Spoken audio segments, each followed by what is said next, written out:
Yo, yo, yo, this is Big Boss. Big Boss from where?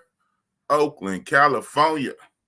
Thank you, everybody, for coming out tonight to the what? Saturday night edition of Real Talk with Big Boss. Damn, as y'all can tell, a nigga just woke up because I know we are probably going to rock out for a long time. I'm not sure, but, it's always a party. And as you guys know, I have my featured guest Saturday nights. We always have a featured guest for a Saturday night.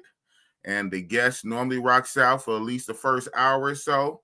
And after that, I'll drop the link for everybody else to come up. And we normally walk all night long. But with that being said, the guest we have tonight is known through the YouTube streets, making his way across many platforms. He's an up-and-coming YouTuber. He's almost at that 1,000 subscribers. He's been interviewed on big channels like the Solo Traveler RD and, of course, Black Men Travel and others. So without further ado, let's get to it. I'm going to welcome this featured guest, No Excuse ENT. Yo, what's up with it, man? No excuse. How you doing this evening? Oh, man, I'm doing good, man. How about yourself? I'm doing well. That's a hell of a name, man. No excuse, man. Tell me, why did you choose that name? What's the meaning behind that name? No excuse. Yeah, I came up with it it's like 2009, man. I had tried to start a record label. Okay. And, I had a little artist at the time who was trying to be like a Diddy and Biggity type movement. But I was just thinking of names, man, and it just came in my head like no excuse, you know what I mean? Okay. And I've been rocking with it ever since, man. So okay.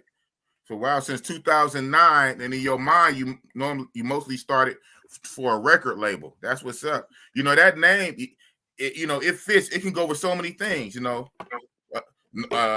For travel, for business, for personal development. No excuse. No excuse. Yeah. That's got a trademark too, man. So yeah. Smart. Well, especially because you was about to get in the music game. Yeah, so you had to. Man, that's what's up. No excuse. All right. So, where are you at right now? I'm currently home. I live in Philadelphia. Okay. Okay. So you in the States? I'm just saying. So you're not out. You're not abroad. Currently, on a vacay or on a trip traveling. You're at home in the States. Yeah, okay. I'm at home in the States. I should be. I'm going somewhere next week. Oh, wow. So, okay. So when was your last trip? My last trip was I was in Cartagena briefly, Thanksgiving weekend, and then before that, in November, I was in South Africa. Okay. Wow. Whoa. So you was just in South Africa? Okay. Yeah, I guess I seen that because I've been on your channel. Yeah. And matter of fact, come to find out, I didn't know at first, silly boss, tricks are for kids.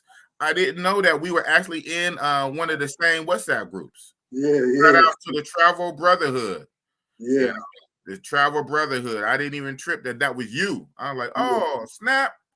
That's what's up. Yeah. So, yeah, you were in South. So how was that South Africa, man? I hear a lot of good things. So it seemed like you was there and left just in time, if you know what I mean. Oh, yeah. South Africa's been in the news lately. When I was there, this was my second time, and like the first time I went, it was the same situation, but they had the Delta variant at the time. Oh wow, look at that. Okay. So I kind of went. Well, yeah, I kind of went when they had a travel ban on South Africans. I went in May. Okay. And then this just came up now, so. Yeah, man, it's crazy. Wow. We about to get into it. Let me acknowledge. So right now we only got 4 people in here. I was also, it was on me. I was also thinking about holding off on you a few more minutes to let more people fall in. But you know what? they just gonna have to just fall in when they get in. And like I always say, man, like I start my stream sometime and it'd be like 0, 1, 2, 3 people. I would look right into the camera.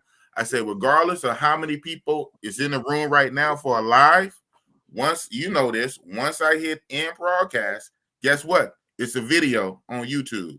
So at the end of the day, not to say it like that, but at the end of the day, it almost don't matter how many people are in the live, because once it's a video on YouTube, it's a video on YouTube that's going to continue to get views weeks and months and maybe even years later, and hopefully evergreen content, right? So, but hopefully, of course, we would like more people to pull up tonight to watch this live. So hopefully, so that's what it is. That being said, let me go through some of these comments. So I got Love Entertainment. That's one. Love. You know Love Entertainment. Everybody know Love Entertainment. Yeah, that's the homie, man. That's the homie. What? He says you the homie. Oh man, if he's good people.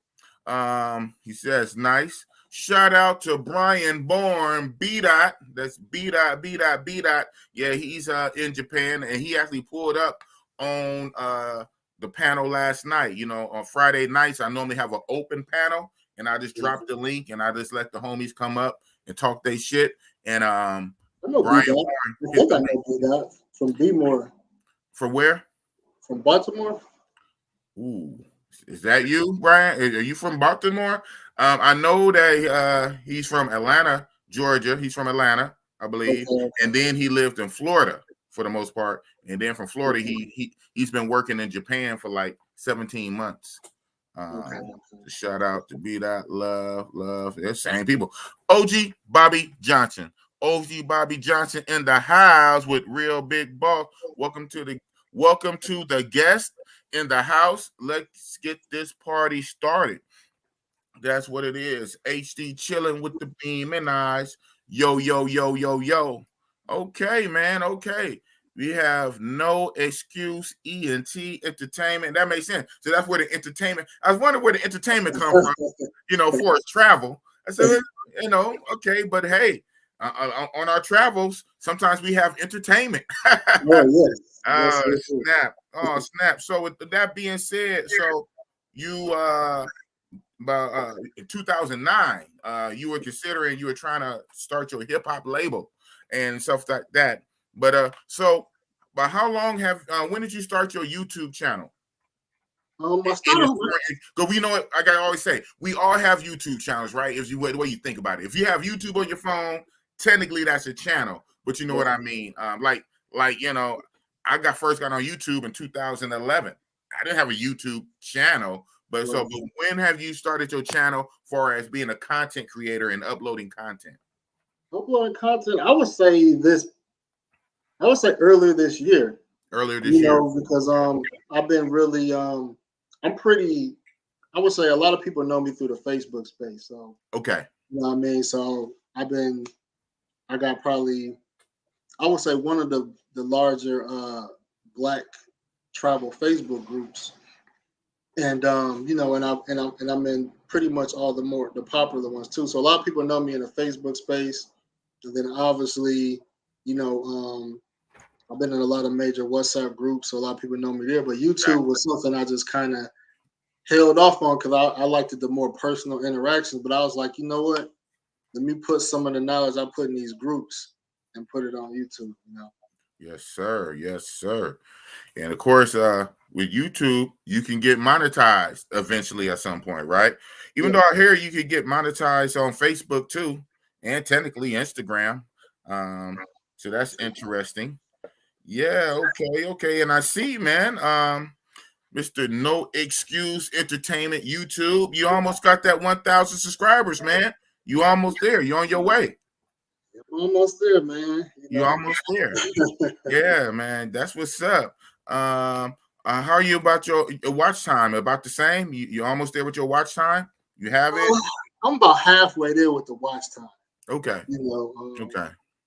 I'm still trying to strategically figure out how to get that up. But I know people that been content creators for like 3 or 4 years and then finally got monetized. So I don't want it to take that long. But right, obviously.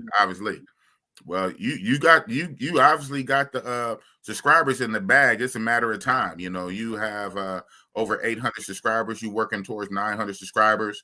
You know, as you know, we need 1,000 subscribers. You have what, 850, 875. So you're almost there. And for the watch time, you've got about half. So let me tell you, as a new content creator myself, live streams on your channel. Live streams on your channel. So yeah, me and you are very similar with our subscriber count. I believe you're a bigger YouTuber than me. You have like 875, I believe. I have like 850. So shout out to you. You're a bigger platform than me by 25 subscribers. Believe it or not, this week I told my chat or my regular guests, followers, whatever, blah blah blah. Big Boss, I just hit my 4,000 a few days ago. So I actually blew past it. I blew past 4,000. So now it's in the stratosphere. But you know what that was? Weekly live streams. Like I say, this right here, I do this every week. I've been doing this every week since I started this channel. In my first live stream, I remember my first live stream was because I purposely did it like this on purpose. It was October 1st. It was Friday, October 1st, 10/1/21. So ever since Friday, October 1st, I've done the live stream every week. And then about a little more than a month ago, I actually started streaming 2 nights a week. So I have my Saturday night lives and I have a Friday night tap in. So with those 2 things, I blew past my watch hour. So live streams on your channel, Mr. Always on other people's channel. Yeah, but shout out to you, man. But it's funny. So like we're kind of reverse, right? Today, I don't think I did one live stream on someone else's channel yet. The only thing, if it counts, and it definitely not as a featured guest like you are tonight. Okay, I guess if you account back in the day, Richie Rich, Roll the Tape. Right, yeah. Shout out to Richie Rich, Roll the Tape. That's how I got known on YouTube before I had a channel about 2 years ago. I was always a guest on his channel. So, but I didn't have a YouTube channel. I was just that crazy guy come on there eating raw meat, talking about going to Thailand, and I became somewhat of a fan favorite to the point where Richie Rich Roll the Tapes subscribers would always ask for me. So at random times, Richie Rich would hit me and say, "Hey, Big Boss, you busy? Hey, everybody asking for you, man. Come on my channel." So then I'll go on the channel and the whole chat would be lit up. "Big Boss, you need your own channel. You need your own channel." I wasn't trying to do YouTube like that until like I wouldn't say earlier this year, not even earlier this year. What did it for me was this summer.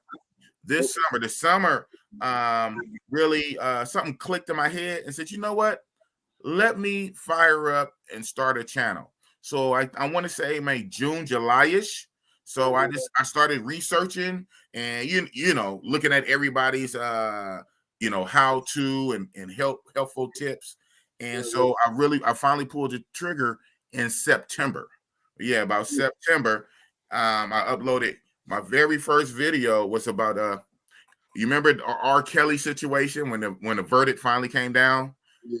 That was my first video on R. Kelly. To be honest, I was trying to catch the algorithm. Let me talk about something that's big in the culture, blah, blah, blah, blah. Kind of didn't work. But anyway, that was my first video. I want to say September 20. I could remember because that was a date when the verdict came out, September 27th.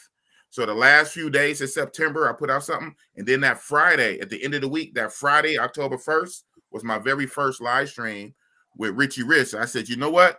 If I'm going to do my live stream, I wanted to start full circle. So since I became known on the platform with Richie Rich Roll the Tape, I wanted Richie Rich Roll the Tape to be my very first guest that Friday, October 1st. And I've been rolling every week. And about a month ago, I added 2 live streams. So live streams, man. But yeah, I'm gonna have to get on your hype, man. I'm gonna have to start going on other people's channels.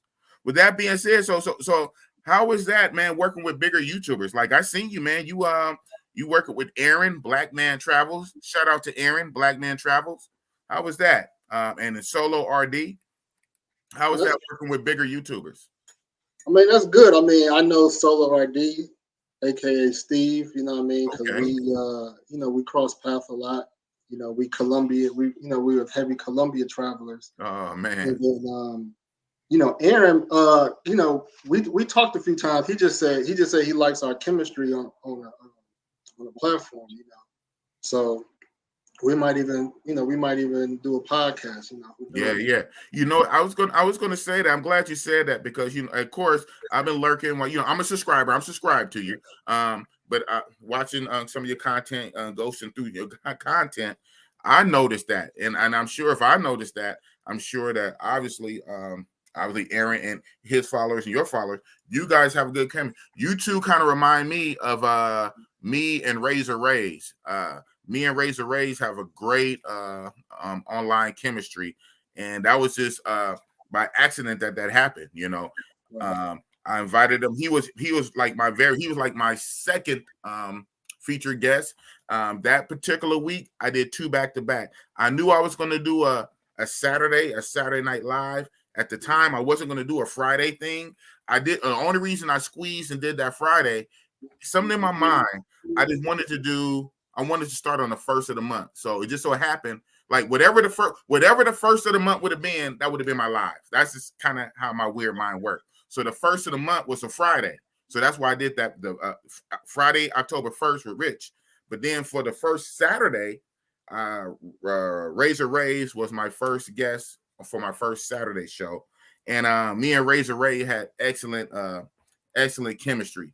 And so then after we did our interview portion, of course, what I do, I dropped the link. Rays didn't go nowhere. Rays just stayed up, which was cool.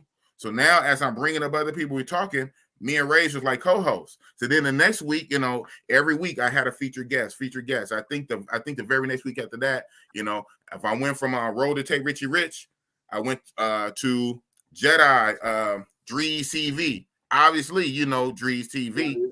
Yeah, shout out to Jedi. So I had Richie Rich, and then I had Drees TV. And guess what? After me and Drees rocked out for about an hour and a half, almost 2 hours, real good interview with Drees TV. I dropped the link. Randomly, I just brought up Rays, and me and Rays was just firing like 2 cylinders, like a co-host. So I said, so it's good, you know what I'm saying, that Aaron, a Black Man Travel, he has a good eye for talent.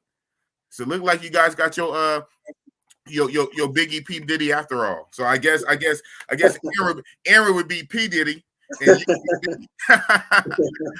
you would be P Diddy and Aaron. You would be Biggie and Aaron be P Diddy, and I guess I'll be Tupac. Nah, but we ain't gonna end like that. That's what's up, bro. That's what's up. Let me so more people fell in. That's what's up. We got Gil, aka MMA fan, A-side and beat out. Okay, inner chat love. He said, Big Boss, great seeing your channel growing. Yeah, well, you know what I'm saying? That's what it's all about. Baby steps, slowly but surely. I'm trying to get my 1,000 just as my guest, No Excuse ENT. I'm sure he's going to be there right before me, but I'm going to be right behind him. Because like I say, No Excuse, man, he's doing big things with big YouTubers. You know what else that kind of helped get my subscribers up was that say it. I've been on Barber World. Yeah. I didn't even know that. Oh, for real? I didn't even know that. Yeah. We linked up in Brazil. I was in Brazil at the time, and he was there. And then I was on Road to Tape. I did one feature on Road to Tape. Saw that. And then I didn't see the Barber World though. I didn't see the Barber World one though. Weird. Okay. I'll show it to you. Okay. I did one with O'Shea on his channel, and I did one on O'Shea's other channel, King Daniel. You sure did. How'd I forget that? That's big. Wow. Man, no offense, No Excuse. If you did one with O'Shea, you should be at 2,000 if you did one with O'Shea. How long ago did you do the O'Shea one? The first one I did was like, I would say like around May or June. Oh. I mean, the video did good, but he didn't really he didn't really put me out there. He didn't really put me out there like that. You know what I mean? He did, but it wasn't like where people could easily find my channel. But I fucks with O'Shea though. Yeah. He the man in the black YouTube. He's the man. Even I don't know if we really can classify him as a travel bro, even though obviously he travels, right? But he is definitely O'Shea Duke Jackson is definitely the man in the black YouTube. And shout out to him. He just hit 200K subscribers. And normally the way it goes, once you do an interview, you do a show with O'Shea on his channel, normally you take off right after that. So goodness gracious, wow. I mean, his Kinganda channel, you know about his other channel, right? Yeah, I heard about. Well, I know he has like 2-3 channels, Celebrity Junk, and I know he got like 2-3 channels. Yeah, well, he has a Pacific African channel, Ugandan channel. Yeah, he called it Kinganda. So he has a. I did not know about that. About that. Yeah, so I think I think I probably picked up a few hundred after doing that. But what people usually see, a lot of people know that I travel a lot more than the average person that travels. So right, and then I hit a lot of places other people may not be hitting. Yeah, exactly. So they be like, man, come on, I need, we want intel, and so that's kind of how I, people are always reaching out. Oh wow, that's what's up. Yeah, I forgot about that one. Yeah, you've been doing big collabs, bro. Big collabs. So Bossy Boss, I got to get on some collabs, man. That's what's up. So speaking on that, I remember weeks and weeks ago, I was doing a show. I don't know if it was a Friday or a Saturday. You were in the chats or whatnot, and you typed out that I want to say you've been to. Well, I'm gonna ask you now. So, in your travels, how many countries have you been to? In my travels, the countries I've been to, I want to say about 9 or 10. 9 or 10? Wow. Yeah. Wow. And then, of course, you've been to those 9 or 10, some of them multiple times. Right. I've been to, I guess what's unique about my travel, especially like Colombia and Brazil, for example, is that like I hit 11 cities in Colombia and 13 cities in Brazil. So, I'll be hitting a lot of cities up, man. So, I have a lot to bring to the table when it comes to talking about the country, man. So. Wow, that's what it was. I remember now. See, you got to excuse me. Bossy Boss is an old man. You see the grade. Yeah, that's what it was. You were like, yep, exactly. You said in Brazil, you did 13 cities, and in Colombia, you did 11 cities. Right. I'm like, whoa. I said, I got to get him on the show. And then it was after that I found out we were in one of the same travel groups. And as you know, right, I hit you on the back channel. I said, wow, that's crazy. How long did it take you to hit 13 cities in Brazil? In Brazil, I would say it took me about 3 years. About 3 years. Right, about 3 years. 3 years. And about how many trips? How many separate trips over the 3 years? About over 5 6 years. For Brazil, I mean, I probably hit Brazil maybe like twice a year, but like each trip, I might hit up like 3 cities. I might hit up like 2 or 3 cities each trip. And then I stayed there for I stayed there for like 2 months. And I did like a bus. I took like a bus and went to like some coastal cities. So that's kind of how I was able to rack up a little bit. Right. Doing that. Because the flight's expensive now, flying throughout Brazil. Yeah, even throughout the country. It used to be a thing, right? What we call a cheap or inexpensive in-country flight. It seems like everybody catching on, man. So yeah. So, but when you're riding a bus, you got that camera, your camera phone or a camera, you can get footage, especially get the window seat. Man, that's footage. That's footage, man. As you know, Mr. Content Creator, everything is content. Everything is content. When you stop off to go eat something, that's kind of, hey, guys, look at where I'm at. Yeah, I just bought this coconut drink that costs. Yeah, everything is content, man. Damn, that's what's up. Wow. 13 cities in Brazil. I was like, I didn't know Brazil had that many cities. Nah, that's what's up. And then you said 11 cities in Colombia.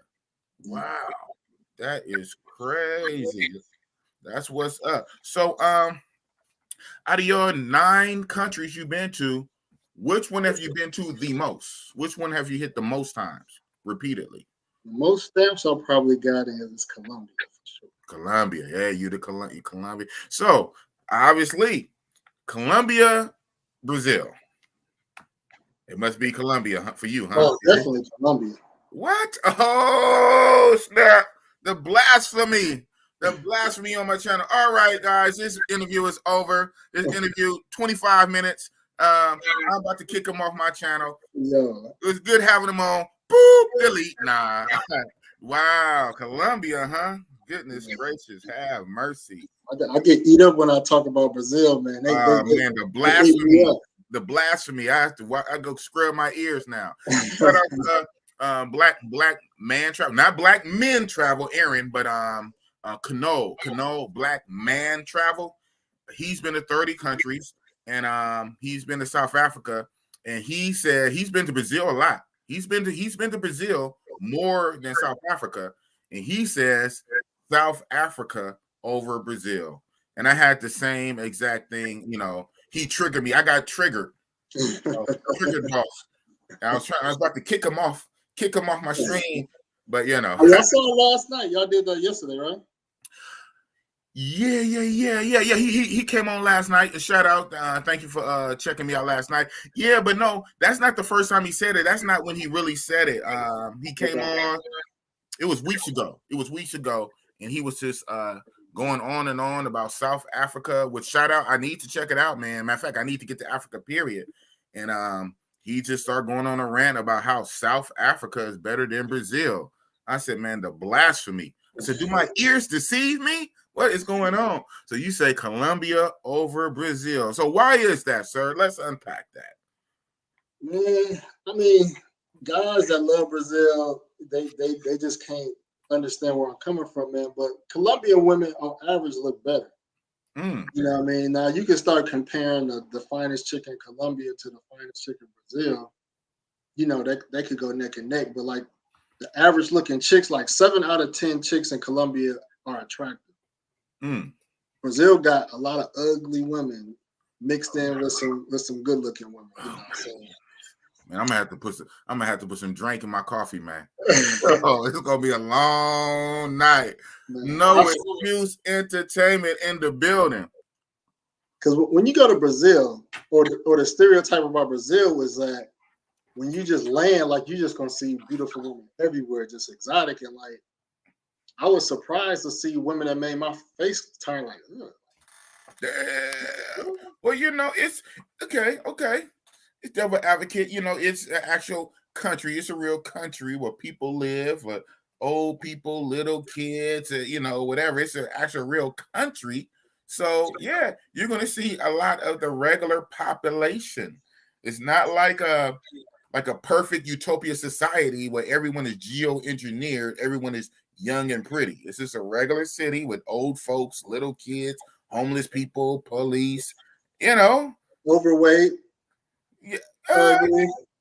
Well, they have a big workout culture over there, man. But yeah, you have overweight people. But okay, we talk about beauty standards. I see that because like shout out to Sergeant Gator. He was on here last night. He said objectively, the Venezuelan women win the most beauty pageants. And we know Venezuelans look similar to Colombians on par. Right. So basically that lets you know Venezuelan and Colombian, and Venezuelan normally is the one who edge out and win. So you can objectively say that the Venezuelan light type women are prettier, maybe in the face. But man, some of them Brazilians, they got bodies that don't quit. And for me, it's all about the melanin, baby. Ding, ding, ding, ding, ding. All about the melanin, baby. Even though, yes, so Boss is a colorist. I'm a colorist. I don't really care for the Blanca white. I'd be honest. I respect it, but I don't really check for the dark, even though I respect it. What I like is something a little lighter than me. I'm not that brown myself, but whatever is lighter than me. So that coffee color, yeah, I know I'm a colorist. For me, man, it's Brazil all day. So wow, 9 countries. You've been to Colombia the most. So you did South Africa. Was South Africa the only African country? Did you do other African countries? Ethiopia was I went in May. So that's the only other one, yeah. Okay, that's what's up. Yeah. I really like the Ethiopian women. They have their own type of beauty. Even though, no offense to the Ethiopian community, a lot of them they had kind of the prominent foreheads. But even with their precious foreheads, man, they have a grace and an elegance.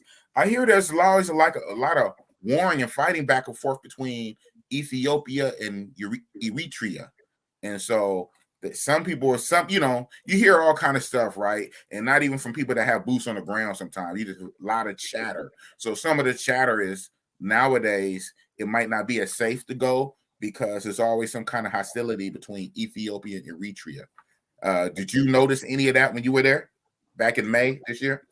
I didn't notice it. I mean, there was some conflict going on, but when I did my research, they said it wasn't in the main city, which is Addis. So I was pretty cool in Addis, even though there was conflict in the northern part of the country. But they keep the capital pretty secure. Right. I heard that. And obviously, right? Obviously, if it would not have been safe, because I know you do your research, extensive research before you squeeze the trigger on a trip, you would not have been. You would not have went. Exactly. So I will say it's probably one of the most it's probably one of the most dangerous, but not dangerous in the sense of where we think of like, guns and things like that. Dangerous in the sense of that the people there are more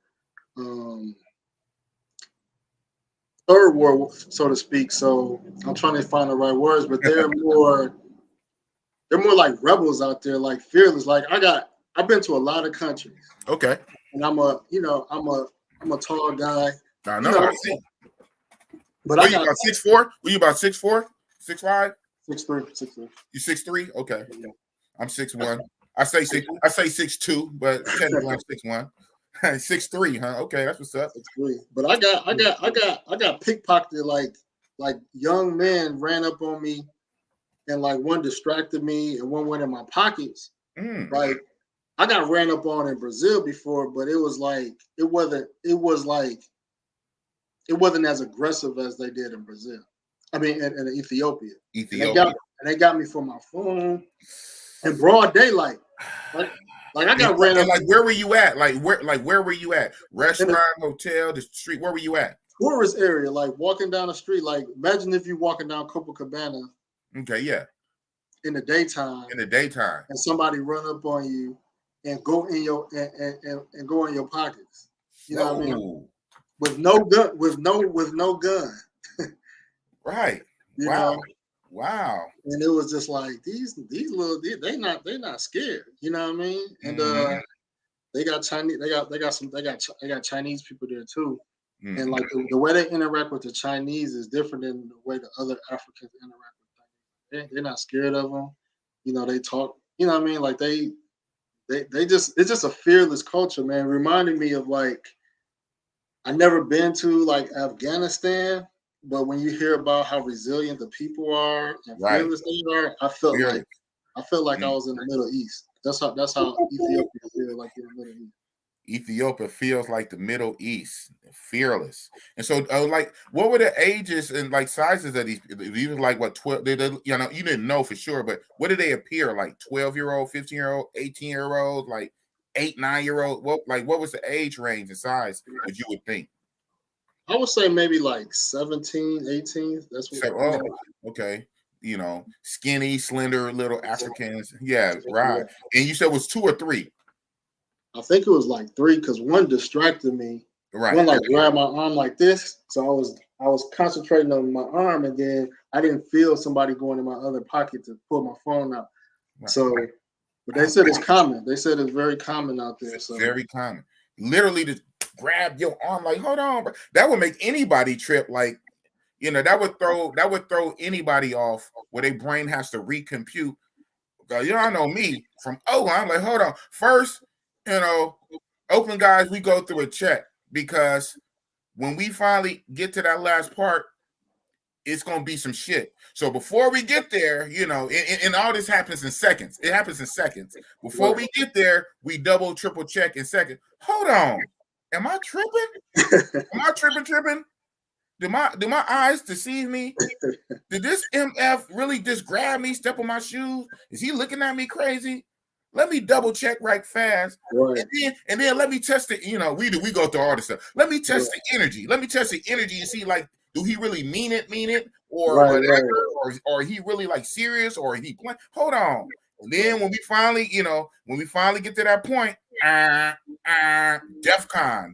You know, DEFCON 1 open up the missile bay. Hold on, bro. You got me all the way fucked up. You know, so damn, so I can see, like, but even in that quick, in that split second while we doing our mental check, that's when it hits you. That's when, you know, somebody distract you, push you, grab your arm. You're like, hold on. You're doing your check and they go, whoop. Wow, that's crazy. Yeah, I got pickpocketed in Brazil, you know.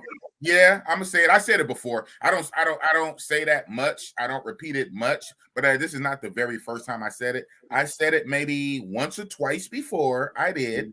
I got pickpocketed in my beloved Brazil. So sometimes with these places, man, you have to say the good and the bad, right? Even if it's a place that you love, that you like, you'll be doing other people a disservice if you don't tell them the good and the bad, you know, to people what to look out for. And I'm honest, man. I feel so stupid because it was dumb.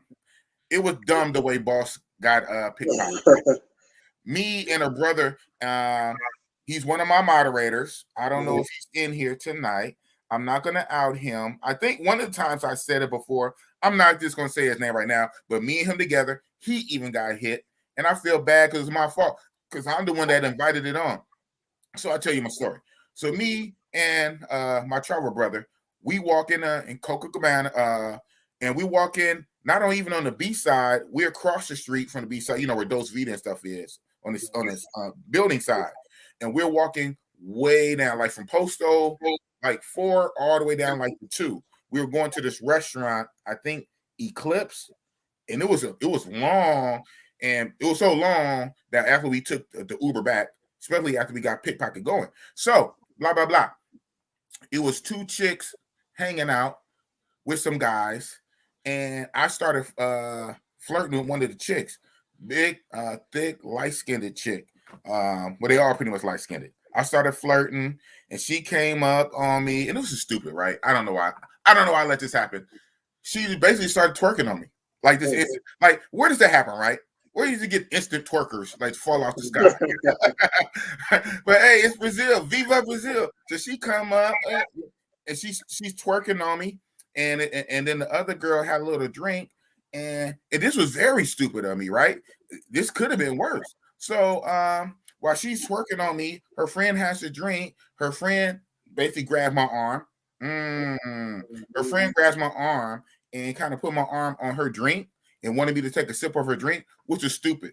I should not have done that. It could have been anything, but she was drinking on her own. So first you could say, "How are you drinking behind the chick?" Right? Whatever. But so it wasn't no drugging type shit because she was drinking in her own self. She wanted me to take a sip of her drink. You know, boss, I ain't scared, so I take a sip off her drink. Her friend is twerking on me. Do you know that right after that, they just kind of run for no reason. They just kind of run and scurry away, and they hop in a taxi cab and drive off. Wow. Weird, right? Weird. Whatever that was about. Hey, I just got a free. It wasn't free. I just got a free like grinding. And this will even make it worse. So I have a travel wallet, right? And the whole point of the travel wallet is, you know, it connects to your belt. It's a loop. The loop connects to your belt, and then you know you put the stuff in a pouch, and you can tuck it inside your pants. I'm walking around with it on my belt, but this hanging out. Man, so we get close to the restaurant. I look down. My travel wallet is zipped all the way open. It's open. I know it was zipped closed. It's open. So when I open, I look. I see a few rares hanging out. It should have been a wide because earlier that day I had just re-upped 300 US. 300 US, which I guess was about 1,500 Hayites, 1,500 rails. It should have been like a little thin little stack. Right. It was like a few crinkle. I said, "Where's my stack?" I said, "Oh snap! I got." And then first of all, why did I have the whole stack on me? I wasn't gonna spend no $300 US just going to go eat. Even afterward, we was gonna go. We was gonna bounce from the restaurant, and then I think we were supposed to go up to not so much Villa Mimosa, but that Mosaico, and basically. So, but then it made it worse. The person I was with, we get to the restaurant. He just knew he didn't get hit, and he had his money and like he had like some cargo shorts on. You know, the cargo shorts that got like the BDU pockets on the side. His money was rolled up in one of his pockets. We get that to go eat. He went to pay for his money. Almost his whole roll is gone. Wow. His whole roll is gone. So they got him too. But I invited him on for me, always trying to holler, always trying to flirt. I said, "Oh my God, I felt bad. We got man, our little heart sunk. I think for like a whole day or two. I know me, I just stayed in my hotel room for the most part." I'd have been salty. Man, yeah, about 300 US. I literally had re-up earlier that day, 300 US, 1,500 Hayites, and almost 90% of it was gone. It's funny how I still had a few crinkly, so I guess I'm just running in my mind when she slipped her hand in, or whoever did it, probably the one they gave me the drink, not so much the one that was grinding on me. I don't know which one.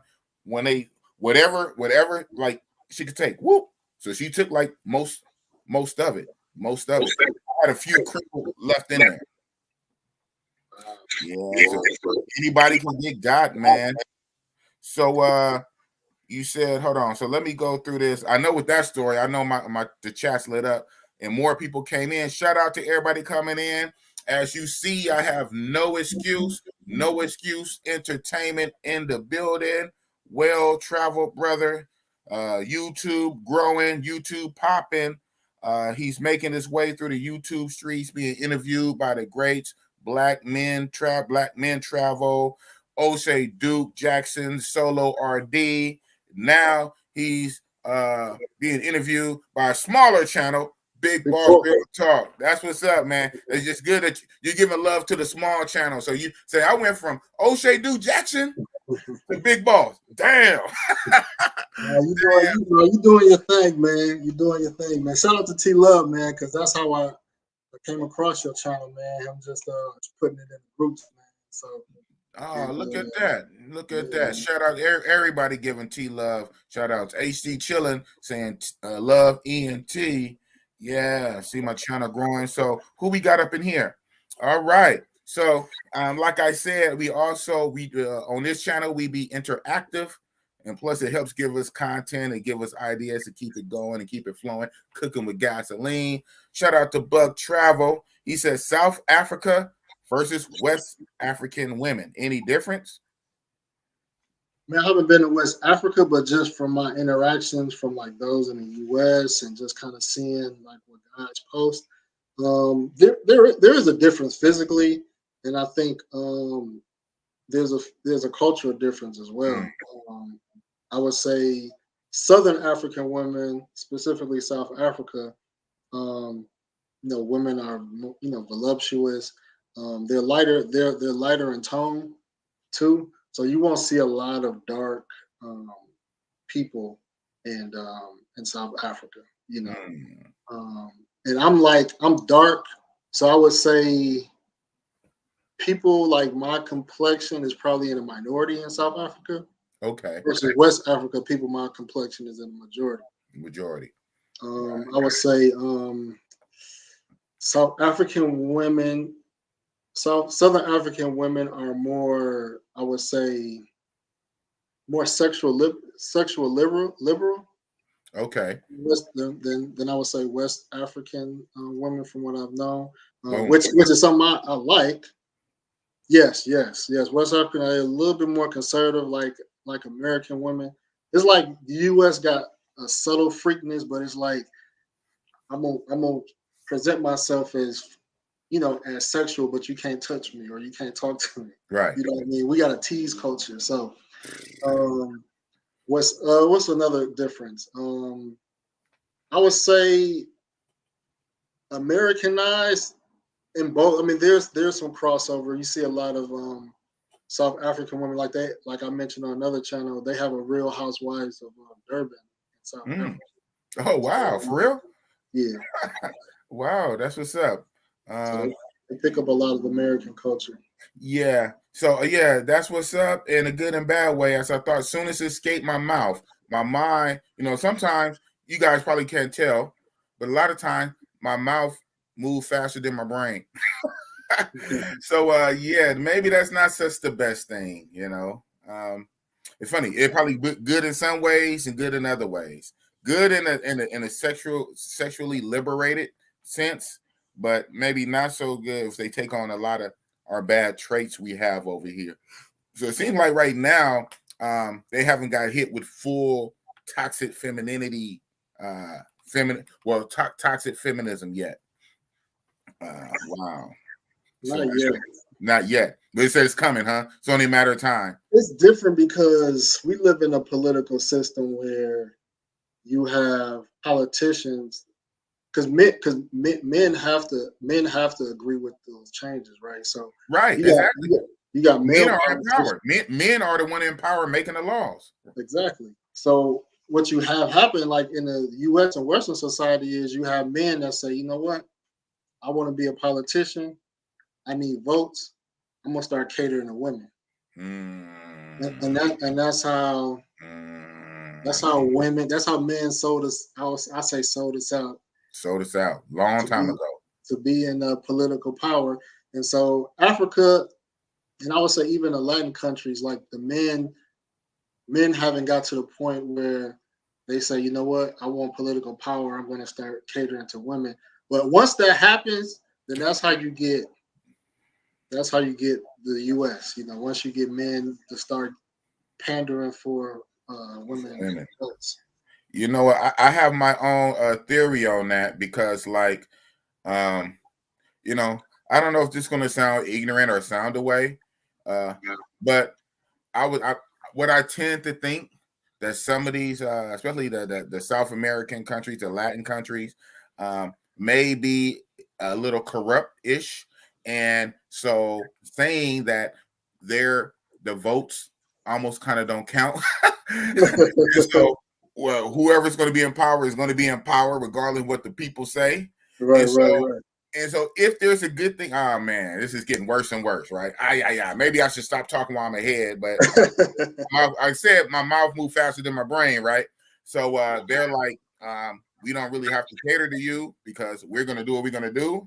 And I don't care how many of y'all show up to vote, because y'all can vote all you want to, but if this person gonna be in, we gonna be in, and we're not gonna cater to you. And that's obviously bad.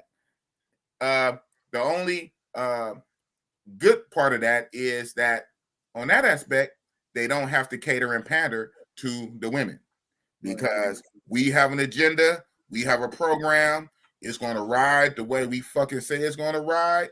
We don't care what y'all talking about. We don't care how many people show up to vote. And so, yes, that's bad across the board. 99% that's bad. The only 1% part good of that is they don't have to cave in to the women vote. Right. So, yeah, and unfortunately, sometimes, and that's the trip how that works, because it's strength in numbers, right? It's strength in numbers. Numbers. And I already said, like, matter of fact, I got a video about this coming out. This concept period that in this red pill, because that's what I do, how there's more women than men. Obviously, right? That's a fact. That's a numerical fact. There's more women than men in the world, period, all over the place. That's how nature is.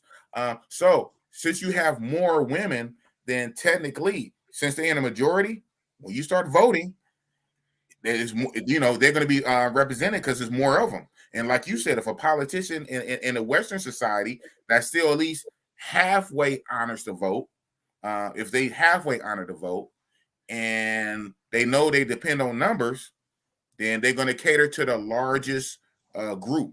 Yeah, but on my red pill type stuff, and the videos coming out, there's more women than men. So therefore, since there's more women, technically, not every woman is going to get a man. It's literally impossible. The numbers are not there. The numbers are, it's numerically impossible because there's already more of them. Then when you start factoring in, some men are gay. Shout out to that community. No shade. Don't shut me down. Don't Dave Chappelle me. Shout out to you guys if that's what you do. But some men are gay. They're not checking for women. So what I'm saying is that lowers the pool. A lot of men, especially you're black, are incarcerated. Guess what? That lowers the pool. Unfortunately, we have a lot of guys, for whatever reasons, that have like mental problems and certain problems and homeless or just drug addiction. So guess what? That lowers the pool. Then you talk about your Pookies and Ray Rays or whatever, that lowers the pool. So I'm saying here it is, the pool of men shrinks more and more. The pool of men shrinks, but the women all want the 6 foot man or the 6'3" man. The 6'3" man, he has to have a 6-figure income, 6-pack, all this old kind of stuff. Wait a minute. You already at a numerical disadvantage. It's more of you. There's less men. A lot of factors bring that number down. So a lot of you are not going to have a man. And here it is, shout out to Kevin Samuels. It's already more of you.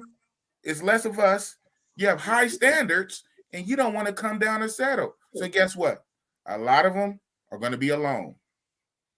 Hey, they've learned to accept that. I mean, women now, they are saying, they have made it clear that we want to raise our children without you.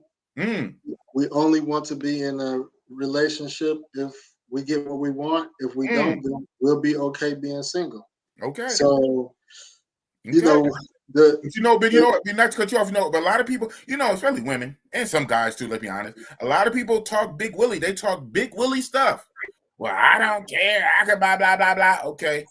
Let the reality happen. It's one thing to sit there and say it when you mouthing off on a platform. It's a whole nother thing when reality kicks in the winter time, during the holidays. You know what I'm saying? When your car breaks down, when you hear a knocking and bumping outside, the window, and you in there by yourself. So yeah, it's one thing for them to say that, but they are definitely going to reap what they sow. But what were you about to say, sir? No, I agree. Yeah, I mean, a lot of them even admit to saying they have children because they expect either their children to take care of them or their children to be, that companion or something like that. So it's kind of sad, but that's why a lot of them want to have kids because that's their backup plan to not having a man. So that's a backup plan. Well, they say you like it, I love it, because we have these. Yes, sir. Our Willy Wonka golden ticket. We have these. So you sit there. We're telling you what we want, right? We're telling you what we want. We're telling you what we expect. And just, well, I don't care. I'm going to do what I want to do. And I could just be by myself. Okay. Remember, that's what you said. It sounds real good and spicy while you talking. Remember what you said when the rubber meets the road. When it's cold outside in the rain. It may sound crazy, right? So, hey, it is what it is. So that's what's up. So shout out. So we had a question about the East African versus West African and this, that, and like Dawkins the Navigator, shout out to him. He always comments on my videos. He said it's relatively safe in Addis Ababa. You just need to have the same amount of street smarts you have in the States. Yeah, I don't know how I let that happen to me, man. I guess it happens to the best of us, man. I let my guard down. I'm in Brazil, Rio, Copacabana. I'm walking with my buddy. I see two pretty chicks. Well, one was pretty. One wasn't that pretty. The pretty one was twerking on me, and I guess the ugly one got me. It can happen to the best of us. Yeah, we always have to. That's a good lesson. We always got to have our street smarts on us. Even more so when we overseas. He also says only twice someone tried to rob me, and I've been 8 times. Okay, and what are we talking about? He might have said it earlier, but wherever he's been somewhere 8 times, and twice they try to rob. Okay, and mind you, there's a difference from rob and pickpocket, right? Right. There's a huge difference from being robbed, even if it's not with a weapon, right? Because also you have what strong arm robbery. Where robbery is like robbery. It's different from robbery and pickpocket. So I've never been robbed yet overseas, knocking on wood, which is my dresser right over there. My studio is my bedroom. Knocking on my dresser, where I keep my socks and drawers at. I haven't been robbed yet, but I've been pickpocketed. So yeah, we also got to keep our head on the swivel overseas. I'm going back through the chats from earlier, past topics. The conflict in Ethiopia has been suppressed. Okay, so now it's mostly in the northern region. Okay, that's what's up. That's what's up. Wow. Yeah. So I want to ask you, when was it when you first started traveling? When did you first get the travel bug? When did you first get your passport? How long have you been traveling? I've been traveling since 2016. Oh, wow. Okay. Yeah, Brazil, Belize and Brazil was like my first countries. I did them in the same trip. In the same trip, man. You the king. You the king. Sound like you the king of combining, countries and cities within the same trip. You say if I'm gonna go on that trip, man, I'm gonna get more than this one spot. I'm gonna get the best bang for my buck. Yes, sir. Yes, sir, man. Belize and Brazil. I worked with on my job, or a previous job years ago. I worked with a brother from Belize, older brother. Man, he was funny. He was funny as hell. He would always talk about Belize, so he got me interested in going. And guy talk. We would have our guy talk. You know what I'm saying? Our locker room talk. And so yeah, he was about that life, man. Shout out to him. Yeah, he was a character, man. He is from Belize, and he talked that stuff and got me thinking about Belize in the back of my mind on the bucket list. So I'm going to ask you then. This is a travel channel. Over here, we pretty much keep it raw. I push the envelope as much as I can. I'm not monetized yet. I don't know, exactly what type of image you're trying to have. So you can talk in code and PG it up as much as you want, or get rated R as much as you want. How is the action that we like in Belize? It's really non-existent, man. I mean, they got a couple of little bars where chicks hang out and stuff like that, but there's nothing to really go out your way to go visit. Right. So you saying if you was going to do a Belize, let that the single man travel stuff be secondary. Go for whatever the primary. I'm going for the culture. I'm going for the food. I'm going for the sights. I'm going to look at the tropical birds. I'm going to hang gliding, scuba diving, and let the single man travel stuff be secondary, or bring sand to the beach. Right. Exactly. Okay. Yeah, we got these guys that always say, man, I travel for the culture. The women are going to be there. The women is going to be there as a byproduct, which is true. That is a true statement. Big boss, that money went to a good cause, boss. I feel you, bro. Yeah, that's how you got to look at it. Yeah, when I got pickpocket, not robbed, but I felt like I got robbed. I got violated, man. Right. I got violated. I'm like, what's going on? Yeah, it went to a good cause. It probably fed a lot of people. I don't know. That's how I look at it. Sheesh, man. I had just re-upped that same day. Just re-up. And I basically re-up just to give away the money. That's what's up. LJ, come on, man. I said that story before, man. You just gonna be paying attention, LJ. Shout out to LJ 2014. He's one of my moderators. He's one of my day ones. Man, that's not the first time I said the story, man. He said, I did not know you got your pockets ran on in Brazil. Yeah, they sure did. They ran through my pockets. Hey, he said, yeah, sometimes we take an L. The L is a loss, but the L is also a lesson. It's a loss, but it's also a lesson. And the lesson is Don't let random chicks just twerk on you. And if you have a freaking travel wallet that's supposed to go on the inside of your pants, put it on the inside of your pants. Don't have it just flapping out. What the hell, man? Wow. Crazy. So I'll be guessed, like I said. So your first trip, international trip 2016, Belize and Brazil. Okay. And I bet even on that trip when you went to Brazil, what you did about 3 cities there? The first time, no, that was just one. You know what I mean? I was Rio. Rio. That was my first time I went to 4x4, and I was like, oh, this is the shit right here. I went to 4x4 once, quattro.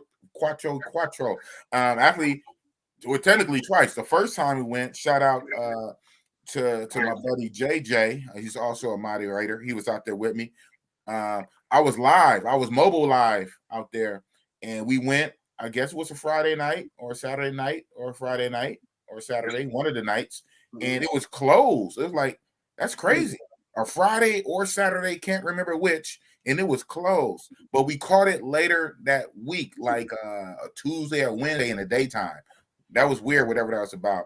See, a lot of people don't know is 4x4 is only open during the weekday. It's not open on weekend. Boom. I did not know that. Yeah. To just right now. So that makes sense. Even now, I was there and left and came. Even when I was there, they tell me, I still didn't know that. I just figured it was weird. It was closed, and it was at night. It was at night. It wasn't super late. It might have been. I don't think it was midnight-ish yet. It might have been Brazil time. It was at nighttime, 9, 10, 11-ish, evening, night, whatever. I can't remember. I don't know. I was live though. I was actually live out there, on my phone, mobile live, and me and JJ walking up and down the street. First, we couldn't find because no. Okay, so yeah, the Uber did drop us off right in front. So my bad, dropped us right in front. It was closed. So then we start walking around, and then we just called an Uber back over to Maps. Shout out to Maps, and that was a bunk mission.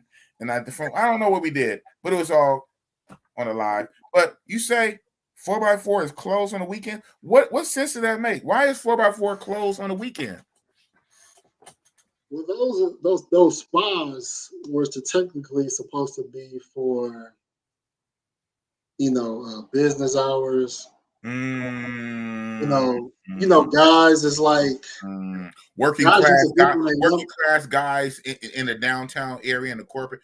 Oh, I already get it because I already know about the day casas that be hitting all up in the office buildings. Man, what is up with that, bro?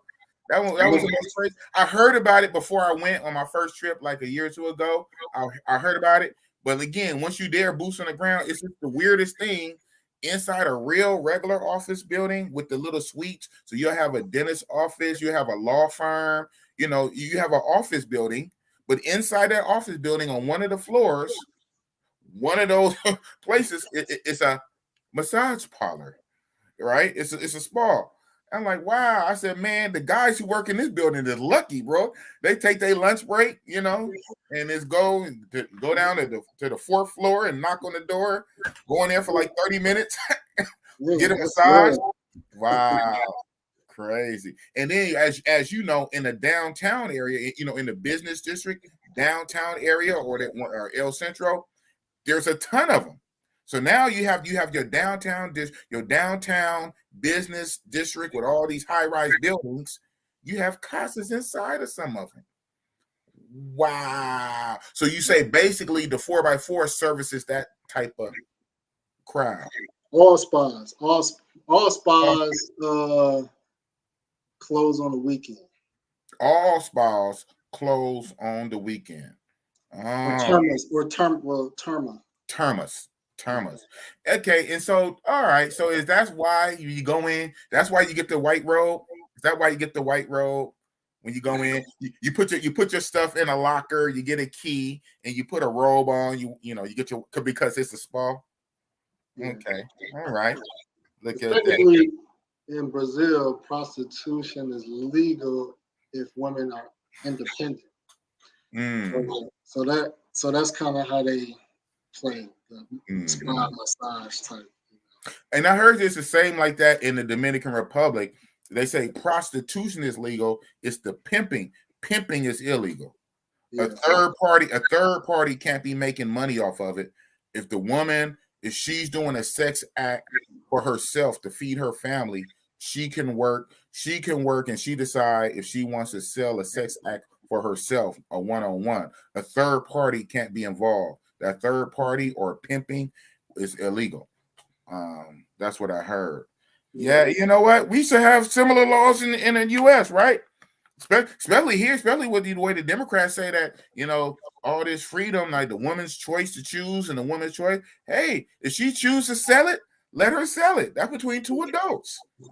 I mean, how can you legislate her pussy? They've been opening that, but you know what's crazy? Like New York was is looking into it. It's like they changed it to decriminalize it, but they don't go after the woman that's selling. They go after the man. Always.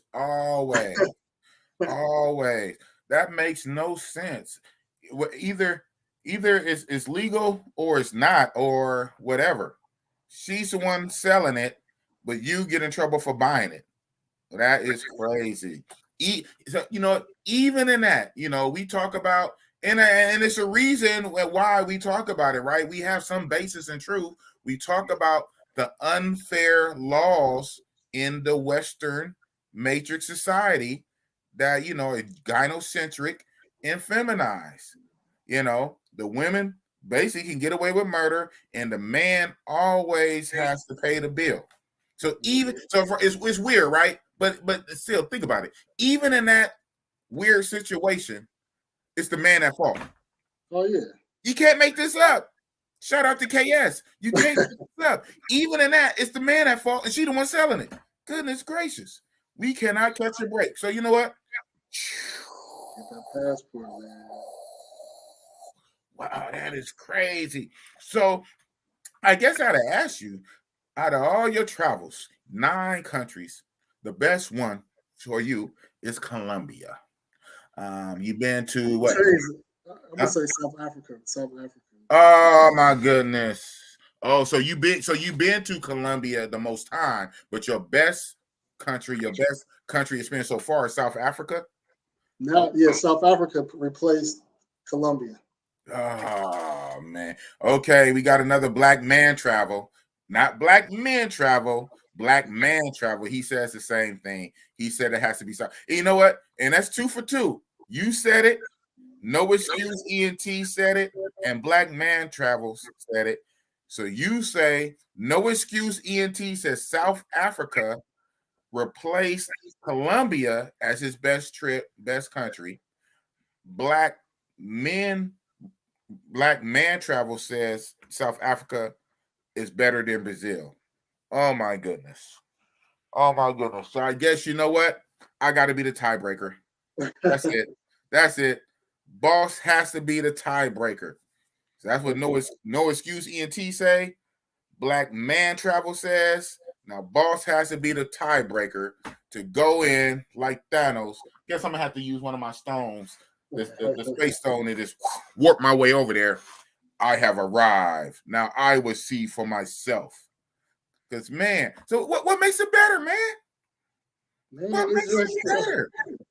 South Africa. What makes it better than Brazil and Colombia?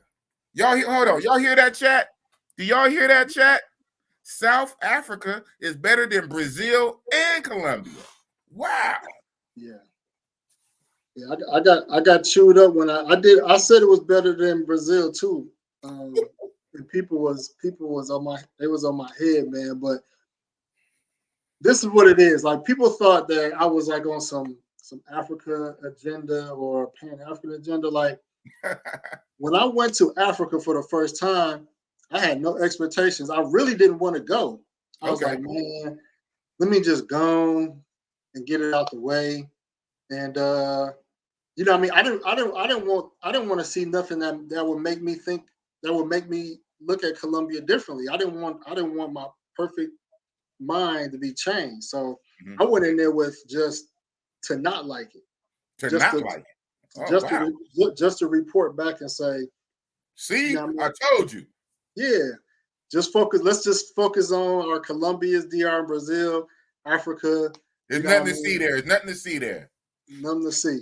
But I went to South Africa, man. You know, I was lining up on Tinder and stuff like that.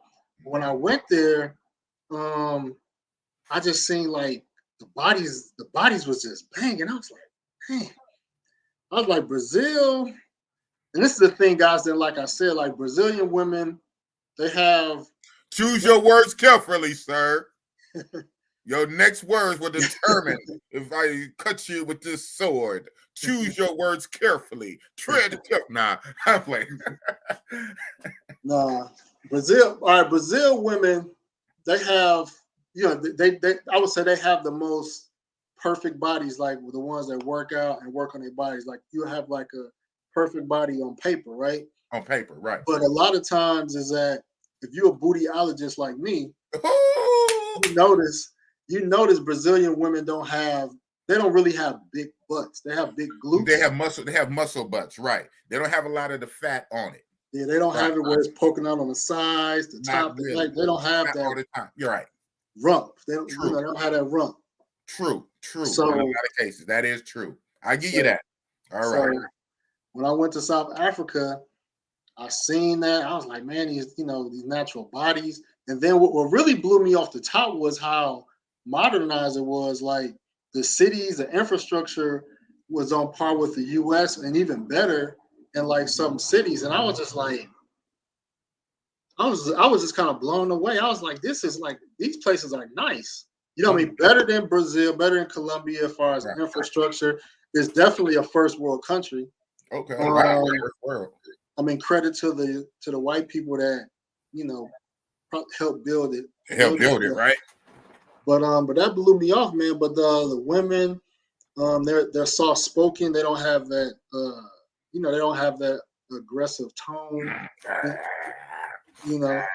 So even if they wanted to be mean, like they just don't have they don't have it in them, huh? They have testosterone like we have, you know. Right. And that is so unattractive in women, man.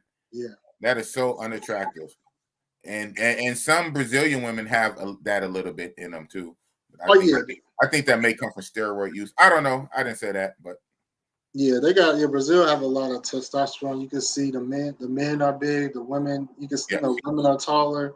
Mm-hmm. So but just the infrastructure, the beauty, the money that they have, Nigerians there balling out of control. My passport don't really mean nothing. You know what I mean? As far as like me. I heard that. But the women just was I pulled so many women off Tinder out of every country I've ever been to. As many times I traveled, my Tinder in South Africa was like 200 to 300 strong. 200 to 300 strong. 200, 300 like matches? Matches. Hundreds? Yes.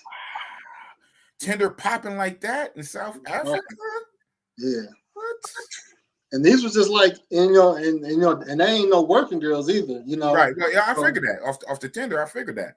Right. So me, I'm a trichologist. So what's up with the what's up with the P4P scene?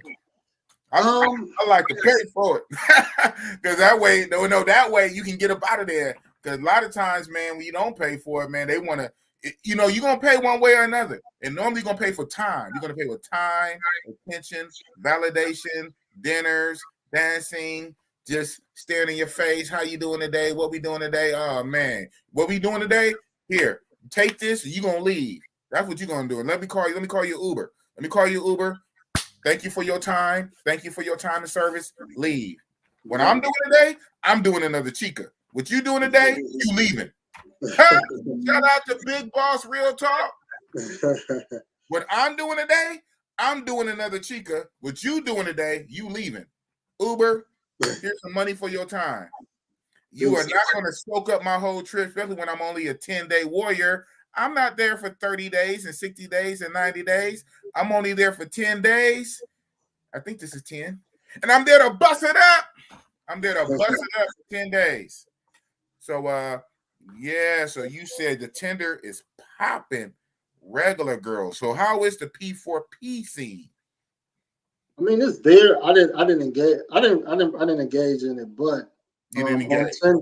on Tinder, it'll be women that's profiles say hookups only, and they use the term hookup meaning, sex. So it is. You'll see they'll say hookups, and then also in Cape Town they got like bars and stuff like that where girls kind of hang out, and how Trail say hookup bars and stuff like that. So they have it, but it's so you don't really have to do it. You don't really have to. You don't have to. I don't have to trick. Oh man, I'm gonna lose my tricking power, man. Tricking is my superpower. Tricking is my superpower. I ain't gonna be able to trick. Oh man. Okay, so with that being the case, with the regular non-pros, are they clingy? Are they clingy and don't want to leave? And you got to scrape them off? Like what? I didn't really experience that, to be honest. Hit them with a brick in the head to get them up off you? No, they work. Oh, they have jobs. Like they have regular jobs. So they just there for a good time to kick it and enjoy your company, and they be on there. Okay, well, I can deal with that. Because normally what I notice, right? What I know within my limited experience to the overseas, that there's a balance. There is a balance to the ecosystem. And normally it's almost a 1-for-1 inversion. The less money they want, the more time they want. And so if it's zero free, or maybe a conversation and something to eat, oh man, you can't get rid of them. And I don't like that. I'm a robot monger. I'm there to bust it up. And so then when you pay them, they ready to go. And that's just how I move. So, hey, if I can get the best of both worlds, she don't want no money. She want little or zero or no money. And all she wants is a good time with some black D, and she can be on her way. Oh, man, that's what's up. So it seemed like South Africa is the secret stuff. So, my coworker, I said this before. One of my coworkers on my night job, because I work 2 jobs. One of my coworkers on my night job is from Africa. He's from West Africa. Educator brother. He came over here with a master's and then got another master's while he was here. But after he got his first master's, but right before he came to the States, the last place he lived in Africa was South Africa. He's not South Africa. He's West African. But after he got his degree, he went to work for some firm in South Africa. And he lived in South Africa for 3 years. And then he came to the States. He's been here ever since. So we be talking and stuff. And he calls me Big Boss Man. He said, Big Boss Man, you will love South Africa, man. The woman they have like you like. And he know me. He said, you like the mixed girls. Yeah, because like I said, I told you earlier, I'm a colorist, man. I'm a colorist. So you like the mixed girls with the big behinds. You know, he cracked me up the way he talked, man. He cracks me up. But he also tells me though that him living there for 3 years, being African, being West African and living there for 3 years, he said there's a lot of crime, a lot of corruption. So I guess maybe as a tourist, especially if you stick to tourist areas or whatever, you might not see a lot of that. But he said there is a lot of underlying crime and corruption with the police.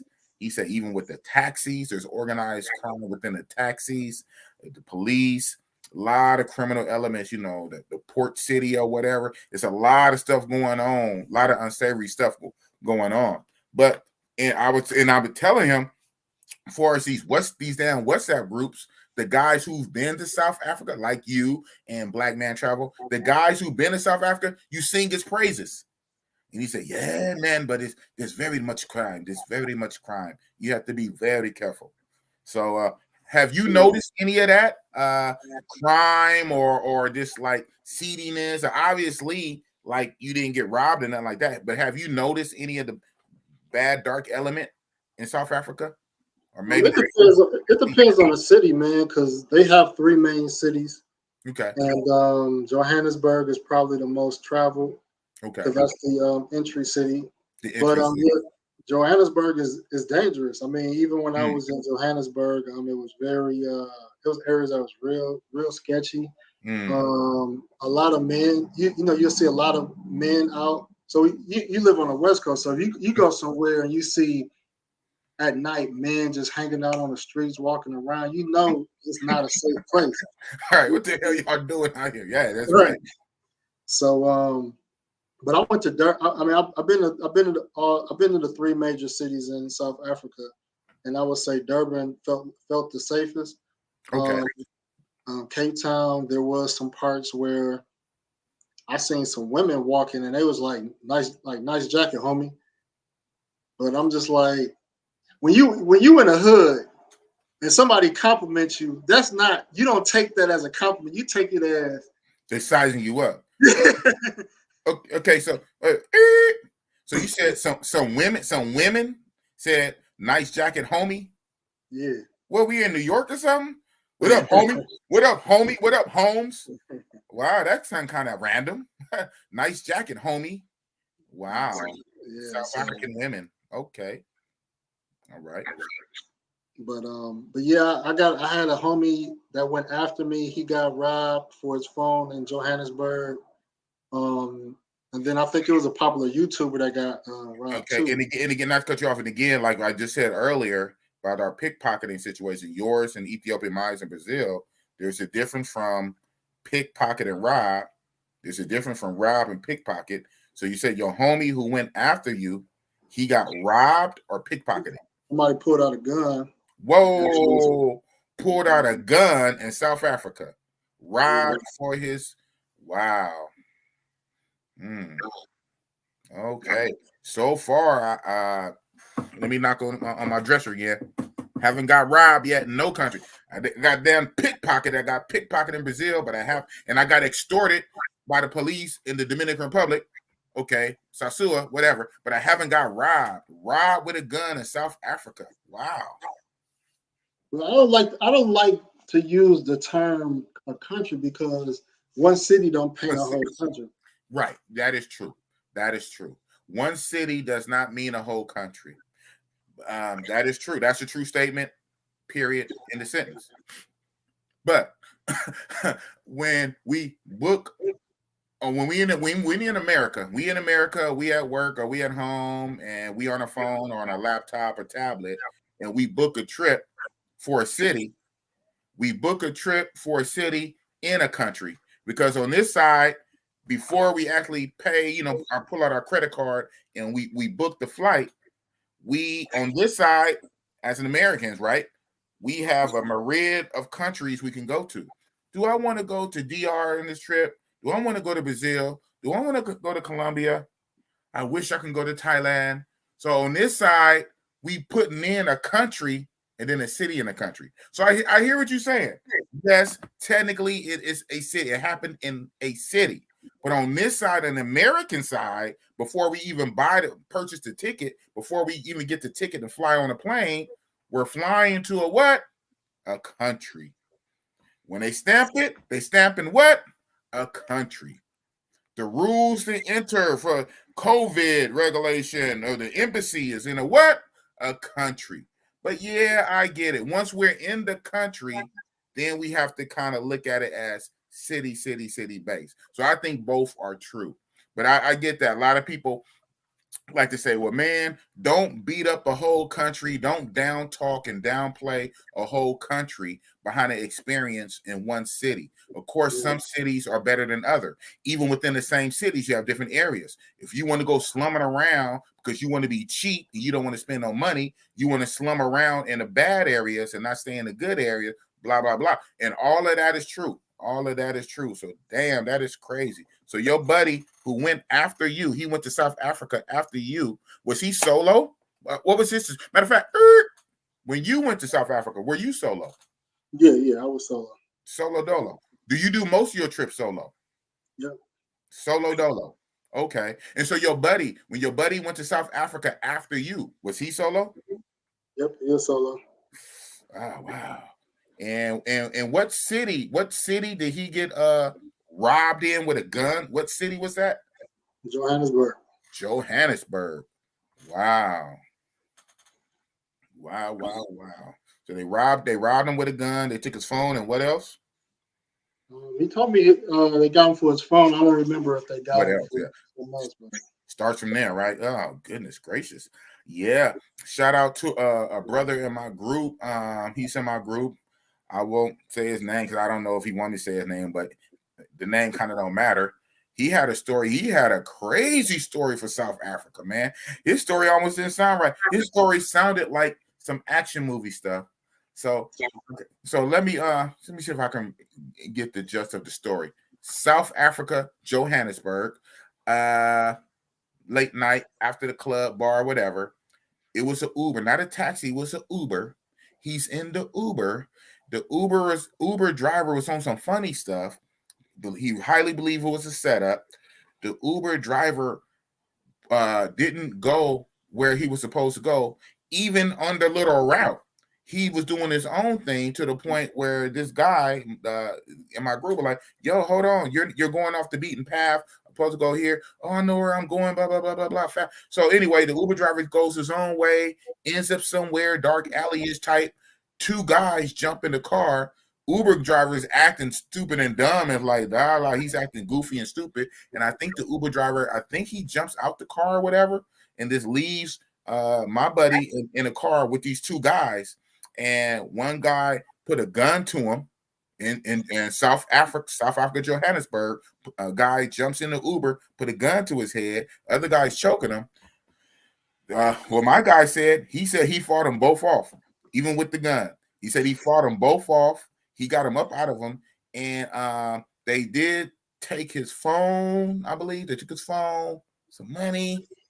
So it's like he kind of fought him off. I don't know. It's kind of a story or whatever. He fought him off because they still got him. They got him, and they didn't shoot him, but he fought him. They ran. He said he actually was chasing them down, but they went down some alleys that he didn't want to go all the way down those alleys. He backed off. And so the Uber driver was standing like a few feet away from the car, like he didn't want to be involved. And he felt the Uber driver was involved. And even then, he was just mad, period. And then he was like, just still on some other stuff. This wouldn't happen. Why did you even come this way? You went off the way you supposed. We not even supposed to be here. Where the hell are we at? If you would have stuck to where you're supposed to go, you conveniently drive over here. These guys hop in the car. You get out. What the hell going on? So now he's there with the guy. So the Uber driver is kind of scared and they get back in it's something like that. So I guess he said it was a police station nearby. It's a police substation not too far within walking distance. So he went to the police. He told the police what's going on. He said within an hour, the police had his stuff. But I think he said he had to pay the police some money, and the police gave him his stuff or something. Weird story, crazy. All right, so I messed it up, and maybe I should have got all my facts before I said it on YouTube. But bottom line, South Africa, Johannesburg. Crazy story. Some of my details might be off, but he said that happened in Uber, of all places. Not even taxi, in Uber. In Uber, the guy went off the path, drove somewhere else. Two guys jumped in the car with a gun. He got robbed. He fought them off. He chased them. They ran down an alley. He didn't want to run down that alley. It was a police station nearby. He went to the police. Within a short time, the police actually found the stuff. How convenient is that, right? And the police station nearby, and the police found the stuff, and something like he paid the police or something, and he got his stuff in South Africa. And my coworker says South Africa police are very corrupt. But this is Uber. Taxis are very corrupt. A lot of stuff happened in South Africa.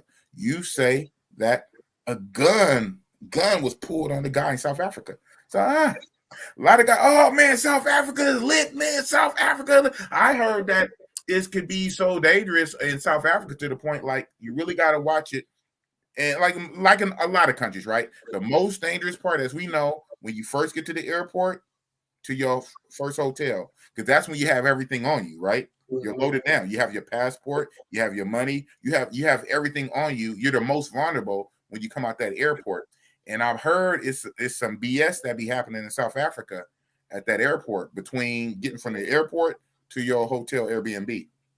If you heard any crazy stories, I mean, I heard Passport Heavy. He got home invasion robbery. You know, he felt like it was an inside job. This was like I don't know how long ago that was, but he put it on his channel. That was in Johannesburg too. So Johannesburg. And my co-worker, who is African, who's West African, he lived there. He told me, y'all don't know from Adam, he said his wife, and he said this was shortly before they came. He said they was like within the last week or so, preparing to come to the States. His wife was going to the ATM. Someone came up to his wife and put a gun to her. I can't remember exactly. I saw all these things in my head, but I know the main thing. They robbed her backpack, which had his laptop in it. He had a lot of information on the laptop. I can't remember if they made her pull money out the ATM. Most likely, probably did because they caught her at the ATM. But he was more so tripping on the laptop because he had a lot of information on the laptop. Like I said, he's college degree educated brother, had a good job before he came to the States. They were on a last week or two they were preparing to come to America for the first time. And his wife is in South Africa, I believe Johannesburg, went to the ATM and got robbed by a gun. So it seems like it goes down in Johannesburg is what I'm saying. So, travel brothers, just be aware. We go for the big booty. We go for the big booty. Let me say this. When I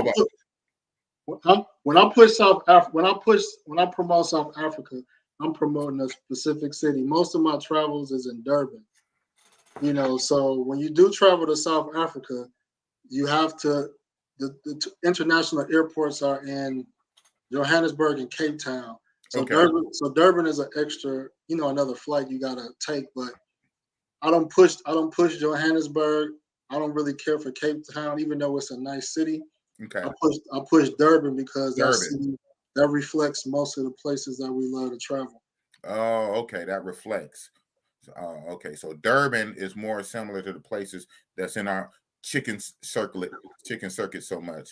Durban. Okay. So shout out to Buck Travel, man. Buck Travel every week, man. He's like a walking encyclopedia, man. Last night, Buck Travel was giving us a whole history lesson on the Argentine War and Uruguay War. So Buck Travel has a lot of info. Buck Travel says Durban and Cape Town, I heard, are way safer than Johannesburg. Durban and Cape Town. Yeah, I'm just telling you. And well, my coworker, a West African who lived in South Africa, ain't no vacationer for 10 days or 2 weeks. He lived there with his wife for 3 years. And he said, "Oh, big boss man is very corrupt, very corrupt. The police very corrupt. The taxis very corrupt. Much crime, big boss man." So yeah, these guys just be so hot and horny, hormone fire in their pants. They bypass all that shit. Man, I'm going for the big booties, man. Robbery be damn. Buck Travel, I wouldn't trick in South Africa because regular chicks are into it. Man, Buck Travel, he's just agreeing with everything you say, man. Buck Travel, I wouldn't trick in South Africa because regular chicks are into you. Man, according to No Excuse ENT, he said Tinder be popping. He said he had 300 matches on deck. So far, the place that popped the most for me for Tinder was Thailand. Man, I went. It probably wasn't no 300. It seemed like it. Man, I was in Thailand first night. Well, yeah, first night I was in Pattaya. More so Pattaya than Bangkok. But you know, to be honest, I only did one night. Well, I ended up doing two. I only did one first night in Bangkok because that's the international. That's where you fly into Bangkok, right? You fly into Bangkok, and I did the Bangkok for one night. Me and Rob Brazil, shout out to Rob Brazil. And after that one night, the very next night, we went down to Pattaya. So I knew I was going to be in Pattaya for about 5 days. Man, I checked in my hotel, the Grand Hotel. I checked in. I got on Tinder. Man, I thought my Tinder was possessed, man. Every swipe was a match. I'm like, is this working right? Everyone a match. Not like the States. Match chick. The fact that you bring up Thailand, though, old chick. I'm gonna say that just This is not women. This is just pure fun. Thailand and South Africa, I had the trips I had the most fun. Whoa! Oh, look at that. So okay. I didn't quite ask you all the 9. So one of those 9 was Thailand. Yeah. I didn't quite know that you went to Thailand. Oh shit! So how many times you go to Thailand, man? I went one time. Me too. How long did you stay? I was there for. I was in Thailand for a week, but I hit up some other Asian countries while I was out there. Yeah, you and squeezing in all these. Okay, so Pattaya. How many days did you do in Pattaya? I was there for 5 days. Pattaya 5 days. Me too, exactly. I was in Pattaya for 5 days. I was in Thailand for 7, so I did it like a sandwich on my 7. 1 Bangkok first night, 5 Pattaya, and then 1 at the end because you fly in and out of the international. Yeah. Man, those 5 days of Pattaya was magical, man. Man, like your South Africa dude. Everything was a match. And so I'm still matching, right? So it was like overload. I'm matching so much that I had to kind of slow down, right? Because I was matching so much. I said, wait, I got to like kind of see and like check out, who I'm matching with, right? So now I'm trying to do that, and already I'm getting messages. So I'm getting message first. Normally when you match, after you match, you go to message. Right, I'm matching, and they messaging me first. And like, where you at? Are you out here? Well, you're there because it has like the little geolocation, and they can tell, because they say like 2 miles away. You know what I'm saying? It has a geolocation. Where you at? What hotel you at? What you want some company? I said, whoa! I put the phone down. Oh, the holy water. The phone is possessed. I was like, woo. I knew right there Thailand was lit. That was with the first few hours of being in Pattaya. And guess what? I didn't let up off the gas till I left. I said, oh my God, what the hell just happened? And I try to tell guys, man, that flight too long, man. I'm just going to go to DR and Colombia DR because I ain't trying to be on a plane. I said, man, but you know what? I've been stopped trying to preach Thailand because it's going to do what it's going to do. People who know. A traveler who calls himself a real traveler is going to take that flight. Yeah, you can get on a 3-hour flight, 5-hour flight, but if you're a real traveler, you're going to do what it do. If it takes 20 hours, it takes 20 hours, God damn it. Trust me, it is well worth it. So are you vaxxed, or do you mind saying that? Could I ask you that or whatever? Or, I mean, I don't know. Yeah, I'm fully vaxxed. Okay. Shout out to you. Shout out to you for being fully vaxxed and being responsible and stopping the spread and slowing the spread and being responsible, fully vaxxed. So that means the world is open to you. You can go anywhere. As most of my people know, I am not vaxxed. I'm not fully vaxxed. I'm not half vaxxed. I'm no vax. So guess what? The world is closed to me. It's many places I can go. I think the only place I can go is my backyard for now. So, but if I was vaxxed, bro, I would go right back to Thailand. Even though, from what I understand, like, they've been closed down for a while. So as they try to open back up, it's not going to be fully up to speed yet. But it was so off the hook. Like I was telling people, Thailand, Pattaya, is so overpowering, so overwhelming. They can cut that shit in thirds and quarters, and it would still blow other places out the water. Yeah. You've been there. You see how packed it is. And that's where you start getting off into the certain soy this and soy that and LK Metro this and that. It's all packed in. I didn't even venture off. And I catch hell from this from BKG. Shout out to BKG. I catch hell from this. He said, boss, you never left Beach Road and Walker Street. He said, you know how big Pattaya is? You stayed in Beach Road and Walker Street. You didn't even venture out. And I still had a good time. Yeah. Man, if I was vaxxed, I'd be on the first thing smoking to Thailand. When are you going back to Thailand, man? To be honest, man, it might be a wrap, man. I mean, I heard Pattaya was dead. Yeah. Well, it's not the same, obviously. It's not the same. A lot of the places not even open. Wow. But that tells me something. Oh, I really got to check out South Africa with this crime. Durban Durban is more so aligned to the places we like, kind of still clear of Johannesburg, where they like to use guns and rob people.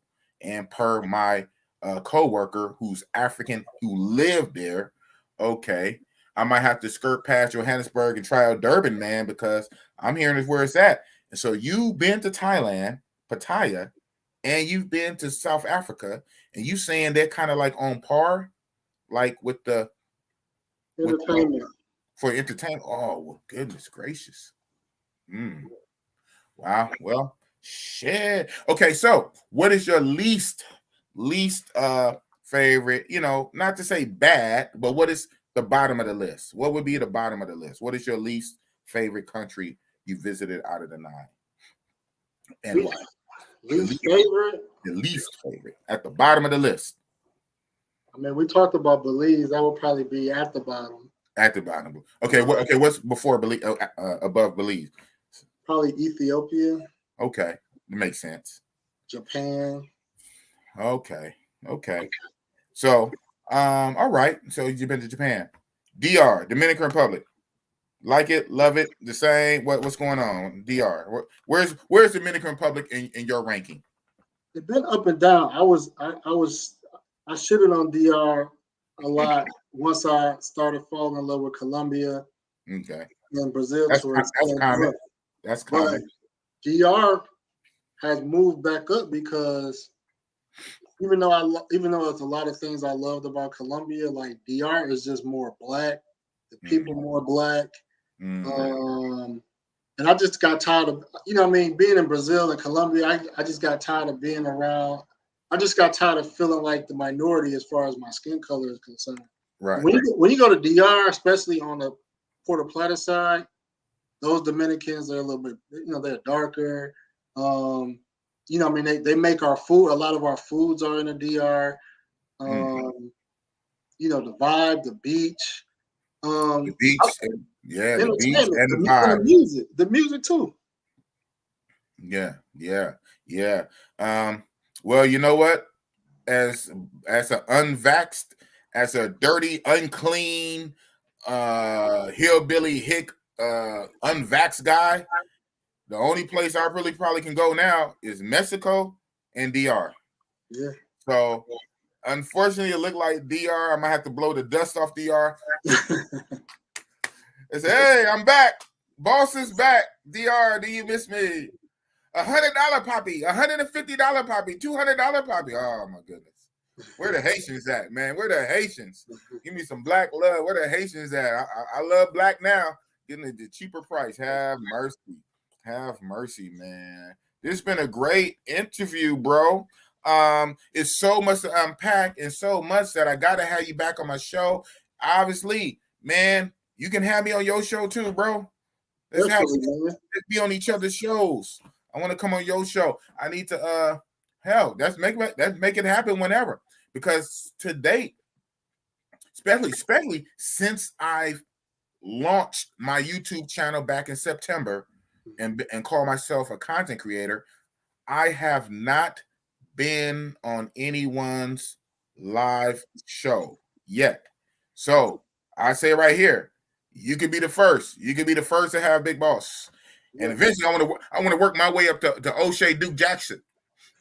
Work my way up to O'Shea. But yeah, I'm in the works. I'm talking with Aaron, Black Men Travel. I'm talking with Solo RD. So that's in the works. We just got to get our timing down. But to date, I have not been on anybody else's live. Everybody been on my live. Well, I would say, but this kind of don't count. Especially I'm saying for us a featured guest. Now, for us a panel, a couple of times I hopped up on the lead attorney. Shout out to him. I jumped up on this panel like when he had like 50,000 people up there. I jumped up there too. Hey, me, Big Boss, come to my channel. But I'm talking about for like this, like a one-on-one, a featured guest interview. I have not been featured on nobody's channel yet. So, hey, I can come on your channel first. But that's what it is, man. If you want to rock out with me, you can stay up here as long as you want. In a little while, I'm going to drop the link. I'm going to start bringing people up. We've been rocking almost 2 hours. Shout out to you. Hell, we've been rocking for an hour, 45 minutes, man. Anything you want to say in closing as we close out this segment? Yeah, I just want to say, brothers, check me out. I'm gonna check out, man, but I'm gonna definitely do something with you after the holidays. I keep a list of topics. So Okay. you know what I mean, you could definitely do a topic with me, man. So Okay. yeah, I appreciate the love, man. Big Boss got you, man. We gonna do it. That's what's up, man. All right, sir. Well, thank you for coming on. And like I say, it's always good to leave a little in the tank, right? You know, we don't need to run it out. I do feel like, you know what, one thing about this, our chemistry, it seemed to me, I see our chemistry is fire. It's almost 2 hours. It kind of don't seem like it. It seemed like we're just getting rolling. But I will respect your time. And like I said, it's always good, you know, to keep them wanting more, right? You know, showbiz. So, you know, keep a little bit in the gas tank. Rather a part 2, you come on here, or definitely when I do something on your channel. So thank you for coming on, bro. I'm going to go ahead and drop the link. You can stay up as long as you want. Whenever you got to leave, that's fine by me. But I'm going to drop the link and I'm going to bring people up. Thank you for coming on, sir. No excuse, ENT. You see it. And when I post this again, you know, like probably 7-8 hours later, I don't know, whenever I end this damn stream and it goes up as a regular video, I'm gonna go into the YouTube studio and try to edit and see if I can put that boop at, and I think that might be what it is, because you know I set it up within StreamYard itself. And StreamYard is not YouTube, even though of course it mirrors a YouTube, but it was inside of StreamYard. I think like once it's like on YouTube itself, and then I go in and edit, I think I can do the hyperlink, because definitely we're trying to drive more traffic to No Excuse ENT. Make sure you subscribe to No Excuse. We probably at this point we probably have basically almost 90% the same subscriber rate, right? So I don't really think I really can give you, you know, influence any of my subscribers. I think most people subscribe to me are already subscribed to you. But if there's no overlap, make sure you go subscribe to No Excuse if you're not already. Thank you for coming on, sir. Great interview, and we're gonna do this again. And mi casa or su casa. Yes, sir. Yes, sir. I'm gonna reach out to you. Appreciate it, man. I'm gonna check out. Peace. No excuse. No excuse entertainment. Rocked out for an hour 45, almost 2 hours.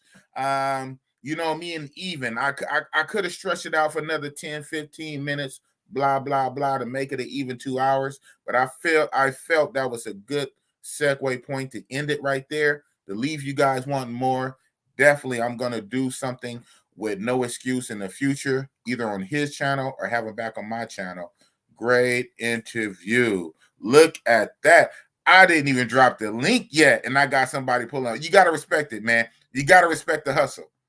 I did not even drop the link yet, and somebody pulled up already.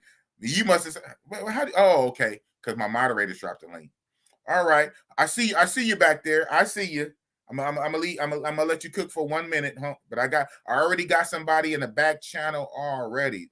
Gotta love the hustle. Gotta love it. Hold on. So again, shout out to No Excuse ENT, the guest for this Saturday Night Live. Been to 9 countries, South Africa, Belize, Brazil, all over, and yet he's another one like Black Man Travel that says South Africa over Colombia and Brazil, and South Africa on par with Thailand for entertainment. Wow. But watch out, stay away from Johannesburg. If you're going to go to South Africa, really try to do Durban. Shout out to No Excuse. That being said, we have our first guest from the chat. He was on yesterday. Shout out to OG in the building, the young OG. Man, the young OG look younger than me. How's it going with you, sir? Going good. How about yourself? All right. Did you Good segment. Oh, okay. I would say, did you catch any of it? All of it? Oh, yeah. Caught it all. Caught it all. We got somebody else in the back. And let me hurry up and click him because he don't have no patience. Let me hurry up and. Are you serious? Are you serious? He dropped off again. J Love, what are you doing, J Love? I was about to click you. I don't want to hear no bullshit, J Love. I was about to click you and you dropped off. So I'm gonna say I had J Love in the back. I go to click him and he drops off. So J Love, if you want to come up to J Love. All right. So what's up with you, OG? Just chilling like a villain. Okay. Oh. You can't be having music. You can't be having music, especially like real songs. That's all right. I muted you. I knocked you off. I'll bring you back when you finish that.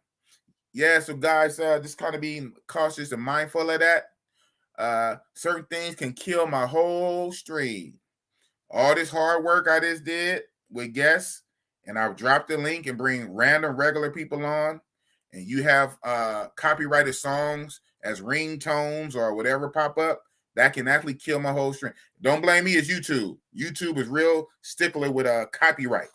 So you have a popular rap song or pop song that comes on, and it's a copyrighted song, that can kill my stream. So I'm on here for a reason. You know what I'm saying? And I'll drop the link and bring you on. I'm not dropping the link so you can kill my stream and I have to tank all my hard work. That being said, that verbal lashing, I'll bring you back, sir. Woo. Not for play. It's Sorry, not boss. play. Right. It's all good. It's all good, man.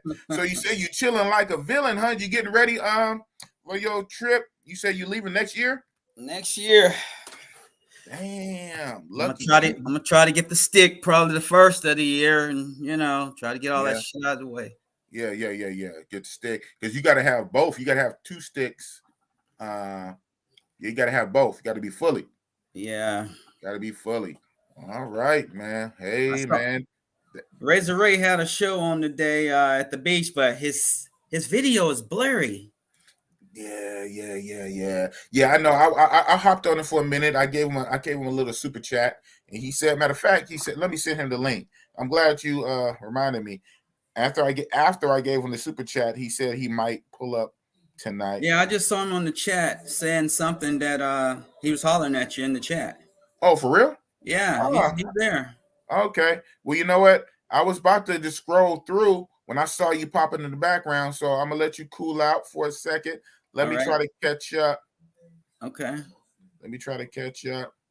You sure he was in this chat? Yeah. I would have saw him. It's Razor Ray at the bottom. He says he's getting receipts for in Cartagena. Okay. I searched for the bottom anyway. So boom. Subscribe to No Excuse. That's right. Subscribe to No Excuse ENT. If you're not already, subscribe to No Excuse. He's been to more countries than me. He's been traveling longer than me. I've been traveling since 2018, and I've been about 4 countries. He's been traveling since 2016 and been to 9 countries. So he has a lot of information. So make sure you subscribe to No Excuse ENT. Brian Bourne, OG, B. Dot. He's saying, "What's up with you, OG?" Chilling like a villain, bruh. Chilling like a villain. Thanks to No Excuse. Brian Bourne in the building. B. Dot. Mr. Doctor's Navigator, click the like button and share. Man, look at you, man. You're doing the job of a moderator, man. So you might be the next moderator when I get to 1,200. When I get to 1,000, I already promised JM.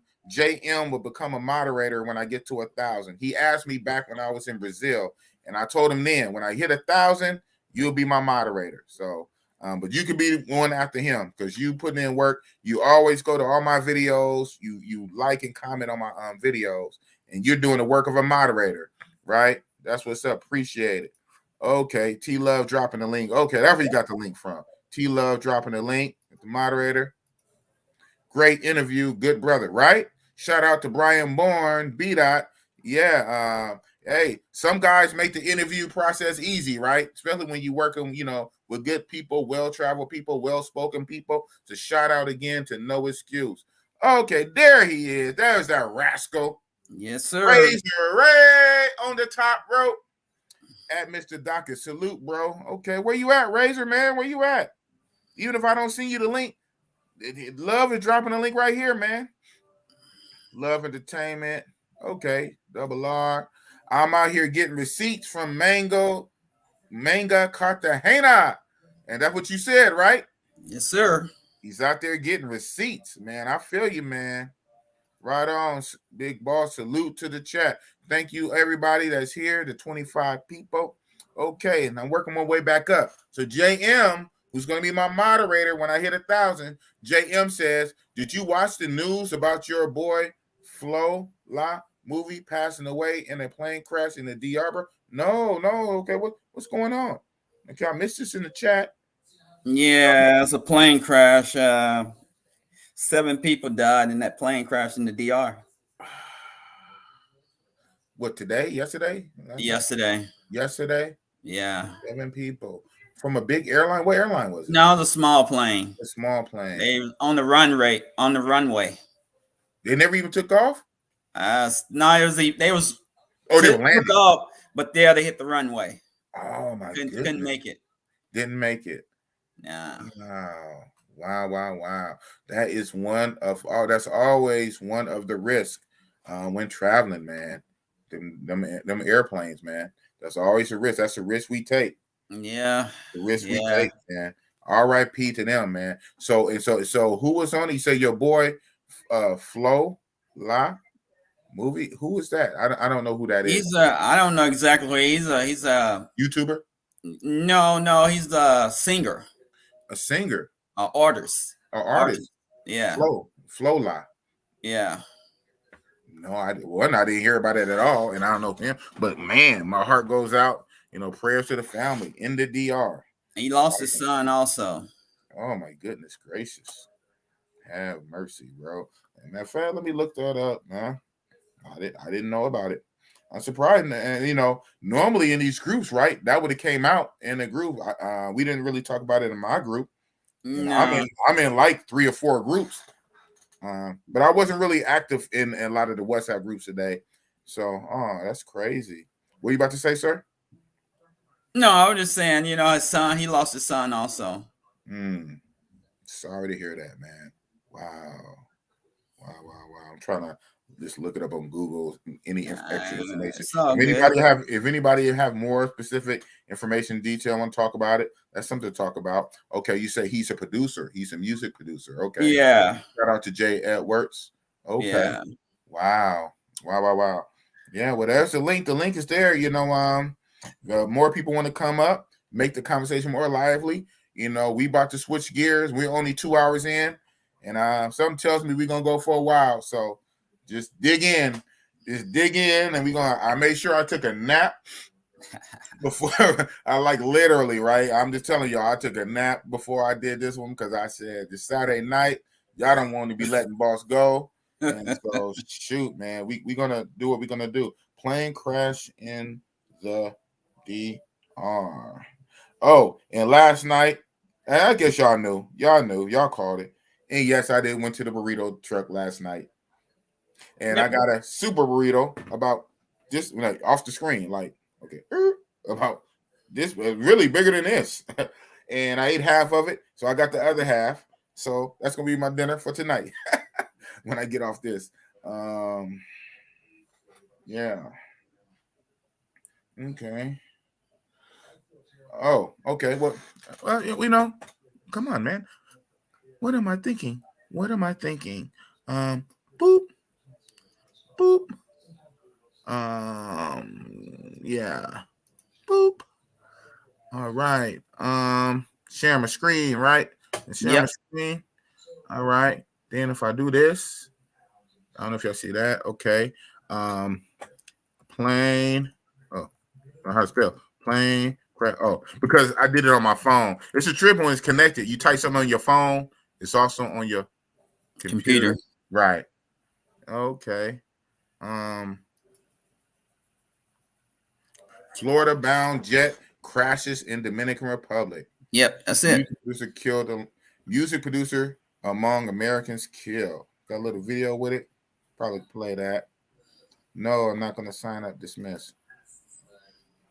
This is a commercial. Oh, what's going on with this, man? It's a commercial. Yeah. Oh, okay. I thought it's. I ain't worried about that. Okay, so Puerto Rican music producer Flo La Movie. Okay, all right. Flo La Movie, his longtime partner, and their 4-year-old son. Oh man, whole family were among 9 people killed when a small plane they were aboard crashed in the Dominican Republic on Wednesday. Oh, so it was a few days ago. I guess the news just now circulating there. They said this happened on Wednesday. The plane carrying 7 passengers and 2 crew members was bound for Orlando, Florida, when it went down while trying to land shortly after taking off from El Higuero Airport. The aircraft's operating company, Helidosa Aviation Group, said on Twitter. All right, these little images. Wow, this is the family. Oh man, she was nice. Music producer, huh? Flo La Movie and 4-year-old son. Wow, and she was nice. Died on the airplane. Wow. Okay. Yeah, that's the risk we take as international. What's going on with this, man? Well, that was a little small plane, so I don't like them little small planes. You know, they're not. To me, they're not stable. Yeah. Like Aaliyah, she died on a small plane, right? Yeah, they had us stuck with all the luggage and overloading it. Can't be doing all that. Yeah, man. That's too bad. The little plane just can't carry that weight. Can't carry a little plane, man. Yeah. It wasn't immediately clear what caused the pilots to scrap the flight. They almost should probably try to get going. I don't know. Or maybe land in the water or do a water landing or something. I don't know what the stuff. But they were trying to land at Las Americas International Airport in Dominican Republic, capital of Santo Domingo, the company said.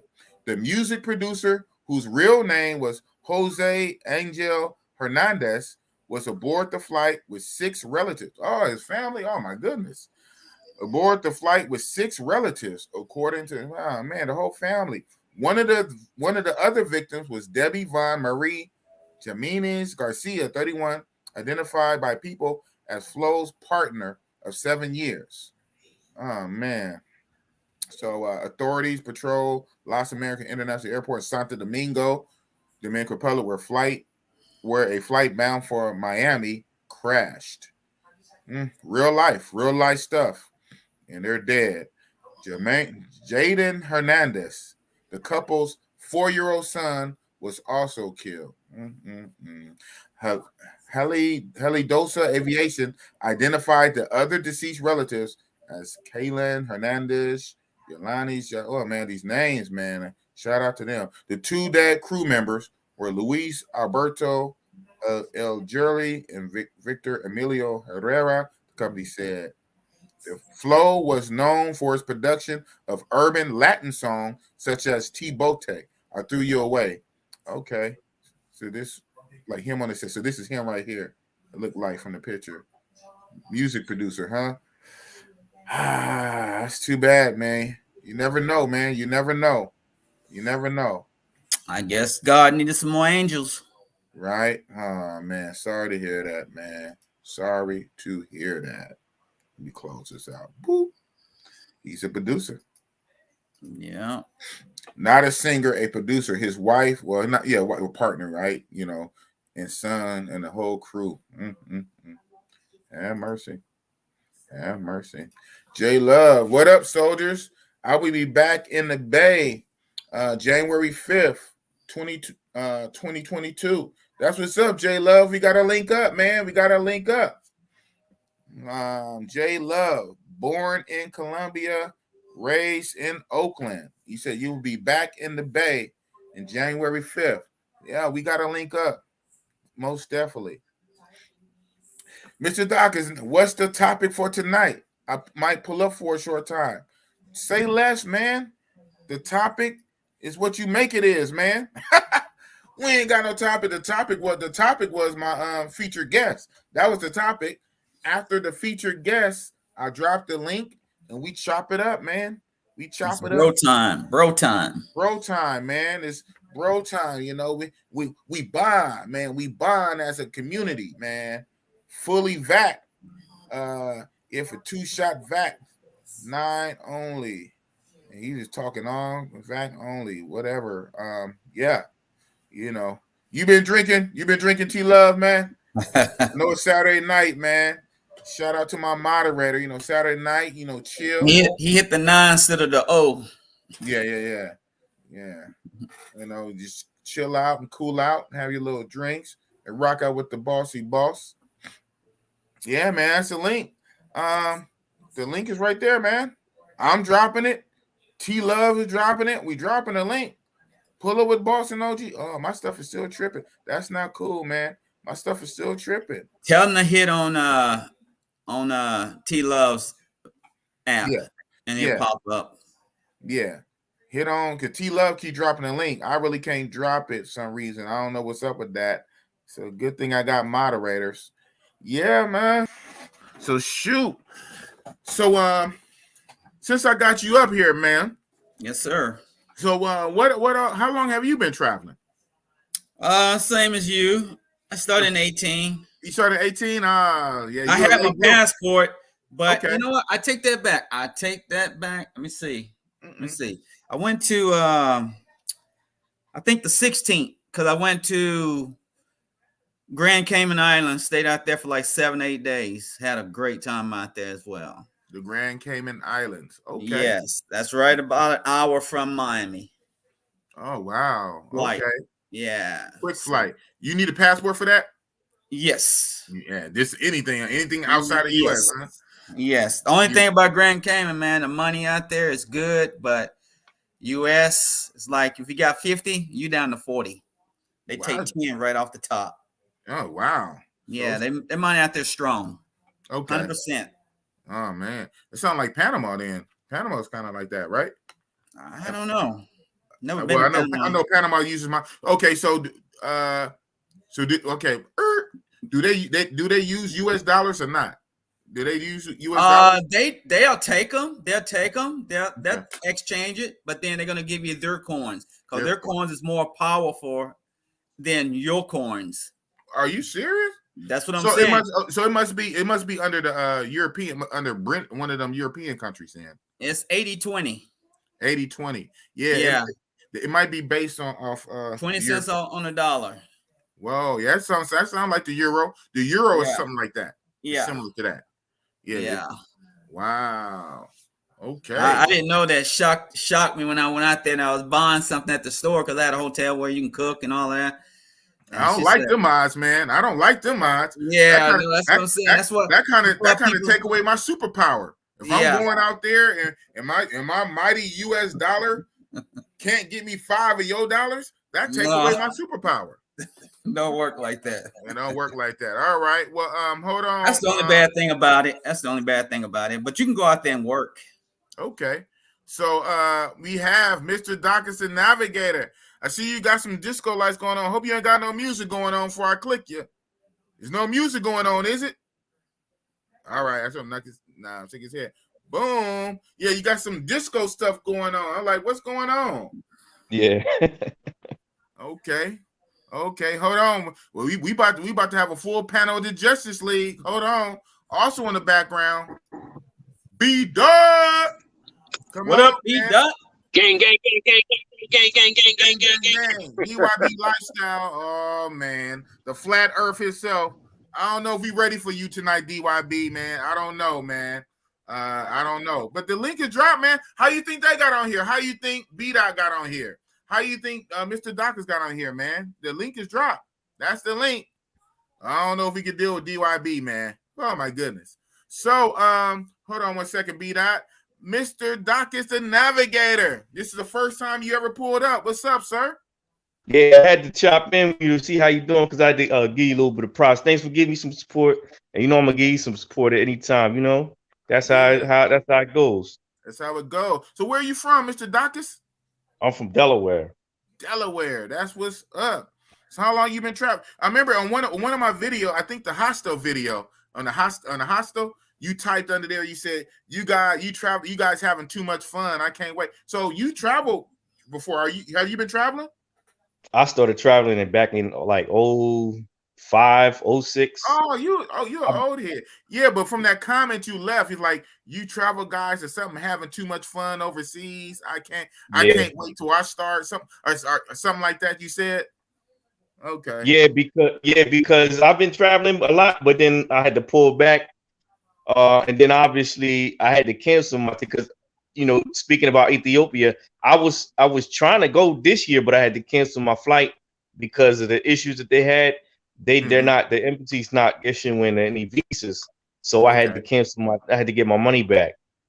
Oh, because I was supposed to be there. That's why I'm like, man, I'm like, I mean, not like envious, jealous, but I'm like, yo, they having too much fun. I could be having fun right about now. But at the end of the day, I get to keep my money in my pocket and go later. There you go. There you know go. Okay, and that's the thing about texting, trying to like read it. Because I saw the comment, you say, like, you guys having too much fun. I can't wait to. I'm like, what? You ain't been traveling? Okay, so when was your last trip? When was your last trip? It was in Ethiopia. but when? April. I didn't say where, when. When it was in April. Oh, April. Okay, so you went somewhere this year. Okay. And I was trying to go. I was trying to end it out coming back for the holiday. Oh, okay. That's what's up. All right. Well, thank you for pulling up, man. Stay up here as long as you want. I'm gonna keep it moving. Stay right where you at. B-Dot, what's up with you, B-Dot? What's going on, man? Can you hear me? Yeah, where we going? You always on the move, man. Where we going now? Back to some hookah? Man, you already know where I'm going. I'm going to the hookah spot, man. Chill out. You going to the do a little paperwork. Okay. How much money did we make today on the crypto? I know yesterday you made like 3,000 in one day. Dude, listen to me. Listen to me, man. Listen to me. So yesterday I made that 3, but I sold it too early. After I sold my position, don't tell me that it should shot up to probably about 12,000. I could have made $12,000. No. Are you serious? Yep. You lost. I mean, in air quotes, you lost about 9,000. You lost $9,000. Well, let me tell you. So I put 1,000 in. From selling too early? I put 1,000 in. I pulled 3,000 out. We're really 4, but 3 of profit. Right. And after I took out, it kept going up. And it topped out at about 12,000. But I'd already sold my position, so I mean, I'd already sold. Man. I was sick, man. All right. But it's all good. That's just the way it goes sometimes. Sometimes I lose. You made 3,000 off of one. Yeah, it's kind of like what the guy was saying yesterday, man. You what goes up must come down. You lose. Sometimes you lose, but I'm playing with house money, so I don't really. It ain't really, I got into a situation. It's actually been 4 months ago now. I put in 3,000. I put in 2,300. The next day it dropped down to 1,800. Then I put another 700 in when it dipped. And then over the course of the next week or so, I put another 1,000. So that's about 4,000 total. And I just checked my account yesterday. I had $121,000. Sometimes you win, sometimes you lose. And wow! So out of about 4,000, about 4,000, you made over 120,000. Yeah. Wow! Woo. So it just I've went to sleep one night with with $7,000 in my account. The next morning I got 600. You know what I mean? I'm not gonna sit there and tell you all the good news. You know what I'm saying? It's not that easy, boss. But it's kind of like you going to the casino. You go to the casino with $20, you up $10,000. You take 4,000, put it back in your pocket. You can play with the other 6. Right. If you lose that 6, it's gonna sting. But you only came in there with $20. Right. Fuck that. Exactly. So that's how I am right now. That's kind of how I am right now. Right. I'm up in the green. I'm so far in the green that I can afford to put 3,000 into something. Exactly. And see what if I lose it, I lose it. It's gonna sting, but I ain't went back in my. It ain't affected my bank account. You know, that's what's up. Wow. And you can. So I think somebody said something yesterday about pulling your money out. You can pull your money out, no problem. You know, I pulled 10,000 out yesterday. It'll be in the bank Monday morning. That's what's up. Shout out to you. All right, Yeah. big baller. Let me bring on someone else. He's been waiting. Yeah, I see you back there. You put your hands up. Like I say, I gotta let my people talk, and I'm finding out B-Dog can talk. B-Dog got a motor in his mouth. So here, you've been waiting. Here you go. Oh my God. BYB lifestyle. Are we ready for tonight? B-Dog, my boy. He's in Japan. You know what I'm saying? Like B-Dog know exactly like how I'm coming, like, you know what I'm saying? Oh man. Hey, let's be on our best behavior tonight. I can bring you up. Whoop, I can take you down. Let's be on our best behavior tonight. All right, like shout out to Mr. Dump Your Boy, Mr. Dump Your Boyfriend. Yeah. So where you at? Are you back in the States? Are you still out there? No, Colombia, of course, man. Like, bro. Okay. So no, because when I remember somebody being on here last week, shout out to you. You was on my show Friday. You said you was only there for 4 days. So it sounds like somebody extended. It sounds like somebody extended their trip. I might be here to New Year's and beyond. And beyond. B does in Japan, right? Yes, sir. He's in Japan. Yeah, I'm in Japan. Yeah. Yeah. I respect that, bro. That's what's up. What's up. So you love Colombia that much? You just extending your trip. You were supposed to be there for 4 days, and you extended to New Year's and maybe beyond. Facts. Wow. Facts. You having that much fun, huh? I feel like life is good. Life is good. Life is good. Life is good. All right. OG.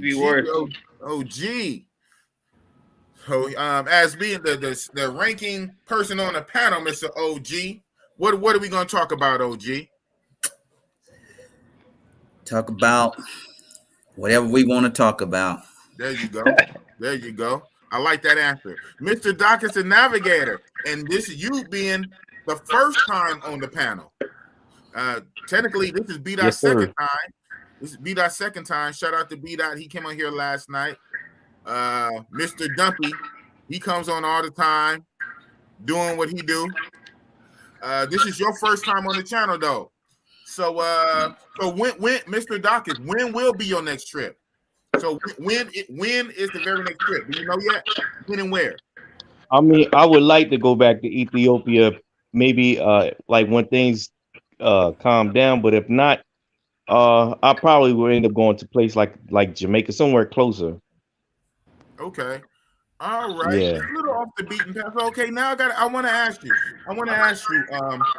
Ethiopia and Jamaica.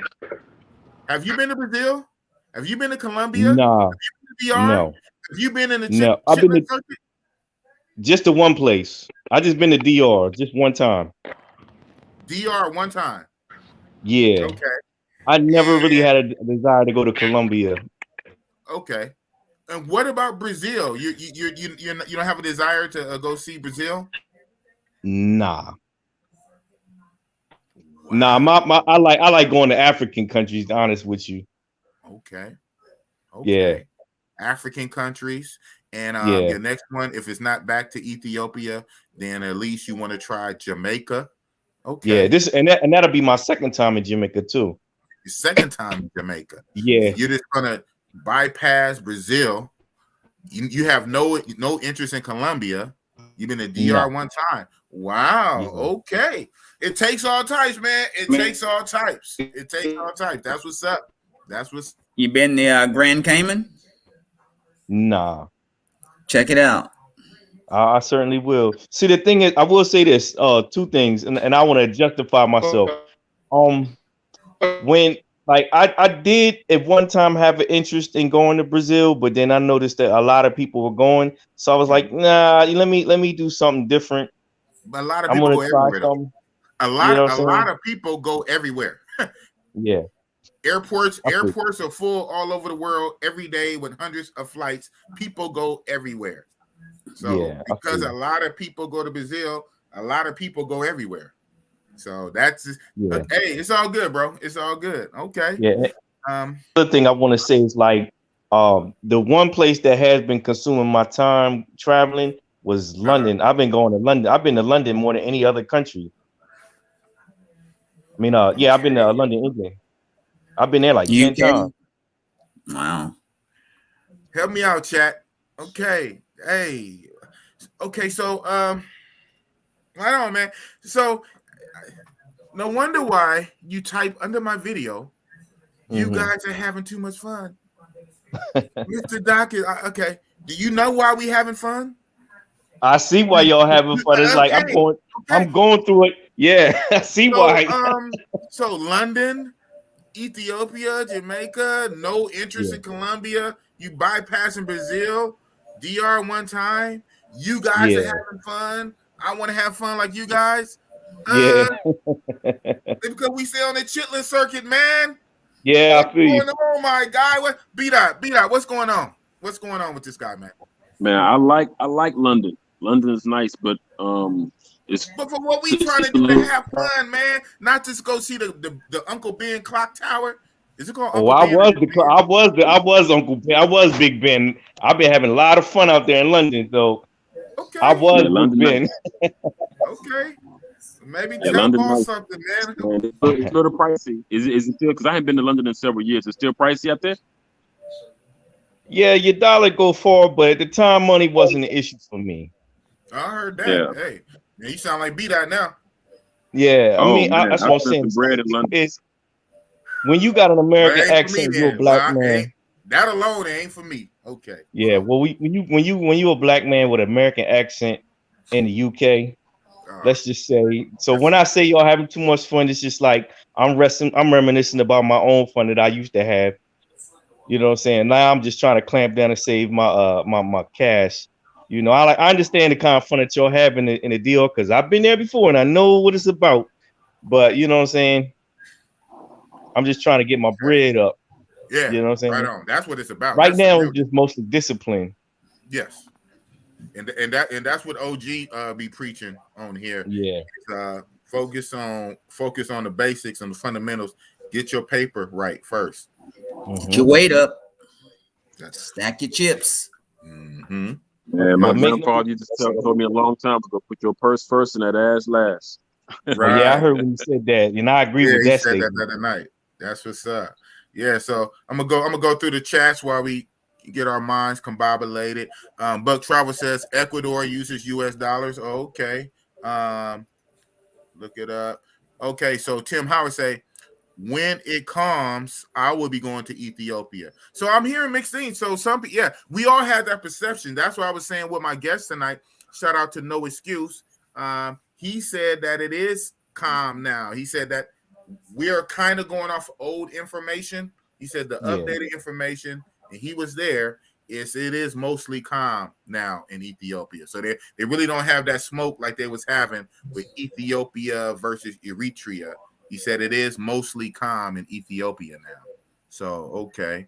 Muchi T, Jamaica is so much closer than Brazil, and they speak English. No language barrier.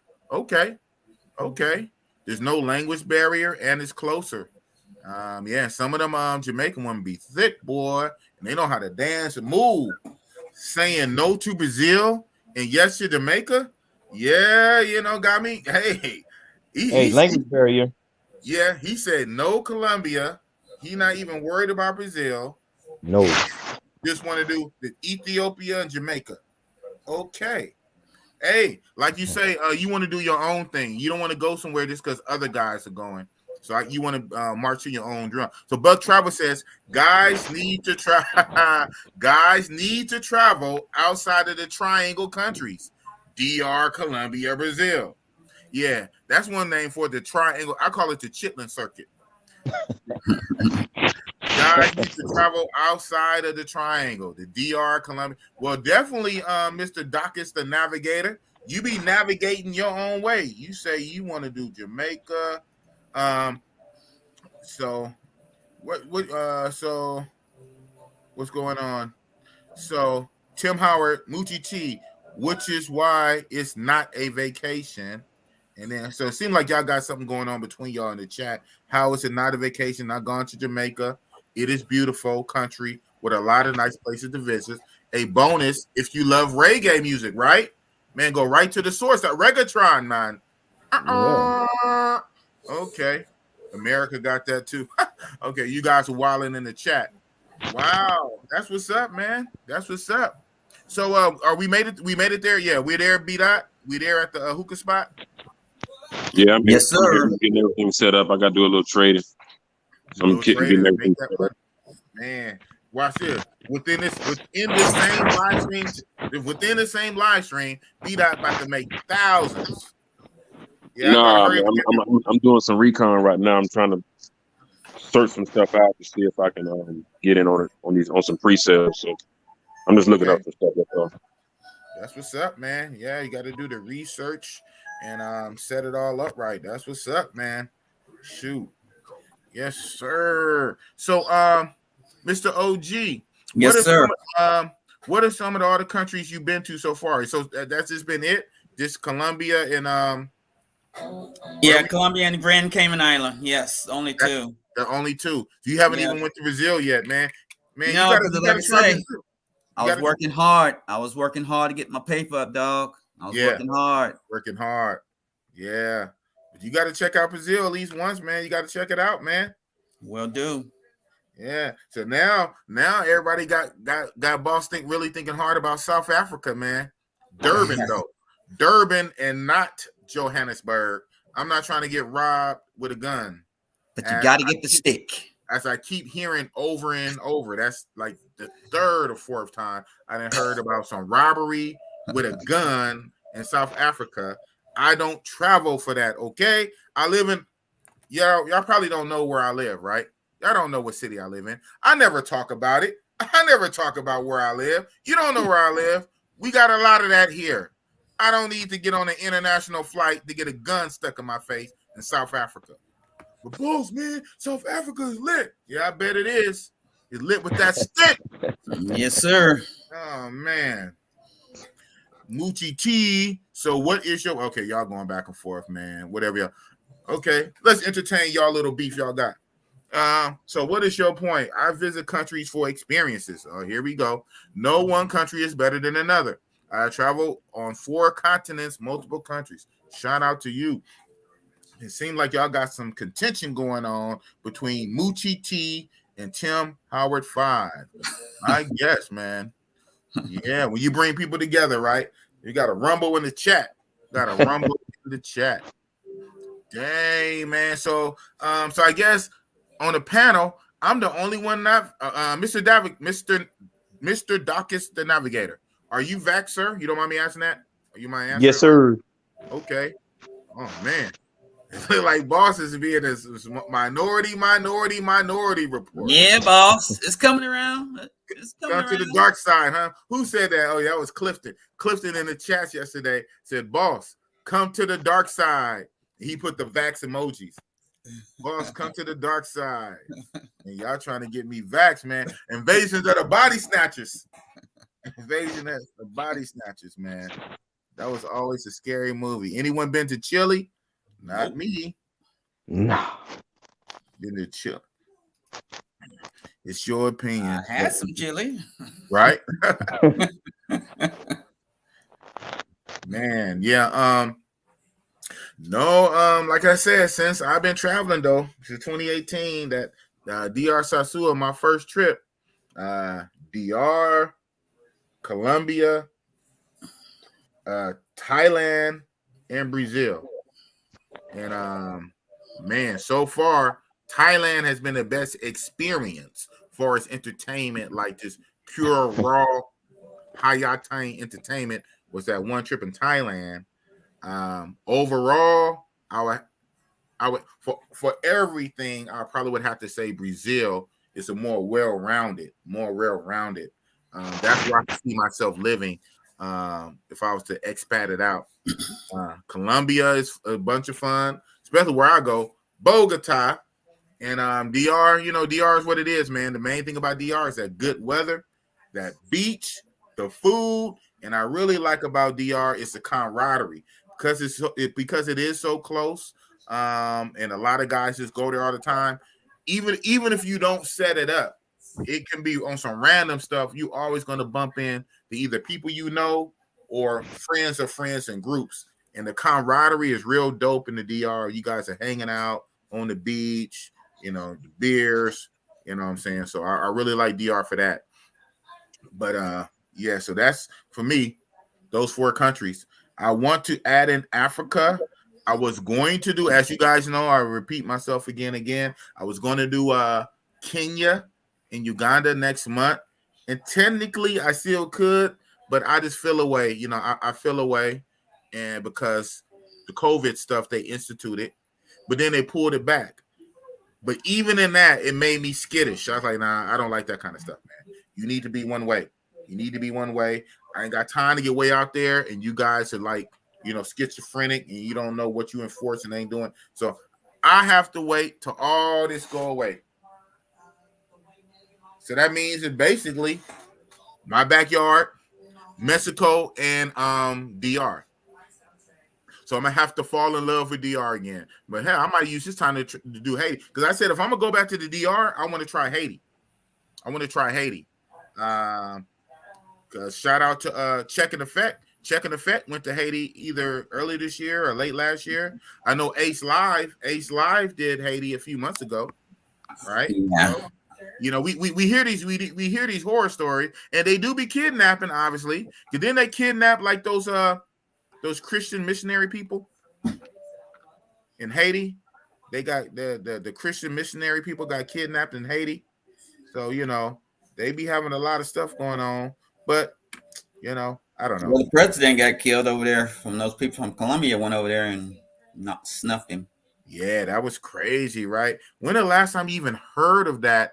This sounds like some 1960 stuff where presidents getting assassinated.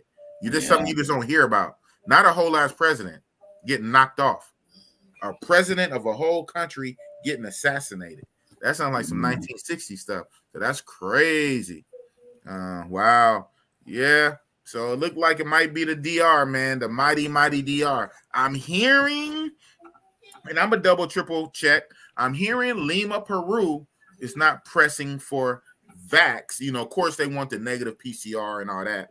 I'm hearing they're not requiring a vax to enter the country, but it might be like a lot of these other places. They don't require a vax to enter, but once you in the country, if you're not vax, you can't go to here, you can't go here, you can't go in this restaurant, you can't go here. You can come in the country, but you got to stand outside everywhere.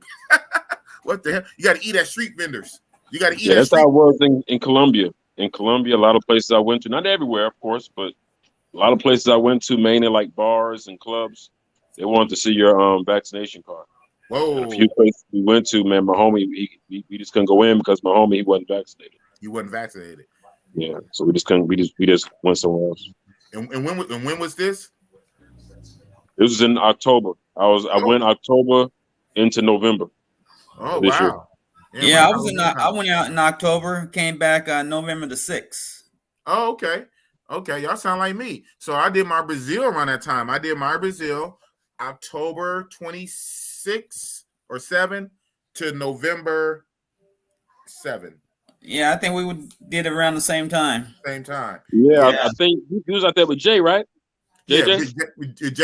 I think Jay told me you was out there. Y'all was out there hanging out. Yeah.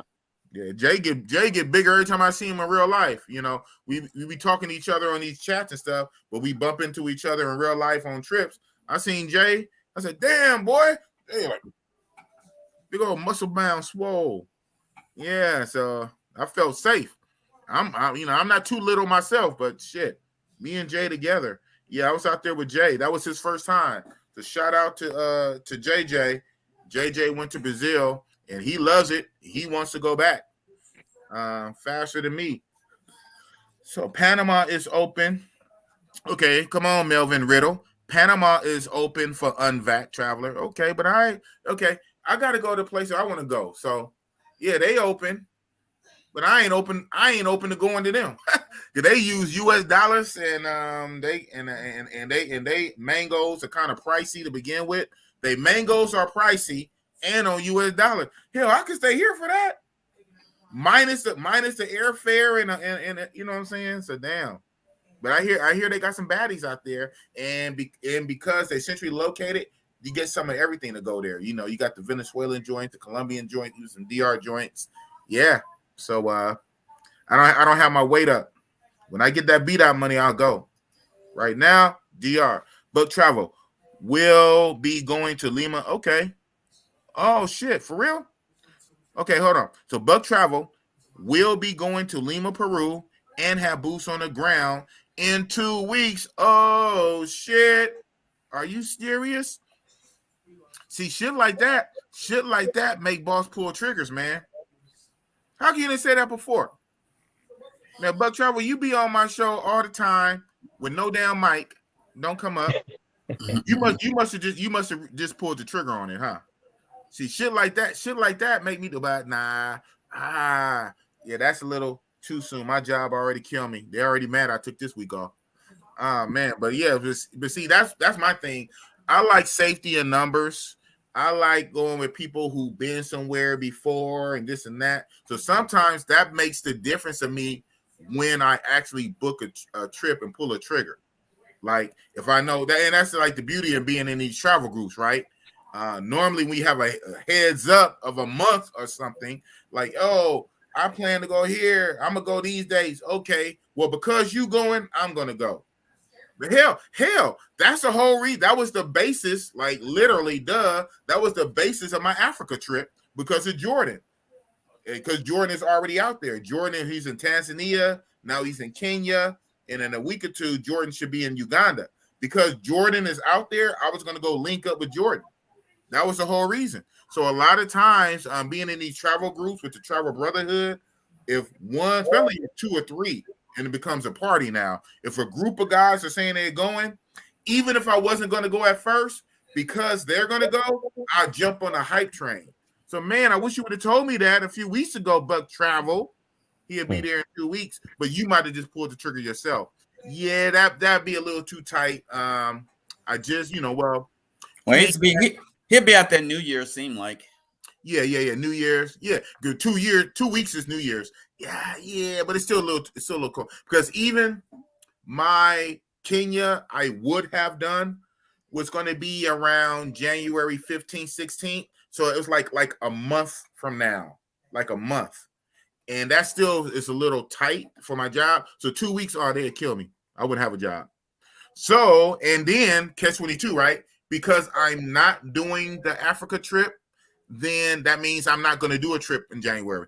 Because it was already going to be tight. But I was just going to do it anyway to link with Jordan. Now, if that not being the case, there's no reason for me to make it tight. Now I'm just going to do something in March. So I'm saying in March, it might be Lima, Peru, if they're still open. Lima or DR. Okay. J Love, you live near International. Yeah, you live near International, big boss. The prices are the same, right? You already know how it goes. So he's saying, when he say International, he's saying it's our big long main street in East Oakland called East 14th. It was really called East 14th a few years ago. And it has its own connotations and its history. So the city wanted to try to make it sound better. And they did kind of beautify the street. They repaved it, and we got some more shops all along the streets, the stretch. But East 14th literally runs to like 3 cities. It runs like Oakland, San Leandro, and Hayward. I don't even know. Did it run past Hayward? This one street runs through like 3. Oakland is big. It runs through Oakland, San Leandro, and Hayward. It's called East 14th, and it's notorious for prostitution and a lot of stuff. So they renamed East 14th International Boulevard, but International Boulevard is still East 14th. And in certain stretches of East 14th, they be out there, man. But we're talking Matrix. We're talking Matrix prices. Sometimes I'll be driving by. To look at them. I even got footage one time, and I thought about putting it on YouTube. Just regular footage for me on my phone. Doing a little window shopping, huh? Yeah, that'd be about it. That'd be about it. I dropped in there. Ooh, they be nice. They be nice out there on International Boulevard. International Boulevard. So that's what. So basically, that's an inside scoop. So that's what Jay Love is saying because they be out there on International. He said, "You live near International, big boss. The prices are the same in Panama." Well, damn, I could save myself an airplane flight. Then this going down to East 14th Street. Christopher Wary. El Salvador is open. Oh, I think you said that too. No, okay. See, I think I read that. Jay Love. I didn't like Lima, Peru, but I only spent 4 days. Well, that's enough to know if you like it or not. Okay, Jay Love, what you didn't like about it? Okay, tell me, because like I said, I'm planning to go. Like that's like on my list to go. My soft list to go in Marches. So what you didn't like about it? Type it or come up, man. I see you tried to come up earlier. What be going on? Every time, Jay Love, I see you in the back channel. I see you back there, and right before I click you, you drop out. So I don't know what be going on with that. So if you can, Jay Love, come up on the panel and tell us about it, or at least type it out. What you didn't like about Lima, Peru? Why do I keep coming back to this same one? I don't know what's going on. Jay Love, what? Okay, so he's asking, what time did you go? Yeah, that kind of determines too, like what time of year. Was it rainy season? Was it the holidays? Was there no girls out? So Buck Travel, 3 weeks in Peru. Okay, received a bonus at work. I'm about to have fun. Peru is very cheap. Yeah, I heard that. Okay, you about to do 3 weeks? Oh man. Christmas bonus. And it's cheap. I heard that too. Shout out, like I say, shout out to Checking Effect.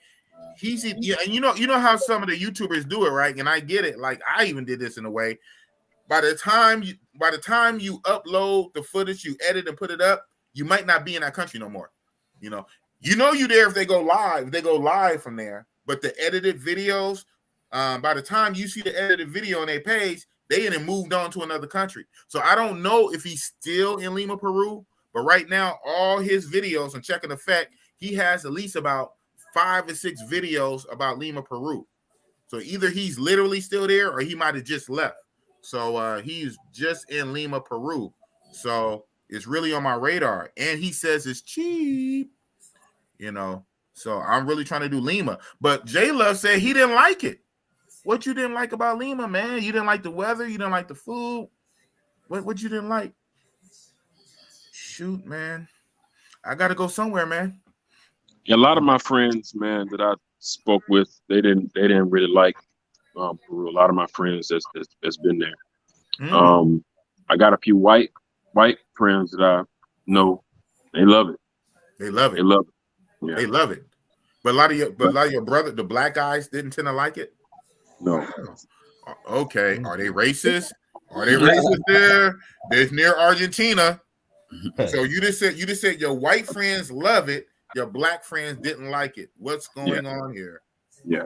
What's going white and black? Are they racist there? My homie, when he was telling, a few of my homies, pretty much, all of them said the same thing. The women just not as exotic and pretty as they would like, But I will tell you this: my 2 white friends that went, the women they had, they sent me pictures and videos. They were beautiful women, man. So nice.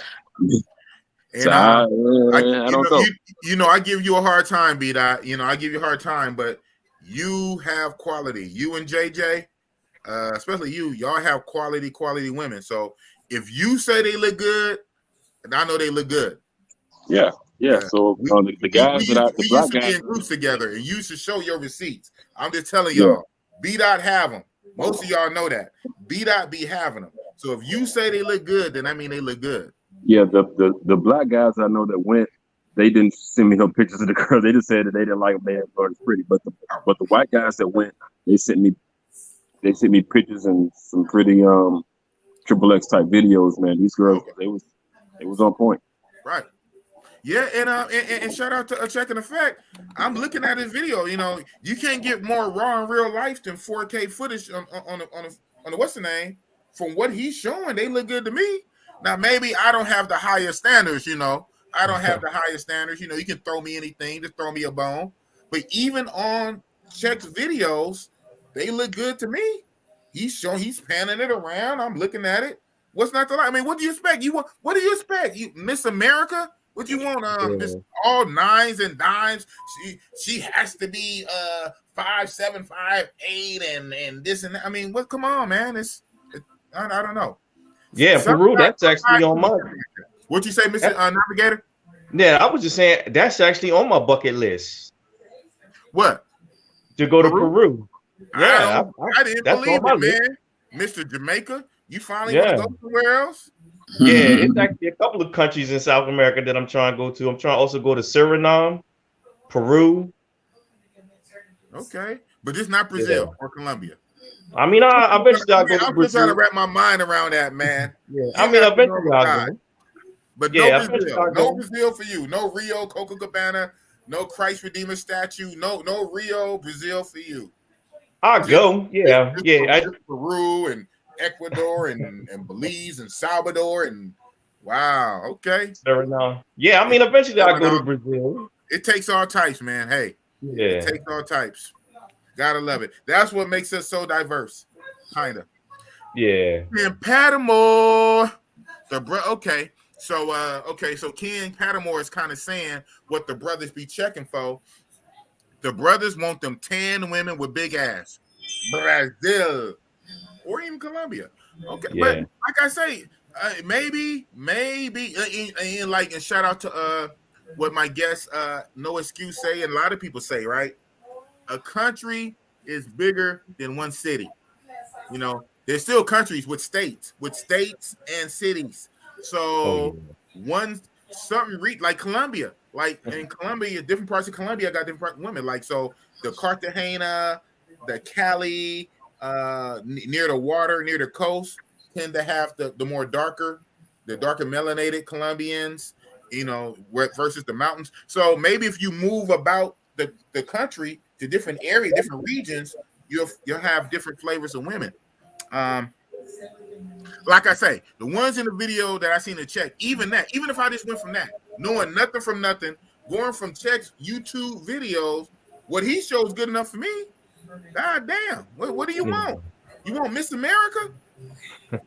I mean, what you want? You want Wonder Woman? I mean, shit, you want Beyonce? Everybody got to be a 9 and a dime, or what you want?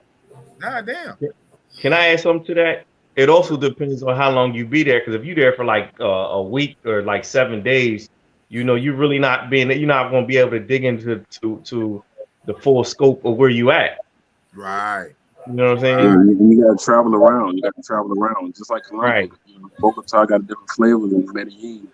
Medellin got a different flavor than, Cúcuta. You got Barranquilla.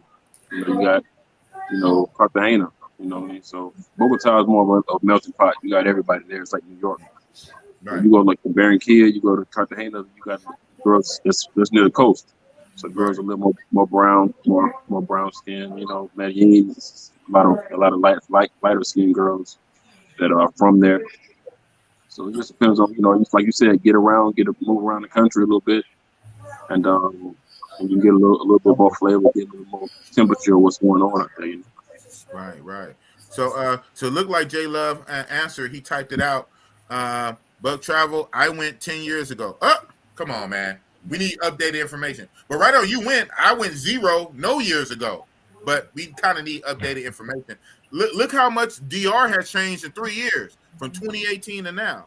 Look how much the DR has changed in 3 years. And then also we're talking what? Pre-COVID. COVID changed everything. So, but anyway, Buck Travel, I went 10 years ago and during the winter time in South America when I was woman crazy. They didn't do much for me, and I prefer tall women. I know that's pretty, but to each their own. Oh no, that's petty. I know that's petty. I heard that. Somebody else says that too. Somebody said that Peru got short women.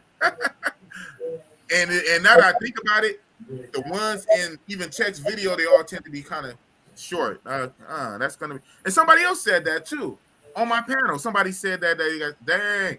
Hey man, hey, guess what? We all the same size when you lay down. You just make it fit and connect like whatever. Find the wet spot. We all the same size when we lay down. Just get it from the back. Get it from the back, man.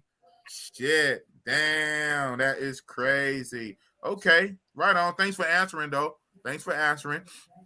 J-Love, there you go. You answered. You went there in wintertime. And 10 years ago. 10 years ago. 10 years ago. That's my thing. J-Love, Beck Travel. Japan winters are very frigid, but it's still better than Peru. But that's my opinion. You may like it, and I hope you enjoy yourself. Okay. So, speaking on Japan winters, how's the winters in Japan, Mr. Brian Bourne? It's pretty cold. It's pretty cold. More it's like the States. The more north you go, the more cold it gets. Yeah, and it's an island, and they got snow in the winter. Woo, I could imagine. Yeah, they got snow. Tokyo right now is pretty cold. South of Tokyo, not as bad. I'm south of Tokyo, so it's not as bad. I just got a jacket, you know. Nice, go jacket, you know. Right. 70 degrees, 76, about 70 degrees, 72 degrees. Nice weather. Nice weather. Okay. J Love is like, hey man, I'm not into short indigenous look. I hear you, bro. It look like Stubby Nubby, huh? I'm not into the short indigenous look. And I didn't like the racist. And I didn't like what did I say? What did I say? I asked. You said my white guy, my white friends liked it, my black friend didn't like it. The white Make people the connection. I didn't like the racism and the treatment of Afro-Peruvians. I went to a restaurant and they were very rude in Lima, near Argentina. That region is kind of racist. I asked if they were racist. You said your white friends liked it, but the blacks didn't like it. I wanted some underlying, like, you know, a lot of times stuff be subtle, right? Especially nowadays. Stuff be subtle, but you can feel it. I felt that in Brazil this last trip. I felt it. I experienced it. Very subtle. You know, ain't it like calling you nigger, but very subtle in the treatment, in the looks. In the looks, the treatments, the tones, the energy. You can feel the vibe. Like, got me feeling weird. Why do I feel weird? I'm on vacation. I should be happy. La, la, la, la, la. I should be happy. Why am I feeling weird around some of these white people? Why am I feeling weird? You know what I'm saying? So, very interesting. But, you know, I'm there to bust it up, so boss don't care. But, damn. Edward Jones, the women in Peru might look good, but can the brothers get those same girls the white guys can get? Oh, shit. Are we going there with it? Are we going there? But yeah. What's OG? What is OG saying right now? OG saying it's all about the Benjamins, baby. And once they hear that American accent, you know what? But you know what? I say it's the same thing. I know I'm the minority in this because most of the guys don't want to hear me. I say it's the same thing in Colombia for the most part. Maybe not Bogota or B.B., but a lot of them, they only messing with us for this, man. Yeah, they prefer their own, and part of me, I can't be mad at them, right? Everybody should like their own shit, your own tribe. A lot of people like their own. I said this in another stream, I think. Wow, man, this shit is starting to sound full circle. Number one, they prefer their own or white. They want their own, or if they step out of their own culture, their own language, their own nation, their own land, their roots. If they step outside of their own, they want white. They will mess with your black ass for money and for some swag, and to have some fun with some hip hop swag and fun and money. But they want their own or white. Niggas don't seem to get that. Nope. Because you like it, because you want it. Your nose is wide open because you like it. In your brain, you kind of reverse engineer and think they like you. No, nigga, they want your money. They really don't want your black ass. They want money. They want their own. They want to be around their own. You can't even speak the language at the time. They want their own kind. They want their own kind or white. But they deal with your black ass for green money. But it is what it is. What we got going on? Yeah, they do. They got Amazon, bro. Like literally, there's an Amazon jungle, right? So I'm telling you, man. You missing out, Mr. Doctor's Navigator. Brazil's got some Amazonian, like literally, they have Amazons because they have an Amazon jungle. Brazil got some tall women and you missing out. But let's go. Yeah. What happened to you? Why you drop off, DYB? Is your connection? Or you just couldn't? I mean, you can be up here, man. We got 4 or 5 people, so it's gonna go around. OG is just content just to be up here. He speaks when he want to speak. He can do that. so you can take some of DYB talk time. I dropped the link. What you talking about, man? DYB, you're killing me, bro. You're killing me. You're killing me, man. He don't want to talk. Yeah, exactly. Just like J Love. J Love talking about he dropped the link and then he come on and before I could clearly drop off. Hey, perpetrating. So Buck Travel. The women are short on average. Whoa, 5'2" on that's an average. Wow. So the men are what 5'5", 5'6". Let me bring you back over right away. Boop. Are you back, man? What you have to add to the conversation, Mr. Dunn? You all right with me, man? You all right with me? I used to kind of feel a way about you. I'm gonna be honest, but after you coming up and dealing with you, I see you're unique, bro. You're unique. You all right with me, man? You all right with me? What you got to say? I'm not really speaking any shit, man. I hear you. Yeah, you will. I'm in Colombia, bro. Man. Hey, he's happy. Like, come on, man. He's happy. Come on, man. Come on, look at me, man. What'd you say? You was killing me the other week. He said, "Look at me, man. Look at me, man. I'm the coolest nigga out here." That's what's up, bro. You all right with me, bro? You all right with me? Man, Big Boss is a real thinker, man. Right on, Big Boss is a real thinker. So. Right on, man. I don't know, man. Right on, man. You all right with me? You in my book, man. So Christopher Wary say, I went to Peru about 6 years. Man, we need something recent, man. All this 5, 15, 20 years ago. I went to Peru about 6 years ago and met a lady online. She and her friend took me by the hand and gave me a day tour of Lima. Oh, that was nice. That was nice. Okay. Brazil, man. Brazil for the win. Yeah, I'm gonna check it out, man. If they're not on that COVID on the vax stuff, they're not on the vax requirement. I'm there in March. I'm gonna do it in March. I wish if I was a full-time YouTube creator, if I wasn't tied to my job, I'll be out there with you, Buck Travel. You say you're going in 2 weeks and you're gonna be there for 3 weeks, and you got boots on the ground. Oh, that'd be perfect segue, but I can't make that trip, man. I can't make that trip. But definitely, okay, definitely look like I'm gonna have an interview. Come on my channel, you doing an interview. You're gonna give me all the info. I was still here, Big Boss. I'm asking you and Kevin at the same time. Can you hear me? Yes, sir. I'm yes, still sir. Here. Go ahead, Mr. Go ahead. I'm still here. Okay, you got it. I mean, come on. All right. Okay. All about Mr. Dumpy. Mr. Dumpy, how are you enjoying Colombia, sir? It's good. Are you staying in the same spot? Huh? Are you staying in the same spot? That don't look like the same spot. The casa. No, I mean casa. We know you're drinking. I know. We know. We can hear it in your slurred speech. Hey, are you staying at the hostel? No. Where you at? Where you at now? Lorelis. Okay. Lorelis. Okay. What's the name? Well, you don't got to name a hotel. Okay. That's what's up. So Big Boss is a real. It's a real thinking, man. Big Boss. It's a real thinking, man. Right on. The realest in the game. Next to you, huh? Next to Hey, you might not know. There was this dude in my group. Shout out to him. He was hilarious, man. Alex Casa, out of I know he lived in Orlando, Florida, and he used to always go to Bogota. You remember him, B-Dot, because you was in the group around that time. Man, yeah, I just spoke to Alex the other day. Oh, for real? Yeah, he was out there somewhere. Oh shit! In Colombia. Oh man! Shout out! Tell him Big Boss said what's up, man. He was always cool with me, man.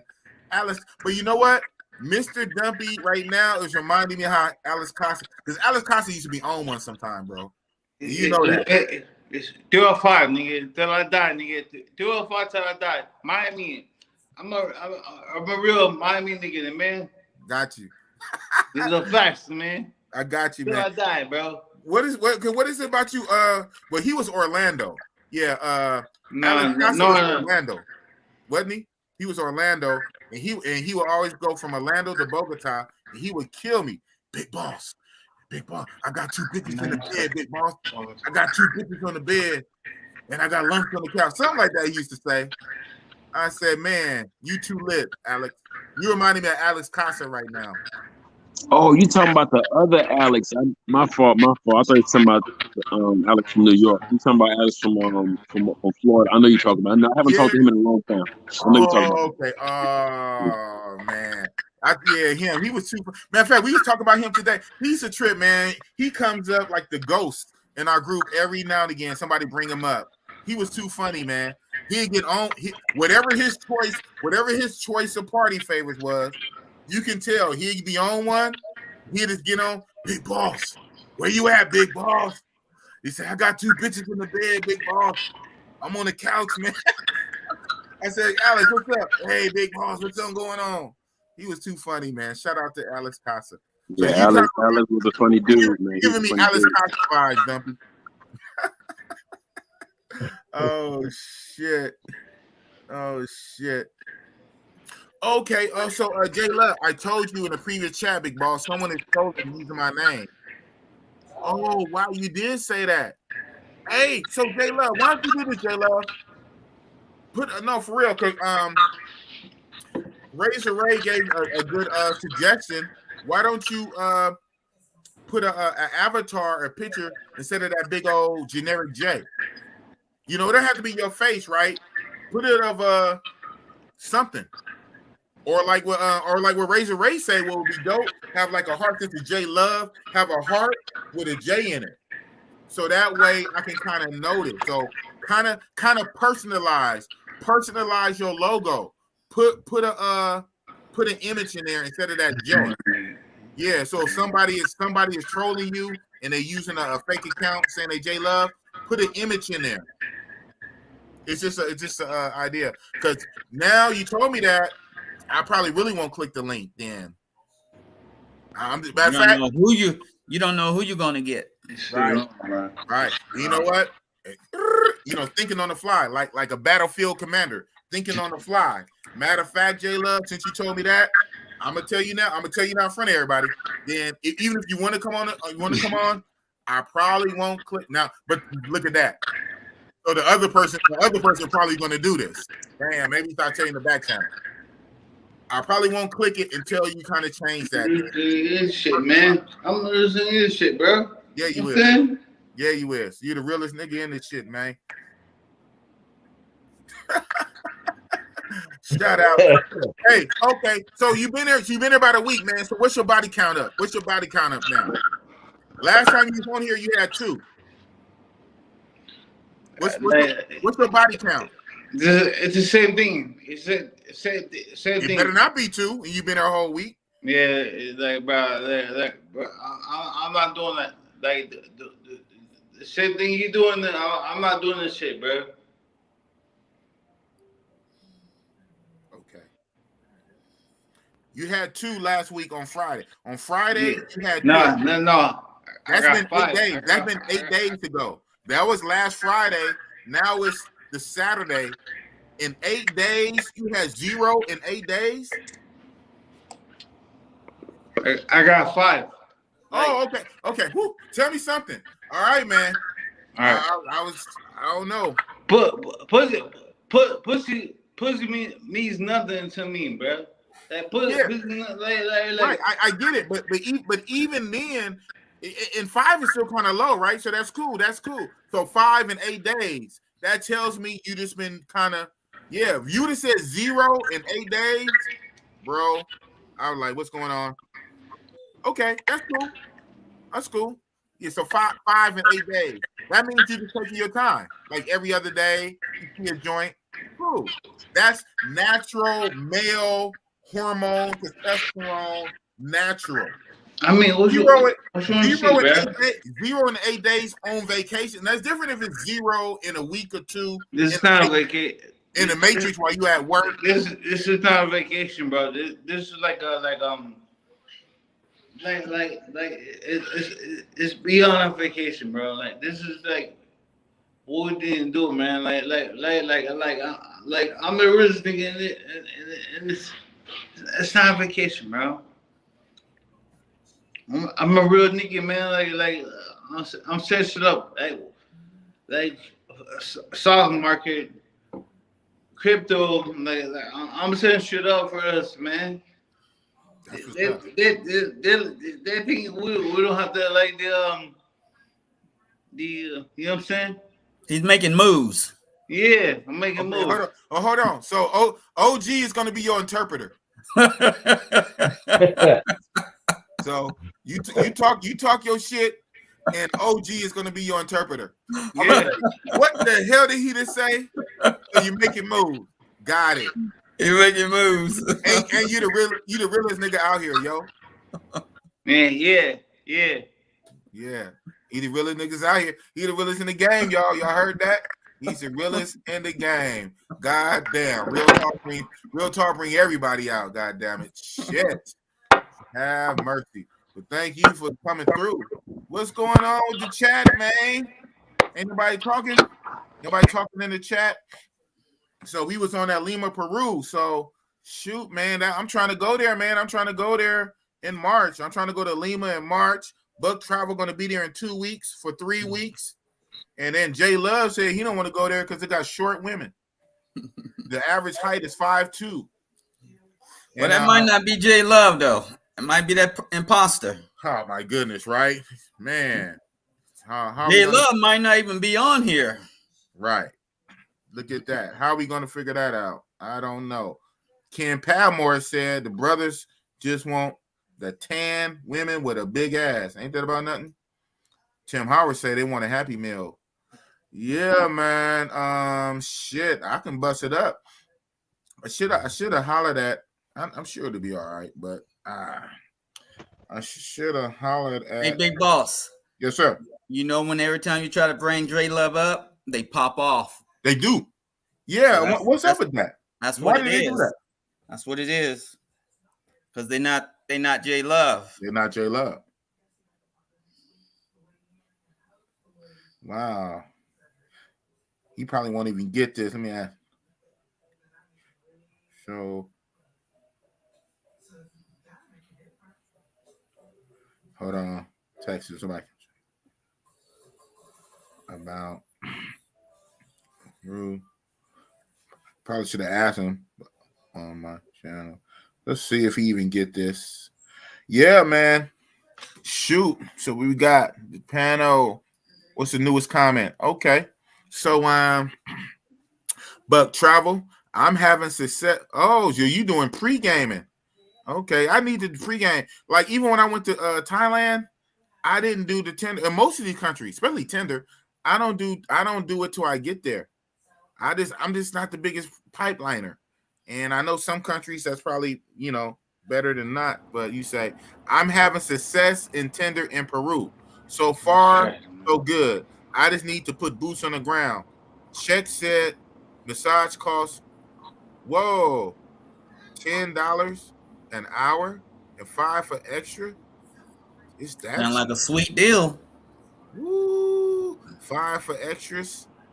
Wow. Okay. Yeah.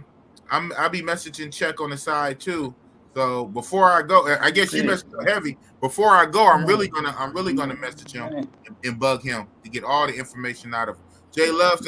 Whatever, this is the real or fake J Love. I don't know. Hey, ask J Love. Hey, boss, ask J Love a specific question and see if they can answer it. Yeah, but if they've been listening long time, they might know. But okay. So J Love, OG wants me to ask you. So, where was you born, and where was you raised? J Love, I wouldn't advise a tourist to be that loaded in Colombia. That's very dangerous. Yeah, man. But yeah, exactly. And that's you, Mr. Dumpy. You kind of you turned up right now. You're very turned up. So I hope you're not going out tonight. Are you there? You fall over? Okay, that's for real. He made a very good statement though, and this is like in some reality stuff, right? But we are trying to look out for each other, like for real, it's a real way. So you are a little too turned up right now. You're a little too lit. So I hope you're not going out, and I almost hope tonight you're not even calling it a mango over. That's going to see you in that state and be like, So yeah, you might just want to cool out and stay on this live with us. Yeah, stay on this live because you a little too turned up, bro, to be in Colombia in that area. You know what be going on out there. Not saying everybody, not trying to give it a bad name, but the druggings, the robbing, the scopamine. Hell, you halfway did the job for him. You halfway doing the job for him, man. So yeah, you a little too lit.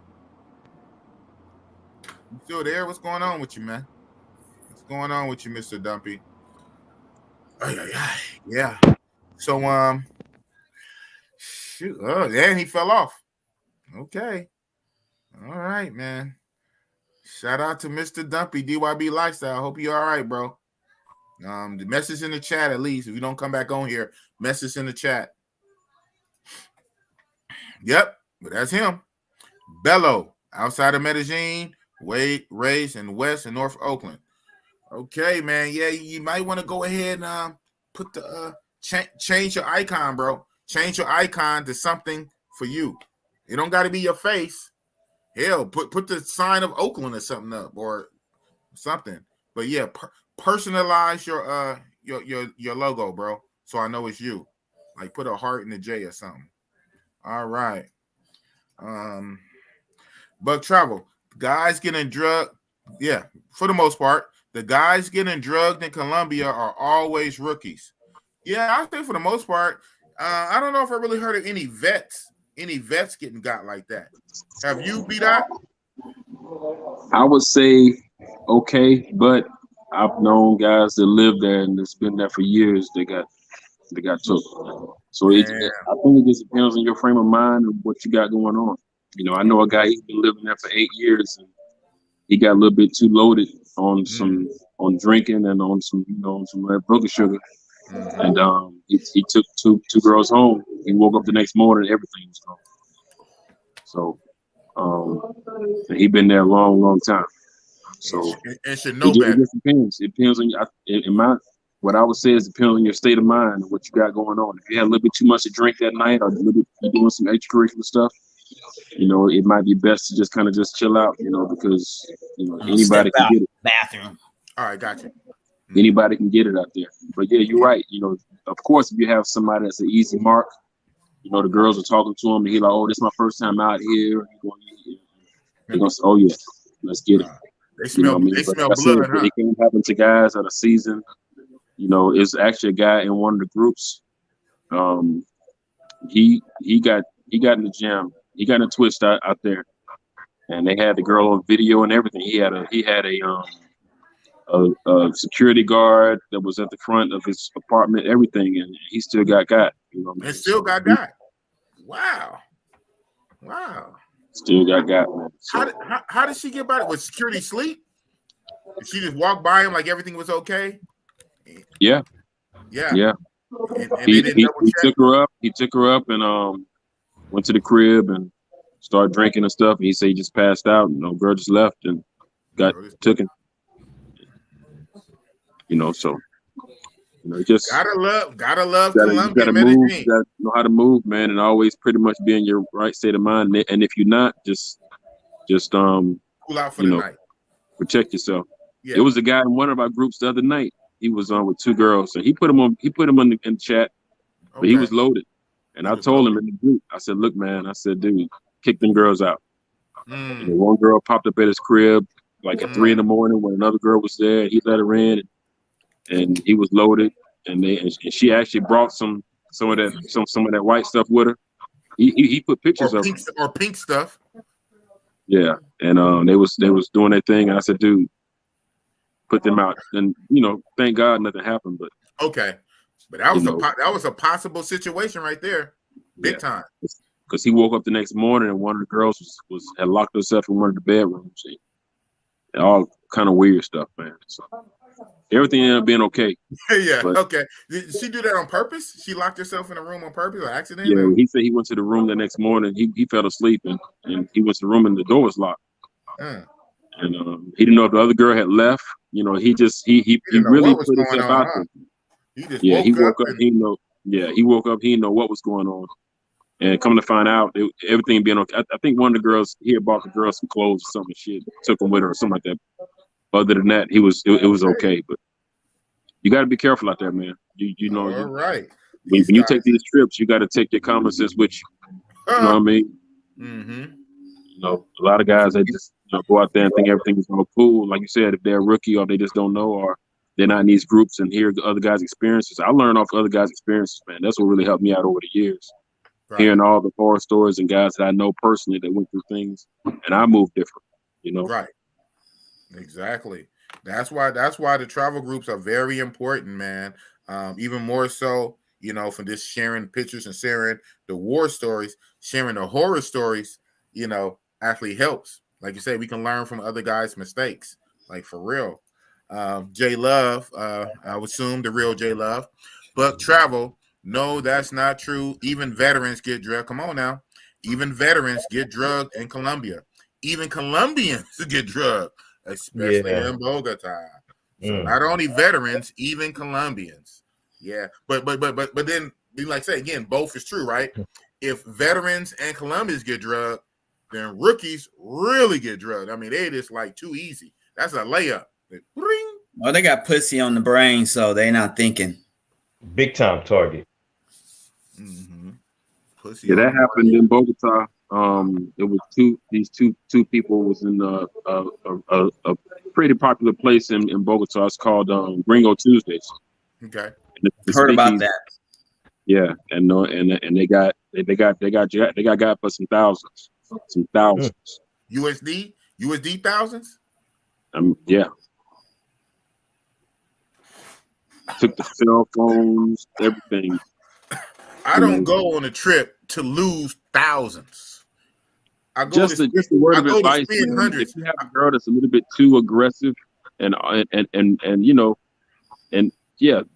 to overlook the beauty. If she's a little bit too aggressive, or if it's her and her friend and they're a little bit too aggressive, let's go to the house, let's do this, let's do that, and they just met you.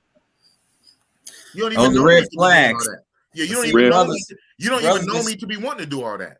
Brothers get stuck on stupid.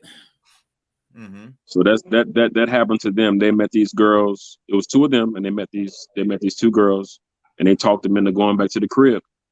And they was drinking and having a good time. And you know how it is when you get drunk. Your guard is down. You get loosey goosey. You literally get loose. You get loose. And I want to say it was $10,000, something weird like that. 3,000, 10,000. It was something. It was some thousands. I know that. Some thousands. Yeah. Jewelry. They took the phone, cell phones, everything. Yeah. They actually had like a little. That trip wasn't worth it. You could have stayed. That trip wasn't worth it. You could have stayed home to lose on that kind of. Wasn't worth it, man. So, just the guys in the chat, people looking at this, man, just always keep that in mind. If you got somebody that's a little bit too aggressive and you just meeting them, and they want to go to your crib and they want to drink, hey, take this, nah, let me go get you some drinks. I'll come back and give me the money. I'll get you some drinks. Come back with a drink. No, I need to see that drink from the whole time. Give me some money and I'm gonna bring you a drink. Who's making that drink? Who's making that drink? And after the drink is made, what are you putting in the drink by the time you give it to me? Yeah, that devil's breath, that scopolamine, that's a nasty drug, man, and it'll wear you out. Too much of it will kill you. Yeah, too much. The dose. And the thing is, the scary thing is about it, right? Most of these girls, I don't think they went to medical school. So even if they're not trying to kill you, right? They just want to rob you, right? But if they put too much, the high doses, it can kill you. and that might not even be their intention. They just want to drug you so they can rob you, but they might put too much by accident because these girls ain't no medical student to go to nursing school, so they just gonna wing it. They're gonna eyeball it. This should be enough, and who knows? That might a few little grams more will kill you. That's the scary part. You know what? They got something now to where it can absorb through your skin. Yes, you don't have to have a drink. I heard about that. It can absorb through your skin and they get into your system. Right. So someone has shared an article. At first, I didn't even know if the article was real. It come to find out, I guess it was real for a time at least. It was a taxi cab driver in Bogota that had the scopamine inside hand sanitizer. Yep. So you rub that liquid hand sanitizer on, you're rubbing in scopamine. So it get through your skin pores? You can get anybody like that. Yep. Oh. You just you gotta keep your own shit. You gotta take precaution and have your own shit. Don't take nothing from nobody. It's something out there. I don't know what it is, but I was talking to one of my other fellas last week. But it's something. Once you rub in your skin, it paralyzes you. It's like a date rape drug. You see what's going on, but you're actually paralyzed. You can't move. Your eyes are open, but you can't do nothing. You can't talk. So you can be sitting there watching somebody rob you, and you just like you can't move. Is it temporary? Does it wear off? Does it wear off? It wears off after a while. Yeah, it wears off after a while. It wears off. Come back. You slowly get your movement back. Slowly. Yeah. Yes. Oh, look it up. That's not cool. I don't know all the details about it, but look it up, man. There's something out there like that too. Oh man. Yeah. What if she put, I got a crazy brain. What if she put a strap on and turn you over, bend you over? Yeah, you want to fuck me, huh? I'm gonna fuck you. Yeah. or she called her tranny friend over, and the tranny friend pulls out the package, pulls out the salami, and turn you over. Oh snap!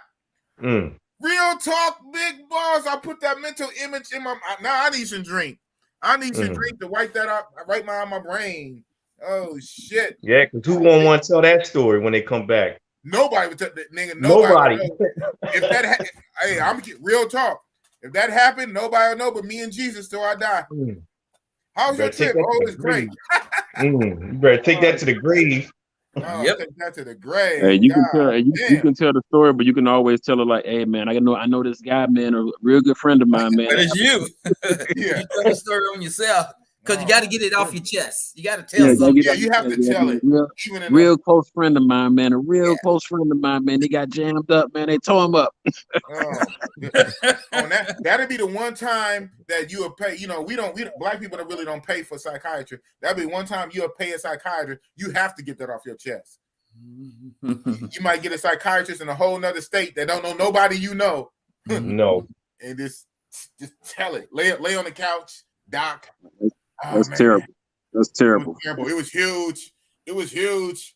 Oh my goodness, man! I couldn't move. Doc, I couldn't move. Huh? Doc, just tell Doc I couldn't move. But I just felt something going inside me. Oh, damn it, man! Look at here, Medellin. Y'all love Medellin though. Medi. But Mr. Doctor Navigator. He said, I ain't worried about it. It ain't gonna never happen to me. He said, now during not gonna scope me. Now during the holidays, it's a very critical time during the holidays, man, because a lot of people, it's ramping up crime and it's ramping up. You know what I mean? During the holidays, every year, man, during the holidays. And the COVID stuff didn't help. Or the COVID lockdowns haven't helped with the local economies. It's putting the squeeze on some of the businesses. So, yeah, man. Oh, my goodness gracious. Have mercy. There's so many ways. So the liquid, they got it in the liquid. You rub it in the hand sanitizer. Now they got the liquid date rape that kind of paralyze you. Oh, that's not good, man.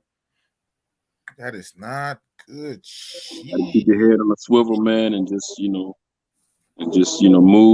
different. Just got to move different and just always have it in the back of your mind. It might not be nothing, but hey, it might be. So yeah, that you is never know. Wow. So Jay Love said, I heard of a guy that dated a woman for 2 years and she drugged him. And damn, that's a low blow. She played the long game for real. Talking about playing a long game. She played the long game. She ran a marathon on his ass. Right. She dated him for 2 years, 2 Christmases, 2 birthdays, 2 years, and then robbed him. Drugged him and robbed him. And she probably got everything too. Do you think about how close you get to somebody in 2 years?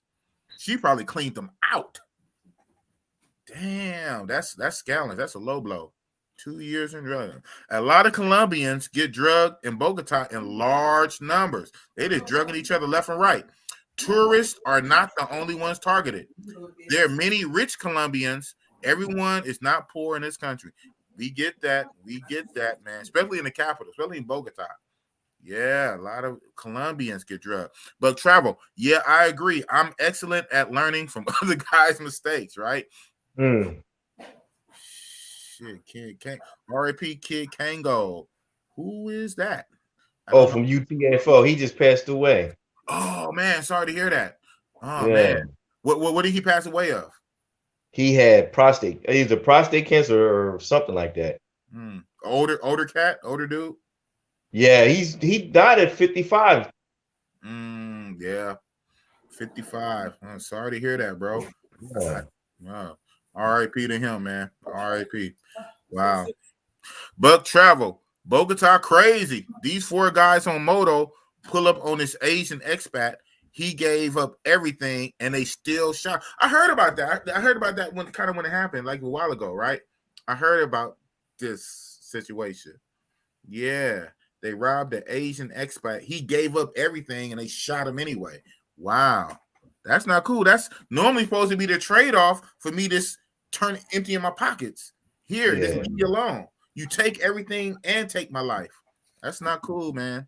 That's not cool, man. J Love, bombs. Man, why don't you come up to the chat, man?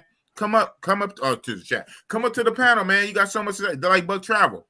Buck Travel and J Love, the main 2 that need to be up here sometime with everybody else. Y'all have so much information in the chat, but you don't want to come up on the panel. J Love, girls working in Club Gusto in Park Laeras most likely won't drug you. Tourist thirsty dudes pay big dollars in Gusto. The women don't want to risk losing that hustle. Yeah, it's the street girls that get you. And that's my thing, because you know me, I like street meat. But unfortunately though, they answer to nobody. They freelancers. They do their own thing. So yeah. So sometimes that's why it is better to go through no matter how I feel about Vanessa and them, people, it's just where it's organized, whereas other people involved in it. Sometimes that might make the price a little higher, but you got to think about what you're paying with that price. You know what I'm saying? You got to think about what that price includes. With that, I'll go to a casa. There's several casas in Colombia. Several casas, man. You go to a casa, have a good time. Boom, boom, boom.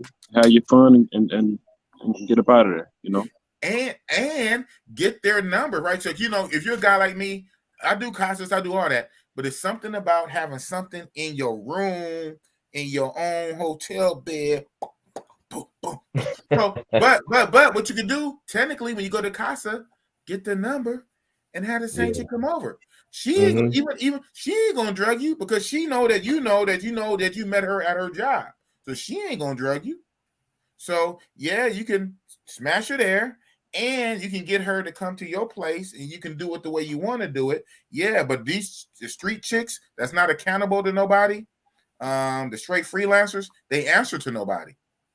And that can make it dangerous because they can do what they do and they like ghosts. They can disappear in the wind. Yeah. Ken Padmore, LOL. Tell the story like they do on TV when the kid is asking his dad for advice. Get in bed, y'all. Get in bed. Oh, the doggies. I heard them. That's what's up. Up there. That's what's up. No. Lay down. I'm gonna ask him what kind of dog he got. Stay. Yeah, I'm a dog man. I don't think I got no dogs for where I'm at right now, but yeah, if I had a big house, I love dogs. I'm a dog man. Yeah. So what are you saying? Tell the story like you did. So you got some doggies. What kind of doggies you got, man? I just got a little Yorkie. Oh, it's just only one? Yeah. It sounded like two almost. Nah, here he is right here. Come here. Yeah, let's see it. Let's see the Yorkie. Come here, yo. Come here. I'm a dog guy, man. I'm a dog lover. Come on. I love them. Man, oh, look at him. He cool. What's his name? Yogi. Yogi? Yeah, he like a Yogi. What's up, Yogi, man? What's up, Yogi? Yeah. What's up, Yogi? You a doggy. You got your shirt on. What you doing, Yogi? He says Santa's a little helper. Oh, that's what's up. What's up, little Yogi? Yogi, what you doing, man? You being a bad doggy, man? Boss he's a good dog. Boss gonna come get you, Yogi. Hey, I love little doggies, man. Shit, man. That's what's up. Yes, sir. So J Love said, the Venezuelans, I heard, are changing the robbery tactics. Oh, man. Oh, yeah. Hey, tell us. That's why we got this platform. So now I'm going to think about my beloved Bogota, Santa Fe. So the Venezuelans I heard, are changing the robbery tactics. In the old days, you give up your items and don't resist. The robbers won't harm you in Colombia. Venezuelans are shooting their victims. Wow, they just going hardcore, huh? So almost it's like giving you, like, you might as well just fight. But you never know. You never know. You might have the level-headed robbers who you give yourself to and they let you alone. But then now you try to fight them and then they shoot you. So you never know what flavor of robber you're getting. J Love, are those Venezuelans doing that in Colombia? Yeah. Nice looking dog. I know, right? Nice looking doggy, man. Nice looking doggy. Yogi. Thank you. Yogi. What you doing, Yogi? Here's a puppy, Yogi. Yogi, man. Yogi the bear, man. Look at the camera, Yogi. Look at the camera. Do we know his name? Yogi. He looking around. Yogi. He's so cute, man. That's what's up. Yeah, man. Just stuff crazy out here, bro. You got to protect yourself. And like I say, nothing else. Things can happen, obviously, but we need to kind of try to limit, and not make it so easy. Right now, if you still there, I don't know what you dropped off, Mr. DYB. I hope you are right. Don't make it easy for him. Don't give him an alley-oop on your ass, right? You making it easy. You giving them an alley-oop. Yeah, the job is halfway done by the time they come over here. Yeah, that's what I thought all over the world. That's what I thought. The pandemic spiked crime everywhere. So that's some of the other the other side effects of this pandemic. That's crazy, man. Yeah, so shoot, man. This thing we call travel. The planes could crash. Again, shout out to movie flow. The planes could crash. We can get drugged and robbed and paralyzed and taken advantage of. Hopefully not. Not that way. Not that way, huh? Sheesh. You say you ain't got to worry about that. You staying off the beaten path. Yeah. Well, you gonna be the beaten path. Oh goodness. Oh my goodness. That's crazy. Yeah, man. So, like I say, the world is shrinking for unvaxxed guys like me. The world is shrinking. I got to go where I can fit in at. So, like I say, in March, then I'm thinking it's either gonna be Lima, Peru, or back to the DR in March. Yeah, you guys are just doing what y'all do. Yes. How long you had that dog, man? You had 4 years? 5 years? Yeah. That's what's up, man. That's what's up. Yeah, J Love say, dude was way too drunk or high alone in Colombia. I hope for the best, and that's a clear example of a tourist that's too comfortable. I hope he doesn't become another social media story. Yeah. He's crazy. He normally got good luck though. It normally ends out good for him, But yeah, that's not a good look. He was on here too lit. But shout out to him. I'm the realest on here, man. I'm the realest nigga. Bug Travel. We beat so many odds. Yeah, exactly. We do. Yeah, it's one. Okay, so that's what it is. 1 in 11 million. Yeah. Yeah, 1 in 11 million. Sheesh. And I'm not gonna stop traveling no time soon. So, you know, if my time is my time, I'm gonna keep hopping on flights. So, you know, it is what it is. 1 in 11 million. Because I'm not gonna stop traveling. So, it is what it is. Hey, boss, if you decide to move out of the country, where would you go to? Brazil, man. Next. Good. Brazil. Boom. Got you. Brazil. I'm gonna be right behind Jordan. Matter of fact, it's going to be years anyway. So I think next year I might even try to, like, you know, start the little tiny process. In 2020. Start making a goal for yourself for that. You know, get yourself lined up for that. Yes, sir. Okay. Yes, sir. Yeah, I want to research all the steps and even start the first little tiny step is something, filling out the form or something like that. You know, about putting it in practice. Yeah. So for me, it'll be Brazil. But shoot, that would be the home base. But I still would travel. Like, yeah, I still would travel. So it'd be Brazil and Thailand would be my playground. And shit, it sounded like South Africa, man. And South Africa is all like that. Because for some people, they say South Africa is better than Brazil and Colombia, with the entertainment factor of a Thailand. What? So, because like I say, that'd be the trade-off. Like, and again, you know, a lot of guys say that Thailand is just Asian country. You know, the Asian women are not thick. And I think I've been there like once. For the most part, that is mostly true. But you can find thick ones there. Are they majority? Kind of not the majority, but they're there. But if I can go to South Africa, where they're literally African women and mix, because the area mix light-skinned African women with bodies that's better than Brazil, and the fun level of Thailand, oh shit, yeah, I got to try it out. But I guess it's gonna have to be Durban and not Johannesburg. Nah, because I was actually had experience with somebody that got robbed when I was there. Oh wow. Okay, and so wait. You been to Johannesburg? Yes. How did we miss that? How did I miss that? I didn't remember you saying you've been. I heard Ethiopia. I've been to Ethiopia. I've been to Ghana. I've been to Canada, Trinidad, Lithuania. What? Okay, I guess I didn't ask you. Okay. Yeah. Okay. I've been around. Hold up. Wait a minute. Hold up. I've been around. Okay. You just said it. Run it again. What countries have you been to, Mr. Navigator? All right. I've been to Canada, Trinidad, Jamaica, Dominican Republic, England 10 times, Ethiopia 8 times, Lithuania. Lithuania? Yeah, I've been to Lithuania. That's Eastern Europe. Yeah. The Russian and South Africa. Yeah, I've been to Ghana. And Ghana and South Africa. Yeah. Whoa. Okay. Yeah. So you just kind of did your own thing, though. You did your own thing. Yeah, that's what I'm saying. It's like, not that I don't see anything wrong with going to Brazil. It just was never on my agenda when I was traveling. Okay. Yeah. Okay. Lithuania. I'm still stuck on the Lithuania, man. What made you go to? How did you end up there in Lithuania? Okay, when I was there, like I was just looking up hip hop videos, and one of the video came up where they was doing. They had like you know the rapper Master Ace. No.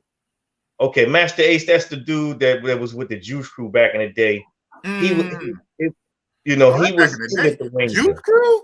Yeah, the Juice Crew. What you know about that, youngster? That's like my time. No wonder why I don't know. I don't listen to old rap like that. Yeah, well, that's the thing. A lot of rappers from the old school, they like going out to Europe. You know what I mean? They do. Yeah, you know what I'm saying? Yeah. They so, got love for the old rappers in Europe. Got love out there. Yeah, so he was doing like he was doing a tour, and they did an interview. So I like, let me check this out and see what's going on. And they had all these different hip hop battles, and they real big on basketball. So I like, I'm gonna go out there one time. And sure enough, I booked my trip. Went to the Gentleman's Club, had a little dance, and So it sounds like they have a little culture where they like the little hip hop NBA black culture out there. Yeah, basically. Oh wow. Yep. Okay. Lithuanians. Wow. And so how long did you stay out there? I was there for almost probably close to 10 days. That was a while ago. So it was like, I guess you could say 10 days. 10 about 10 days in Lithuania. You say it was lit? It was lit. It was turned up. It was crunk or whatever you want to call it. Yeah, for a foreigner, yeah, you know, to get this foreigner experience, yeah, you could say that. You know, my next question gonna be, so how did they so obviously, so they really like the brothers, they like the brothers, they liked your black brown skin, they showed you love. Oh yeah, I got love out there. Like I said, I was at a gentleman's club too, so yeah. Okay. You seem like a conservative traveler, so yeah. Did you hook up with, a lot of chicks out there? How was the hookup? How's the hookup culture out there, man? And Lithuania, are the Lithuanian chicks, let you hook up with them and get with them and do stuff and stuff like that? You could, but you know what the problem was with me was I was there in during the wintertime. It was dead cold, so it really wasn't nobody trying to meet up. But I mean, you know what I mean? Okay. It seemed like it's always cold there in Russia. Okay, but right on. I mean, it was cold. Yeah. Oh, I bet. Woo. The Russian winter ain't no joke. But you would almost think that they want some, they want some company over there if it's cold. When it's cold, they want a warm body in the bed next to them when it's cold. Man, shit, we ain't got to meet up. We ain't got to meet up in the middle of the street. I mean, shit. Yeah, I'll come to you. It's, hop in the bed together. You know what I'm saying? That's the Oakland shit. Okay. So, Johannesburg. So you went to Johannesburg, South Africa? Yes. Johannesburg. How long did you stay? I was there for like at least 2 weeks. 3 weeks tops. Yeah, that was a while ago. Well, how did you like it? How did you like the Johannesburg? I had too much fun out there. Too much fun. Yeah, too much fun. I did hook up with one chick there, and let's just say I kept her busy. Let's say that she ended up going to work late the next morning. Wow. Okay. Too much fun in South Africa, but also the good and the bad. So when you was out there, you heard, was it your? But did you know the guy who got robbed? Well, he stayed in the bed and breakfast that we was at. Okay. Yeah. So what happened was he was from France, right? So he's a white guy, white boy, and that plays a big part of the story because he didn't speak much English. Okay. And he was trying to go to like one of them, like a English school in the neighborhood, but they was telling him, "Don't go unless we come with you." Right. And the lady sat both of us down and told us, if you decide you want to go out without us taking you anywhere, we will set that up for you so you can avoid the bad areas. And that's the problem, because make a long story short, he ended up leaving when we were supposed to go to the mall. He ended up leaving without letting anybody know, and he got lost. And according to him, what he said was, when they noticed him being a foreigner, him being lost, they didn't robbed him in broad daylight, took his camera, bag, money, his passport, everything. Just ran him, huh? Just ran him. Like disrespect. Like, hold on, white boy, you gonna stand there and just give us everything. Just be still. Everything. Broad daylight. His passport? He had everything on him. Why would he? That's the thing. Exactly. This gang. He had a bag. He was traveling with his bag. Yeah, he had a bag with like all his. He had a camera and everything. All of it was in one bag, and they just grabbed the bag to the point where they strangled him, and then he lost consciousness. Whoa! They did him like that, exactly like that. Oh shit! Yep. It was like physical, like just like strangling him, so he was unconscious. Yep, broad daylight. Just raw, everything. So it wasn't with a gun, but it was literally strong arm. With his own travel bag. Huh? With his own travel bag. Oh, they strangled him with his bag? Yep. Oh, it was like real, huh? Yeah. Okay. Broad daylight. Whoa. Man, South Africa, man. That my coworker. I work with him. He's West African. He lived in South Africa 3 years. He said, "Big boss man, Much crime, South Africa. Police are corrupt. The taxis are corrupt. It's much crime, Big Boss Man. Man. I'm gonna put context on what he say about taxis. Yeah, what's up with that? When he says that, I'm trying to get him on my show. He don't want to come on my show though. Okay. He'll be perfect. He'll be perfect to come on my show. He don't want to come on. But what you saying though? Okay, so when he says that, a lot of times, a lot of taxis, they fight over customers. Okay. So they have this thing called taxi wars. If you look at, I don't know if you can find it on YouTube, but like I guess if you know you want to get on if taxi driver want to take you, another person see you, and it's like, they two dudes fighting over customers, and it can get real. Just like how dudes can fight over a chica, they got dudes fighting over customers as a taxi driver. Whoa. It can get real.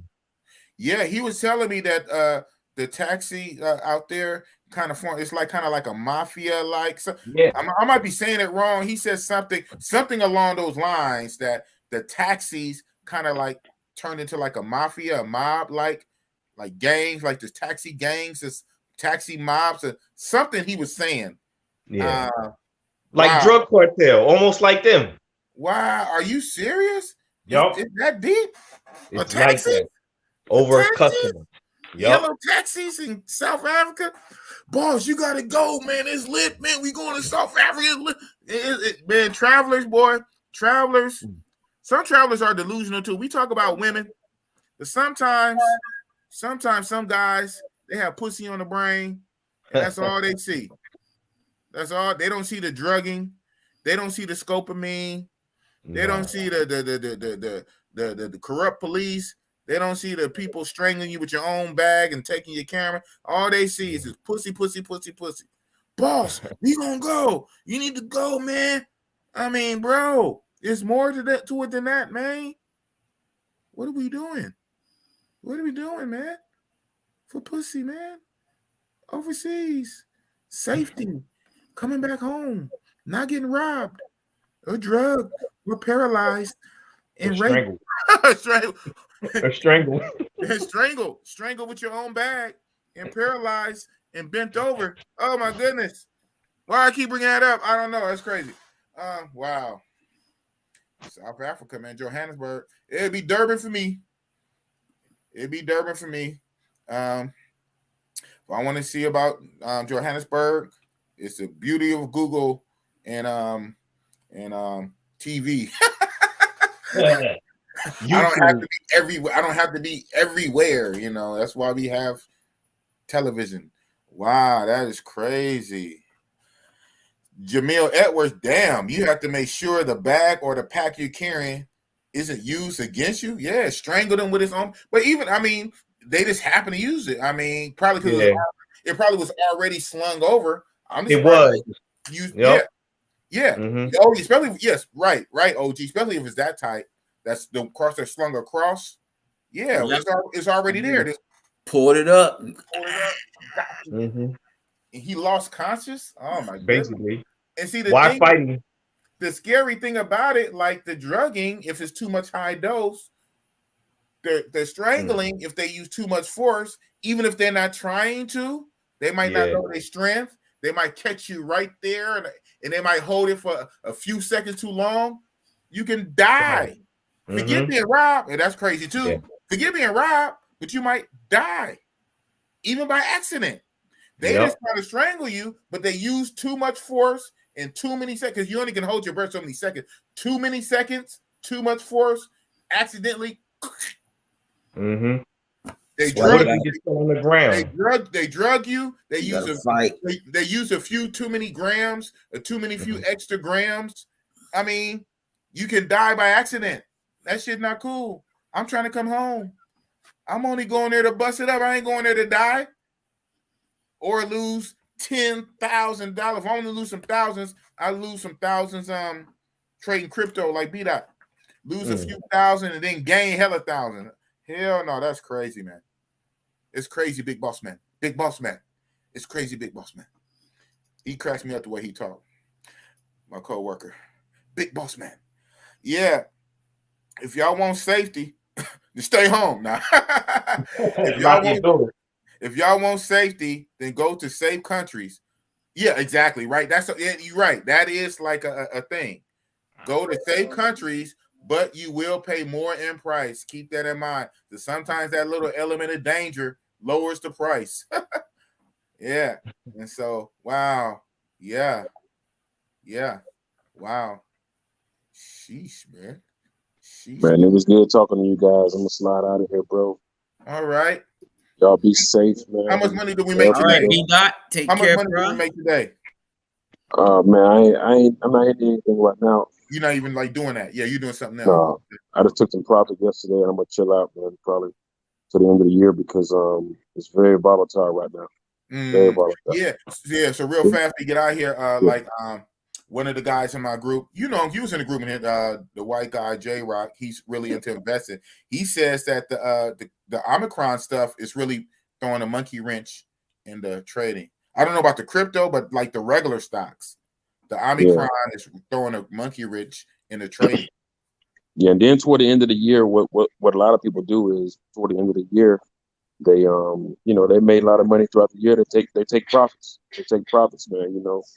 It's kind of like a bonus, the end of the year bonus. If you make a lot of money throughout the year, toward the end of the year, during Christmas time, you want to buy gifts or you want to buy yourself something, whatever. You take the profits, and you wait till the first quarter next year to make a move. There is this one situation I'm gonna get in. It's a pre-sale on December the 21st. I'm gonna jump on. Okay. But other than that, I'm gonna chill out. Okay. I learned my lesson. That when I lost at 7,000 overnight, that was Christmas 2 years ago. It was like December the 23rd. Oh wow. Yeah. Wow. And it was my fault because I didn't set a stop loss. Right. So I went to sleep. I had $7,200 in my account. I woke up the next morning, just overnight, I had $635, bro. I know. I'd have been staring at that for a while. I was like, wait a minute, my eyes work. What the hell? Yeah. Ouch. You gotta, kind of like what I was saying last night. You gotta stay on it. You gotta keep yourself on point because, especially with crypto, you lose money or if you make a mistake, there ain't no customer service to call. You can't. Ain't no do over. No. It's a wrap. Yeah. Wow. I don't. Yeah. Y'all be safe, man. You got travel. The guys in the group, wherever y'all going, man. Y'all be safe. Have a happy holiday. I'll be around. If you do another live stream, I'll be on. I'll be in the chat on live. I'll be going to Tokyo for New Year's, man. So I put some stuff in the group for my trip. But other than that, man, y'all be safe, man. Safe travels wherever you are in the world. Peace out. Nice meeting you, bro. B-Dot, Brian Bourne. B-Dot. The B stands for bank. y'all be safe. Yes, sir. Yes, sir. B-Dot in the building. And then there was 3. Yeah, man. He said he went to sleep, $7,000, woke up and had about $500-600. Ouch. Ooh, that shit hurts. That hurts, man. Ooh, man. But like I say, I've been researching. Yeah, you can set the like automatic stop loss. Like when it get to a point, it'll sell. But he said he forgot to set up the stop loss, so it just went all the way down. Ouch! What goes up must come down, huh? But it's where you can make money though too. You heard what he said? He said off of 4,000 off 4,000, he made 121 off $4,000. So it's that win and lose. You stop. Win some, you lose some, though. You win some, you lose some. I guess, man. You stop. That's it. Like fuck that. You said fuck that, huh? Fuck that. But I say he made 120 off 120K off 4K. That's a hell what of I'm saying. When you get that 120, you stop. You like fuck that because like I said, you got to be disciplined. Can't be greedy. Can't be greedy, huh? That's what happens. But that kind of dry. Yeah, you say that though. You say that. That's one thing to say on paper, but man, you smell blood in the water. You make that kind of money, like you got to be disciplined. You got to be disciplined. Yeah, you're right. Golly, man. You can't risk it. You got to know for sure if you think you can do it, then you do it. You got to be confident, but nah. Nah, that for you, huh? Yeah, it's very volatile. It's volatile. You got to have the risk. Man, I probably have a heart attack watching my money just drop like that. Go, whoop, oh, what's going on? That shit hurts. Yeah. You then cussing? Go back up, I'll be like, and they go down. And like you said, he sold early. He said he sold early. He sold, and he thought he made a $3,000 profit, and it kept going up. He missed out. He could have made $9 more grand. Oh my goodness. Yeah. I'd have been kicking myself to hear the Tokyo. Sheesh. Yeah. Hey man, I need to get off in it though. I need to get off in it next year. I'm gonna do something. I'm gonna start take my baby steps. I'm gonna put my my pinky toe in the water. I'm gonna do something.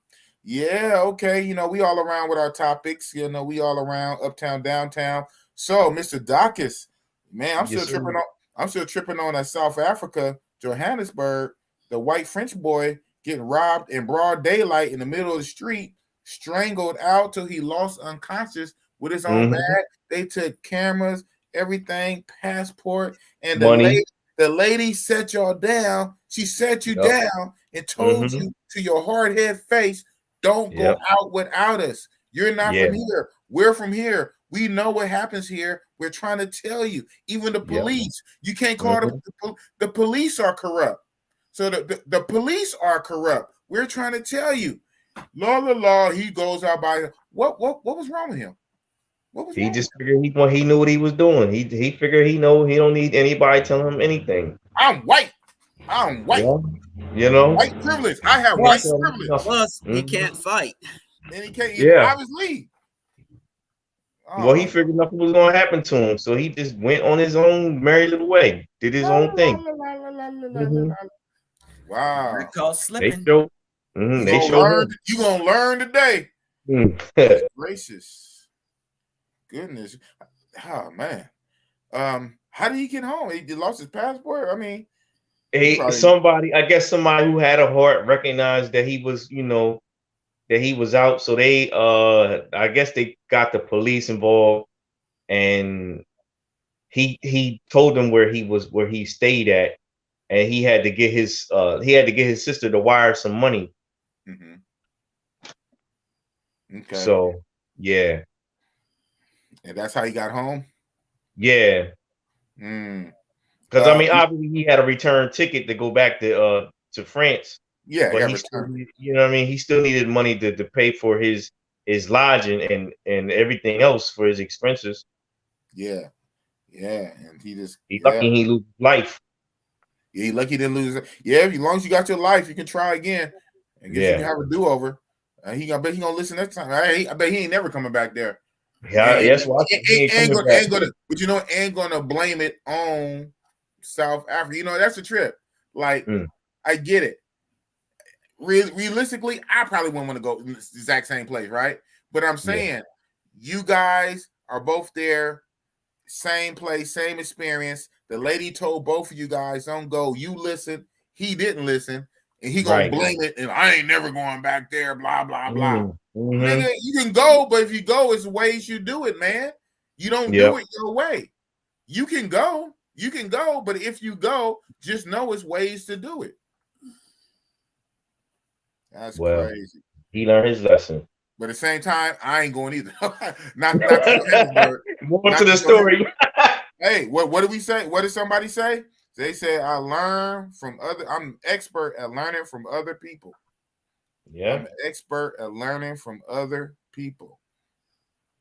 Yeah, man. That is crazy. But I'm going to check out Durban. One of these days, I'm going to check out Durban. Good Buck Travel say, yeah, I agree. I'm excellent at learning from other guys' mistakes. For real, man. Shit. Yeah, I'm gonna do the same thing.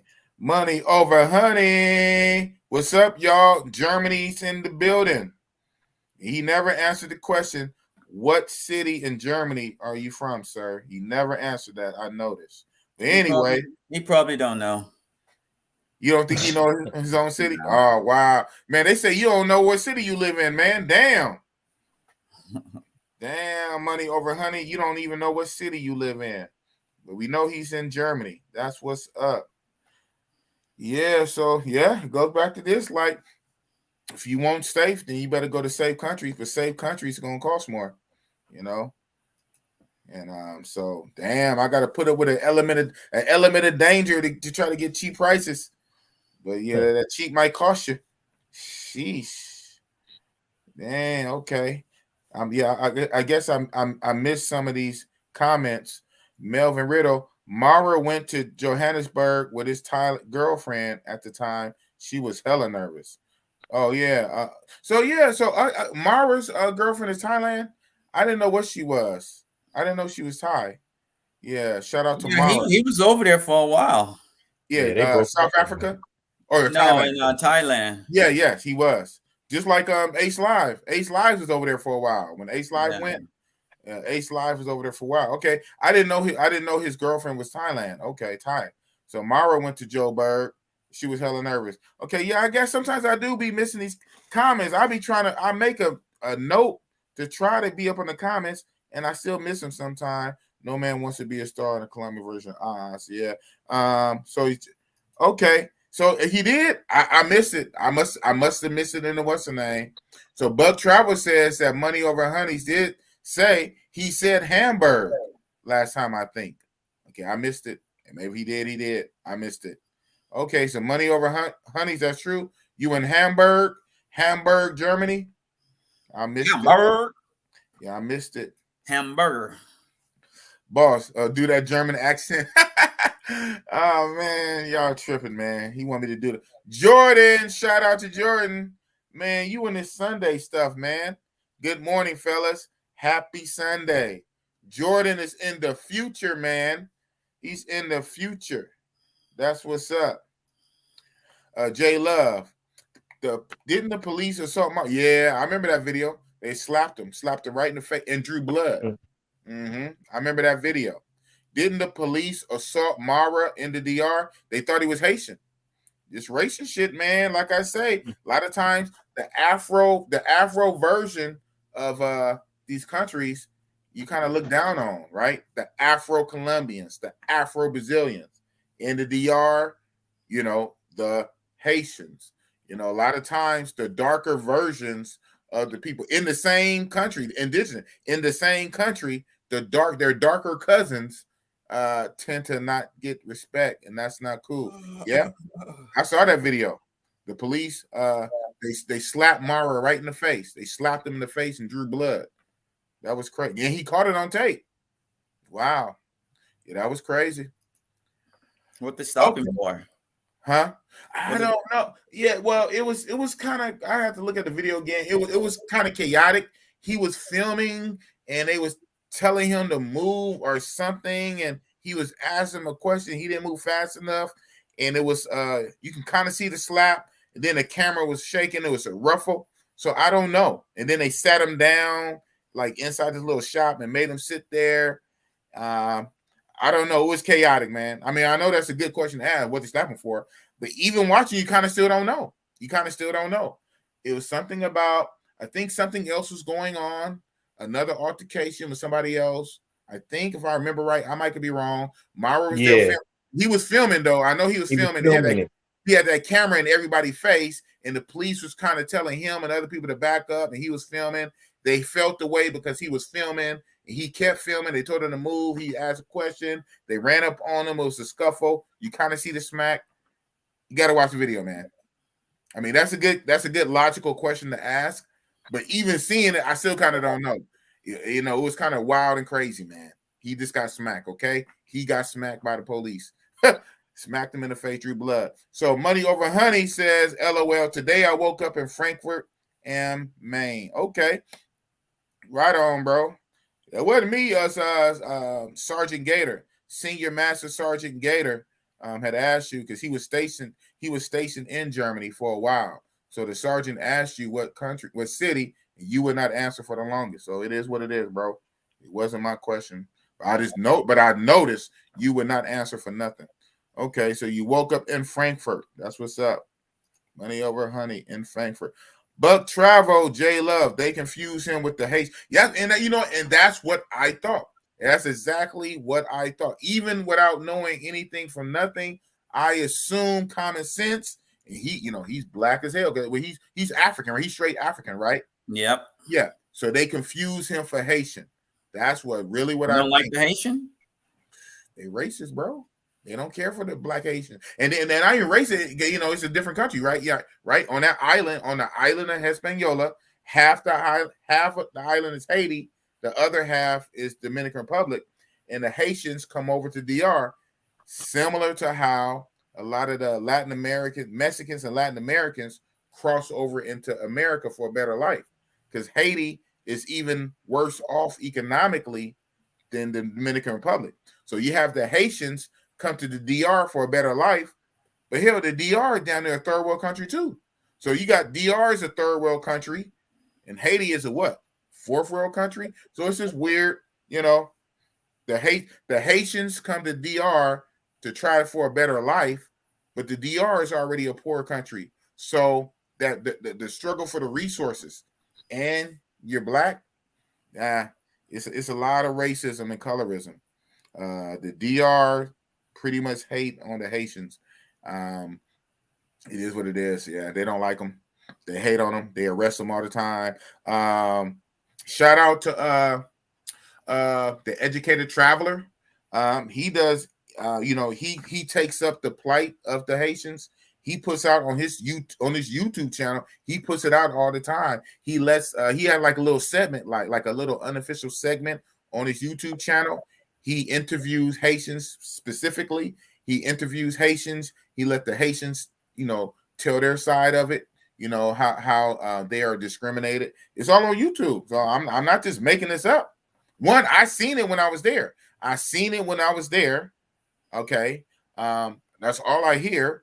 And like I say, on the Educated Traveler's YouTube channel, he has a segment where he interviews the Haitians and they talk about their plight in the DR. So, yeah, it is what it is. Yeah, so the Dominican police confused him with Haitian because he's African. He's so damn black. No, not to say it like that, right? Somebody's going to take this clip. They're going to take this clip and say, But y'all know what I'm saying, man. This is real talk. Yeah. We just having a conversation, and that was messed up. That was messed up that they assaulted him. They smacked him because they thought he was Haitian. I'm glad that someone paid attention, Buck Travel. Okay, right on. Yeah, someone paid attention. Bossman, hey, man, I try, man. I try. Okay, Hamburg, okay? Hamburg. You're live in Hamburg. Got it.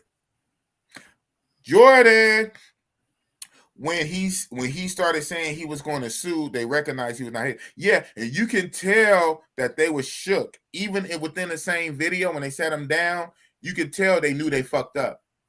They smacked him, and he was not Haitian, and he was a YouTuber. And yeah, you could tell they was trying to backpedal and trying to explain themselves and trying to talk their way out of it. Yeah, it was not cool. It was not a cool situation. Pretty disturbing, actually. Pretty disturbing. It was not a cool. And he put it's. I guess it's still on his YouTube. It happened about a year or so ago. Yeah. I don't know how he titled it. You can find it. I'm sure it's on there. Yeah, it was a trip. When he started saying he was going to sue, they recognized he was not Haitian. That's exactly what I thought. But travel, rich Dominicans hire Haitians over Dominicans due to cheap labor, and Haitians are hard workers. Yeah, when I be out there, when I be seeing a lot of that hard, grueling work, it all tends to be them dark black Haitian men, digging ditches, like chopping down like trees, like clearing out. It's a tropical island. All that brush. They be having the Haitians out there in the sun, chopping down, all that thick brush, chopping down trees, breaking bricks. I be seeing and a lot of the construction. It's a lot of construction going on in certain parts of Puerto Plata. Now it's getting more put on the map. More people are going down there. So now it's a lot of more reinvestment. So it's a lot of more buildings and constructions going on. Guess who's out there working in that sun? Haitians. So it's to the point that it looks a little weird. Like, not even regular. It don't even look like just regular, like, people out there working. It almost looked like some modern day type slavery kind of stuff, like the look. God, maybe because it's that hot sun. It's always hot out there. That hot sun, they real black skin. Sometimes they have their shirt off. They be in it. They be working. They be breaking bricks, digging ditches, chopping down trees. And that normally tends to be only them doing that kind of work. You know? And then in the air-conditioned restaurants and bars and cafes, you see the light-skinned Dominicans. In that hot sun, breaking bricks, be the dark-skinned Haitians. Okay. Okay, it's nothing to see here. My brain don't work, right? My brain don't work. I can't put 2 and 2 together for my own damn self. I don't have a working brain to see stuff and make my own opinion. Okay, it is what it is. It is what it is, man. Yeah, so it's a lot of racism and colorism in Latin America.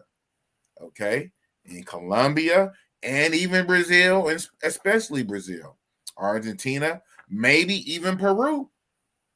And it's very interesting that B-Dot said his white friends loved it. The white Blanca, the Blanca white man loved it. The brothers didn't love it. And then why we say that, somebody in the chat had said that he know of black guys that went and didn't like the racism in Peru. Yep. The black and the brown in Latin America, right? So the brothers, pussy on the mind, they love what they love. Ooh, I love these Colombian women. I love the Colombian women. I love them, Medellin, Colombia women. I love them. Nigga, they want your green money. They don't want your black ass. They want that green money. And yes, you might be a little bit of fun because of hip hop. Hip hop fun for a season, and that's it. For security, they want that white man, and for the legacy, they want their own. So for the legacy, they want their own. For security, they want the white man. For fun and to get pounded out, and for some green money, they deal with your black ass. I love Medi. I love the Colombian woman. Okay, whatever. Buck Travel about to find out. Peru. Hey, yeah, you about to find out. You will report back. Man, I am this close from pulling the trigger and just jumping on board, man. I'm really this close. Man. So I'm right behind you, though, by a month or two. I'm right behind you by a month or two. Lima, Peru. What it do in Lima, Peru? And that rhymes. What it do, Lima, Peru? We gonna find out with you. Book travel. Yeah, boom. Come on, man. You know these grays. I know a little something. And you know what? Some of them guys, they could be dirt poor, but the skin color, just because they seen as marrying up by having children by them, so they ain't even got they can have $30,000 income. Yeah. Say that with the whiteness. What do we say? What do we say? Some of these Latin South American countries will reach out to the European countries. Come over here and whiten us up. You want to be white? Come on. Our indigenous people. So what we're going to do, we're going to kill our indigenous people, and we're going to reach out to Europe, have y'all white selves come over here and whiten our nation. That's what they did. That's what they did in Argentina. White babies. We want some white babies. Yep. Wow. They did that in Argentina. Wow. Yep, because it was a black population in Argentina, and now we're gonna systematically, from the government, we're gonna systematically kill the blacks, and we're gonna invite whites from overseas to impregnate our women. We're gonna offer them our women. We want the white man to come over here. We're gonna give them our women, so you have some whiter babies, and we want to keep doing it for generations to slowly whitening, kill off the blacks. Wow. Bleach. But she love me though.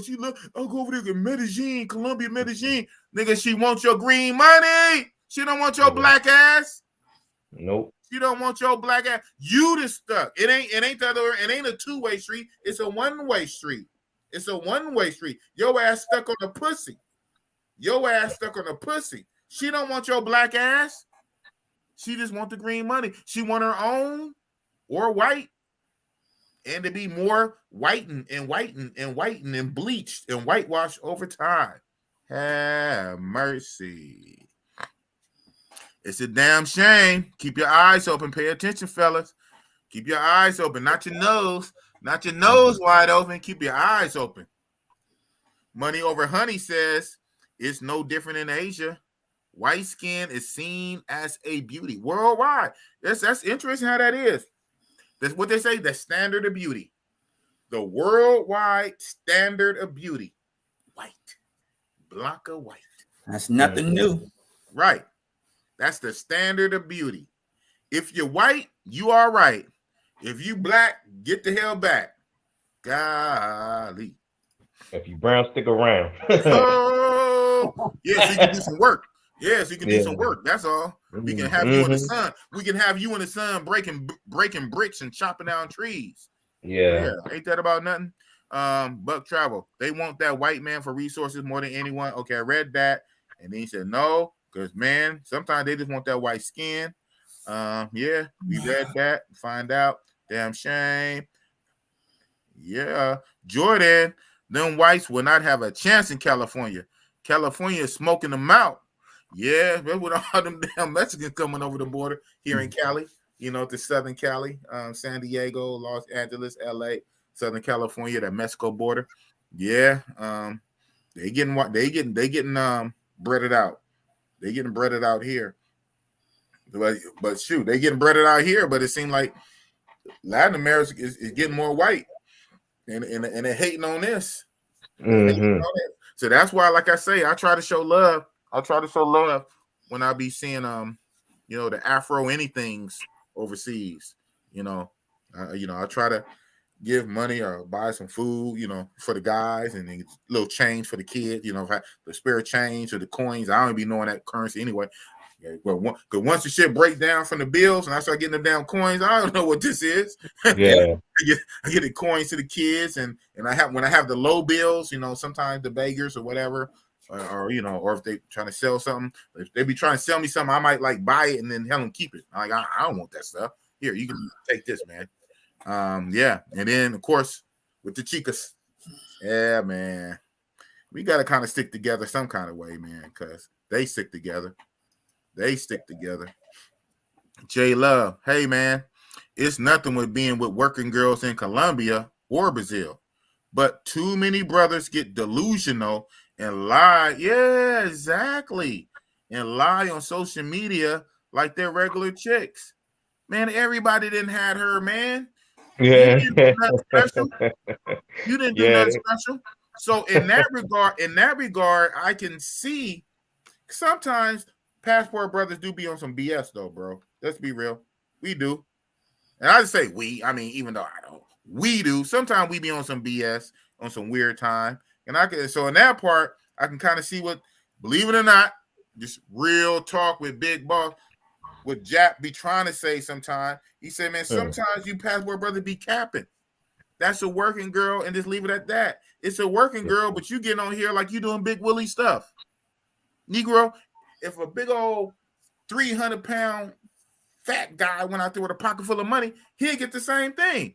Mm-hmm. You didn't get it because you got a six-pack and you lean and you look like Tyson Beckford or Morris Chestnut, and you so suave and cool, and you spit your game and you got her for a little bit of nothing or free. No, you went out there and paid. So yeah, just say that. Just say that. So yeah, sometimes Passport bros do be on some BS. It's all for pay, man, for the most part. Money Over Honey, when I was talking about the bros, the first thing my Thai girl said was the N-word. I was shocked. Yeah, she said that around you though, right? Yeah, she won't really say that around the brothers. She said that around you. When I was talking about the bros, the first thing my Thai girl said was the N-word. Wow. Yeah. DYB, I'm too real for reality.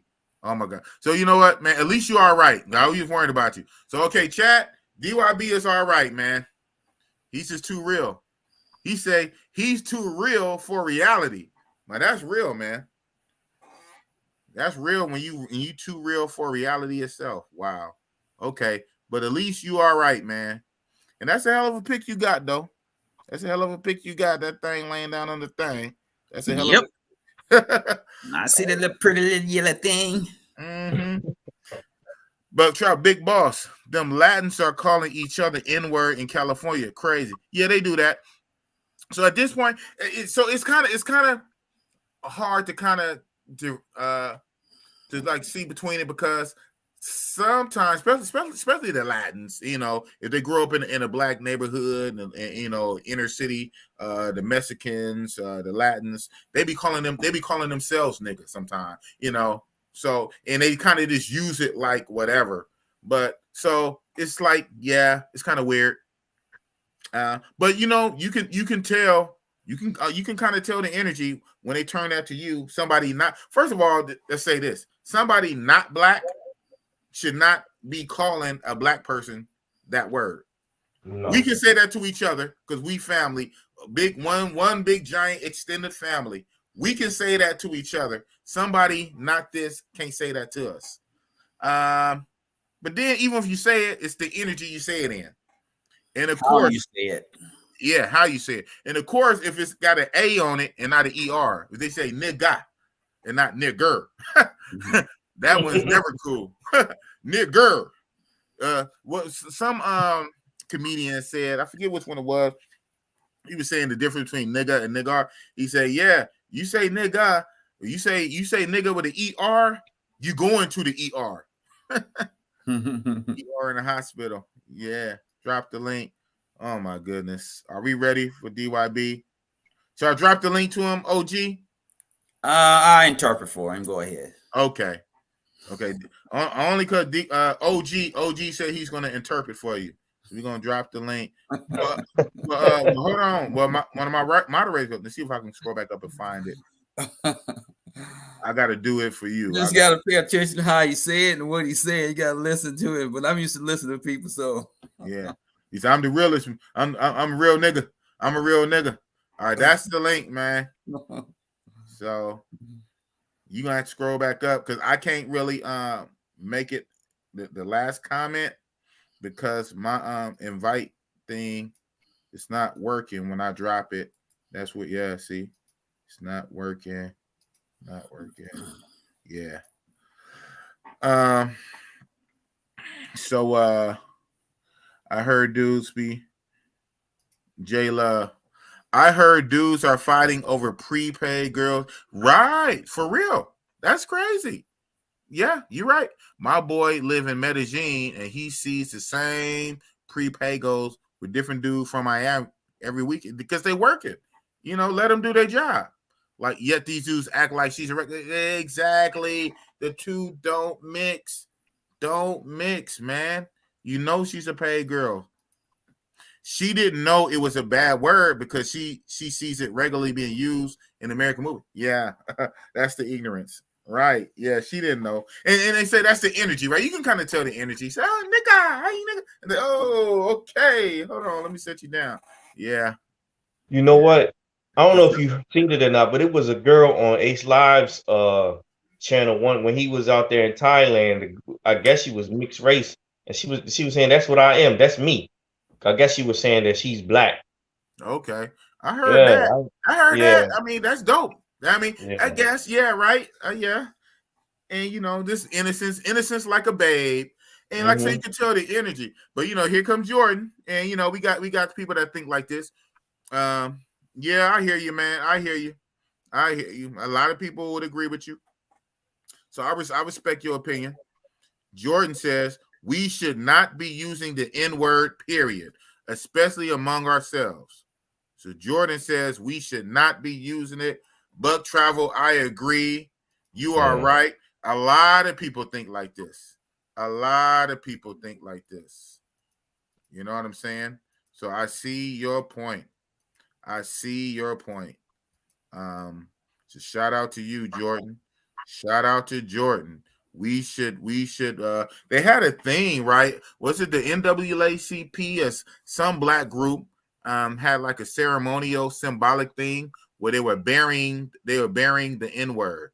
You know, they even had like a casket, a small casket, and you know, I think it was empty, or maybe they might have wrote it in a piece of paper. But basically, with how they were saying, they were trying to officially bury the N-word. And I I want to say it was the NAACP, one of these black groups, and said that they trying to elevate and evolve and move past that. We as a people should never use it again. It's a thing of the past, and they buried it. And so that's a nice, sweet sentiment. So yeah. Shout out. I remember that. Yeah. Oh, you do? So what's it, the NAACP?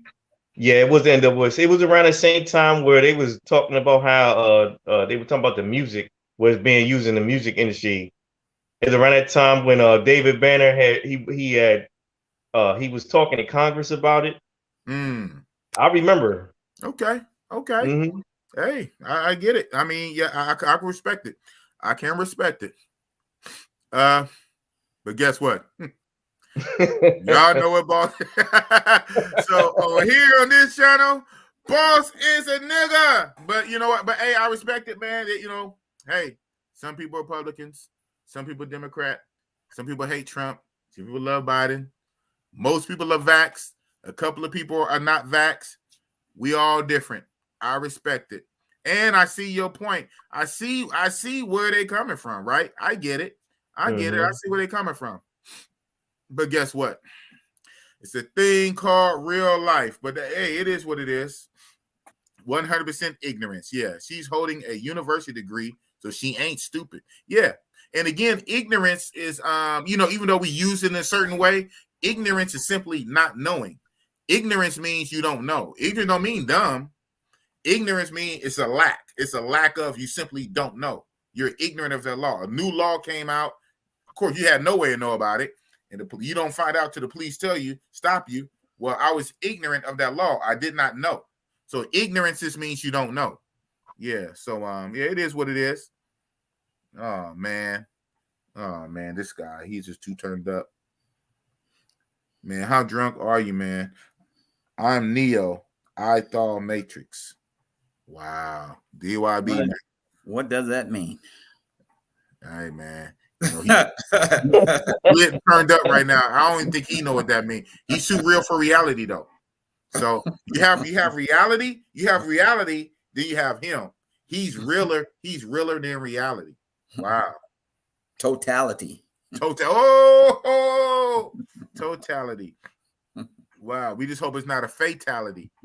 So just stay in that room. Just stay in that room by yourself. Don't invite no chica tonight. Don't invite no chica over in the state that you're in. Jordan, to hear individual talk in jail with slang and take the stand in courts and can't explain yourself in the court of law makes a brother looks really bad. Yeah, I don't know what that's about, but yeah, to hear individual talk in jail with slangs, take a stand in court, can't explain yourself. Yeah, when you get I will say too, in certain contests where you at, right? You don't want to go in the courtroom in front of a judge. Yo, my nigga, what's up, my nigga? What's up, my nigga judge? Yo, so me and my niggas was on the block, right? And you know, my nigga, little Nook, you know what I'm saying? Yeah, you don't want to talk like that, you know. So you do gotta kind of be self-aware where you at. And not a job, especially not on the job interview when you're trying to get the job. So I get that. But when you're around friends, when you're around your homeboys, whatever, this and that. But I mean, I get it. I understand it. I see what you're talking about. Yo, Dumpy, keep it real. Yeah, he do. He's a real nigga. He's a real nigga for real. He keep it real. He's realer than reality. Yeah, we were just talking about that, man. Or Johannesburg. It's not a place to get too turned up, man. Yeah, man. You gotta, man.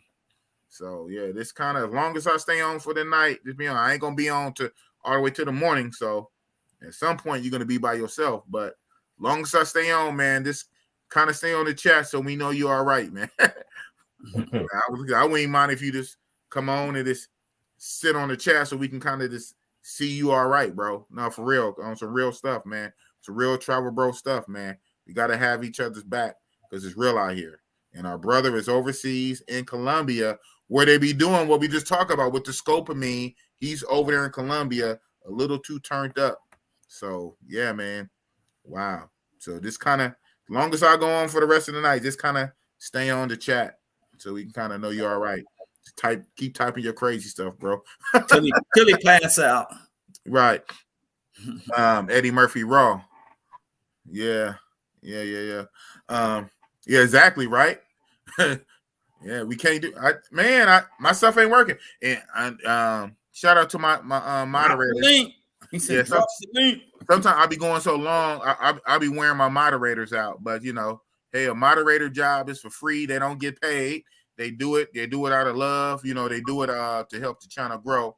But yeah, when I be going very, very long, I'll be going past my moderators. My moderators be falling asleep. So if any of my mods, I got 4. If any of my mods are still awake, drop the link. I think T Love is probably checked out. I know I got LJ, I got JJ, and Ed03. So I can't really drop the link from here. You just scroll up. Yeah, I know you're probably too turned up. You're gonna have to just scroll up. It's in there. I think T Love was the last one to drop it about an hour ago. You're gonna have to scroll up. I can highlight it here, but even me highlighting it, you don't click that. So, hey, man, DYB, you're going to have to just scroll up. Keep scrolling until you see the link and click it because I can't drop it. And I need to get that fixed or something because that's not cool, man. I'm trying to how can I run a whole platform and not drop the link? That's kind of crazy, right? Kind of crazy. Yeah, man. Do a welfare check on them. Yeah, man. Shit crazy, bro. Got to be careful overseas, man. You got to be careful. You're not at home, right? You got to stay wise. Got to stay wise. For real. Just going through some of these chats because obviously sometimes I miss them. I mean, I try to. Uh-oh. He hit it. He found it. Boop. You scrolled up and found it. Who do we have here? Who am I speaking to? What version of Mr. Dumpy is this?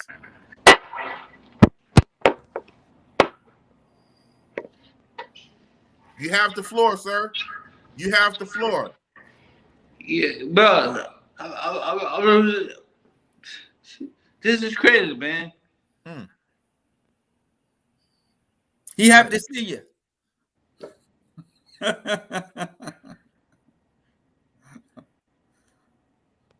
So what you been drinking on, man? What you been drinking on? It's gone too. It's almost gone. I like E&J. E&J. Okay. E&J. And that's all you had? What else? What else you been taking? What kind of medication you been taking? No, bro. There's no time on. No, come on, man. Like, there's nothing shit, man. I'm a real nigga, man. Like, bro, it's like go to my veins, man. Black. He's black. He's a real nigga. Okay, go through your veins. I like. Man. Just listen to me, bro. Like it's this a real nigga veins. First shot, like I'm in Colombia. There's like I don't believe in like no fucking no like you know what I'm saying like you know on some real stuff when you watch this tomorrow when you sober up right now you the homie, bro. You the homie. We got love for you. You're a travel bro. We want you safe. But I'm letting you know because I am a real nigga. Right now, you kind of are comedy. All right. So I'm just letting you know. You are kind of our comedy tonight. We're laughing with you and not at you, but we are laughing. You are giving us comedy. So when you watch this tomorrow, when you sober up, just know. Yeah, you are. Mr. Dickens know what I'm saying right now. Mr. Dickens know what I'm saying. But you're a real nigga. Mr. Dickens, like, yeah, Mr. You're a real nigga, and I'm a real nigga. We both real niggas. Real recognize real. So I'm telling you on some real shit. You are a comedy right now, We're laughing, but we're laughing with you. We're laughing with you, not at you. And we want you to be safe. We want you to be safe. I'm safe, man. I'm safe. Okay. I'm safe. Of course I'm safe, man. Okay, well, you say of course. All right. Let Mr. Dickens talk, man. Okay. Nah, we trying to vibe out with you, man. We making sure you having a good time. You know what I'm saying? No, he having a good time. We make sure he having a safe time. He got the good time. He got the good time down. He already having a good time. You make sure it's a safe time. Yeah, I heard that. Oh shit! Oh, he says you're the realest drunk in Nettie. That's what he is. Oh my goodness! Oh my goodness! Yeah, you are. Diggins, can you say something, Rock? Come on, man. What you want me to say? It's your time to talk, man. It's your time to talk. We've been talking already. Your time to talk. What do you have to tell us, man? What do you have to tell the YouTube world? DYB, Mr. Dumpy, dumped your girlfriend in Medellin, Colombia. What do you have to say? I'm too real for reality. What has like Mr. Dickens like? Let's say Mr. Dickens is on the channel right here, bro. Mm-hmm. Man, we trying to soak up some game. We trying to soak up some game from you. You over there in the promised land right now. We trying to soak up some game from you. I've been rocking. I mean, because I know you, man. I've been rocking with you. So you know what I'm saying? Oh man. You know me more than the other two guys. Niggas told me out, bro. What did I start? What did Big Boss start weeks ago? Oh my goodness. Niggas told me out, man. Like, yeah, you already done that, man. Niggas told me out, bro. Oh man. AC chillin' say that's why I don't drink, right? I don't drink much. You know what? Yeah. I had this same damn bottle since the last time I went to DR. When did I go to DR? Well, I got 3 of them though. This is the 3rd one. But when did I go to DR last? October, Halloween. Damn. 2020. But I don't drink. But I have this is I got 2 more bottles. I'm drinking, nigga. Like I'm drinking. Yeah. Hey, what you drinking on? Look like ENT. No. Might as well kill it. Mr. Dump, what you drinking on? ENT, man. Okay. Look like getting right. Colombian version. Wow, man. Dumpy jump. So, since I got you on here, I have to ask. We might as well go full bore with it. So Jay Love say, I'm from Colombia, and I won't get that faded in Bogota. He a local. Yeah, he a local. He from Colombia, and he won't get to your level in Bogota. Hey, so Mr. Dumpy. Yeah. Have we got to the conclusion if the world is round or flat? No, it's flat, bro. You fucked up, bro. It's flat, man. Come on, man. It's flat. Mr. Dumpy. Come on, man. Like, bro, Mr. Dumpy. Come on, flat. man. Come on, man. Mr. Dumpy. This one is wrong. Mr. Dumpy, man. All right. Come on, man. Come on, man. All right. Round, man. It's round. The world is round. It's round. No, it's not wrong, bro. It's flat. The world is flat. No, it's not. It's flat, bro. Oh my goodness. You wrong. And see, for you guys don't know, he thought this even before he got drunk. So this is not the liquor talking. Yeah.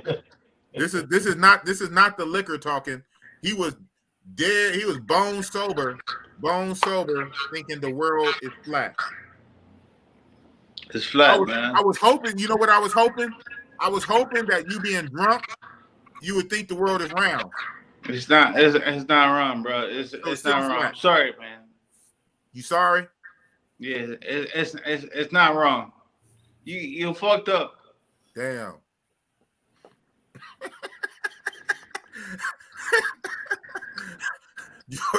I'm serious, man. I'm serious. Oh man, you are enjoying yourself. Hey, it's all right with me, bro. You all right with me. You got a good heart, bro. You all right with me, man. I just want you to be safe, bro. Don't invite no chick over tonight, though. You fucked up, man. Man, it's all good. Don't invite no chick over though. Just be by yourself. Be by yourself and be with us until we get off. Oh my goodness. I never get that faded. That's the new generation coming up. So hey, Jordan got a question for you, man. So Jordan has a question. He says, Mr. Dumpy, what's at the edge of the world? What's at the edge? All right, that's just a question, man. Like you know that, bro. All right, that's just a question, bro. You already answered the question. It's Antarctica, bro. Yeah, but I'm talking. Yeah, that's north. That's north or south. The east and the west. What's at the other edges? It got four edges, right? It got four edges. What's at the other edges? The east and west. What's at the east and west? What's around the flat? What's going on when you get to the edge? That's a meal coming in. Like that's a meal coming in. Okay, you up, OG. You gotta. What did he say? He said the edges come together. Oh, yeah. You know what? You're right. The edges come together in a circle. That's exactly right. That's why you don't fall off. The edges fold over and the edges come together. So it's round and flat at the same time. See? It's round and flat at the same time. It's flat for us because all we see is the flat. We can't feel the round because it's too big. We're like little tiny ants. So we're so little. You're wrong, bro. The roundness. So for us, it's flat, but it's so big. The flat comes around like a circle. Okay, so what does like Mr. Dickens like what Mr. Dickens has to say?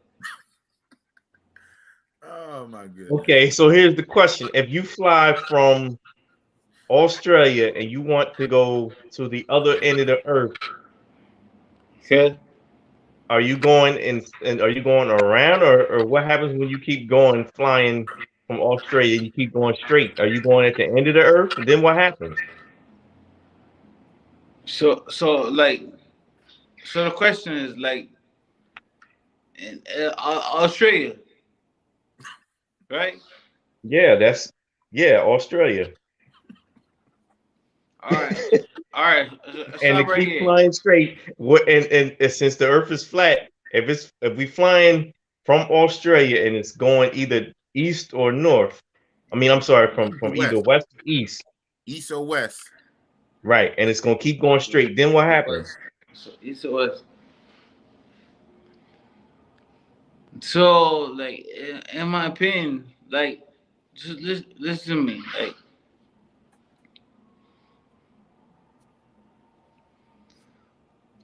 like I mean, like everybody from from Australia to like Sweden to like they don't see this. What you're saying, like you mean Sweden from Sweden, like this and that, like you're not gonna see the same reality that I see. You don't see the same reality that he see. Okay. Yeah, like Sweden, like to Australia, like okay, like Australia, they think they're racist and shit. They racist. You know what I'm saying, like, yeah. Australia, like, what that got to do with being whether the Earth is? All right, I answer another question. If they not, you could take off the boat. I mean, you could take out the airplane part, put the boat into it. If they are on a boat from Australia and they go either east or west, what happens? Will they fall off the edge of the earth if they go either east or west from Australia? Okay. So, what's the question? Oh my goodness. I said if there's a boat sailing from Australia. Okay, wait. So it's a boat right here. It's a boat. It's a boat. It's a boat on the water.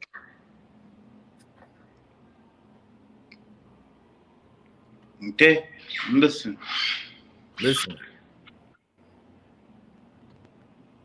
You confusing. No, it's a boat right here. So, like Archer's book. It's right here. Okay. It's a boat. We got it. It's a boat. I got it. Okay. We got a boat. That's it? Okay, we got a boat. Yeah. That's okay. it. That's it. We got a boat. Yeah.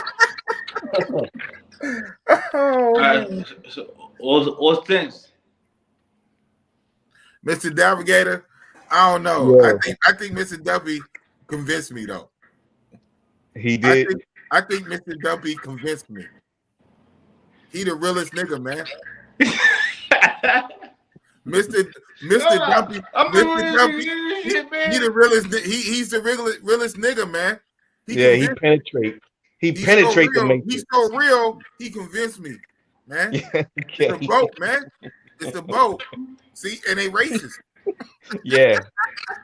So the world is flat. The world is flat. If you go east or west, it's flat, man.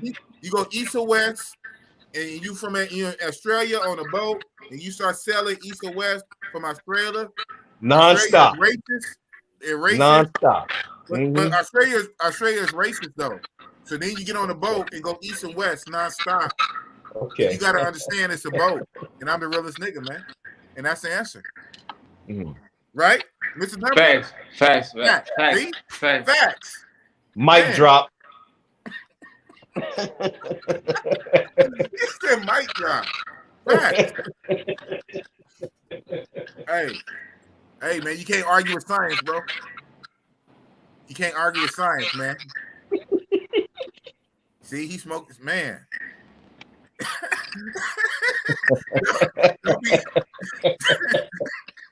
It's a metaverse avatar. He in the metaverse, man. Okay, I got another question. Say it, man. He can't be drunk. He asked for a link and log in. Can I ask you another question? Bro, he could say something crazy. Right now, he's cool. Don't worry, my finger's hovering over the button. I gotta cut him, but he's entertaining. And then half of it too. We wanted to actually make sure he's all right though, for real. Yeah. Dude, for real. You are in Colombia, bro. You in Colombia right now. Medellin. Yeah, of course. Medellin, Parkland Aris, Medellin. They be robbing and drugging out there, bro. You know the chicks be Nah. They lying to you. They lying to you, bro. J Love, where you at, J Love? J Love, where you at? They lying, man. They lying. J Love say, I'm from Colombia and I won't get that faded in Bogota. What's going on, man? What's going on, man? They're lying to you, man. They lying? This is the problem right here. Like, they're like, I mean, I'm from Miami, right? You understand that? Like, okay. Like, from, I understand, like I'm from Miami. Okay. So if you a bitch, like in Miami, like we're gonna rob you. Oh man. Okay. He sounds like in Miami, they're gonna rob you, like not in Medellin. Yeah, like it's the same thing. It's the same thing. Okay. You know what? My very second video I made, the first one was R. Kelly. My very second video I made on this channel was about the two girls in Miami who drugged this dude and robbed him. I have to get right. I'm just saying to the point where yeah, so that happened in Miami. Two girls in Miami, they drugged this dude from Texas. He was a white boy from Texas, and he was just in Miami for vacation. He met up with these two young chicks. They drugged him and robbed him in Miami. So you said you used to chicks trying to rob people in Miami. so you the number one nigga of the club fillers.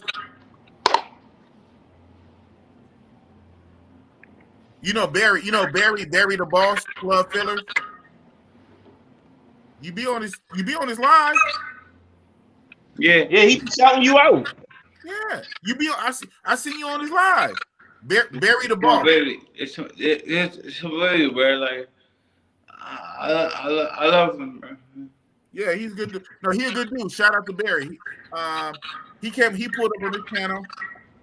I know he's in Brazil right now. Shout out to Barry. Barry the boss is in Brazil, and I've been on this live. Yeah, Barry's a good dude. Yeah, and he be having you on his live sometimes too. So, right? For real though. So this is Jordan. This is coming from Jordan. So Jordan is saying, "I'm glad Mr. Dumpy is in his apartment. Stay safe and chill in your apartment by yourself tonight." Yeah, I heard that. Yeah. Don't even invite no chick over. You just by yourself, man. Man, when did you start drinking? Early today? Like the other thing, like 27, like 27, like bro, we get it. You're a real nigga. We get it. I'm a real nigga, man. All right, J Love, Miami, LOL. Why do think a city in the States mean anything in a developing, poverty-stricken country? That's very foolish thinking, but he's drunk. Yeah, he's clearly drunk, man. Like I said, when you watch this tomorrow on YouTube, just know that I said right now, you are our entertainment.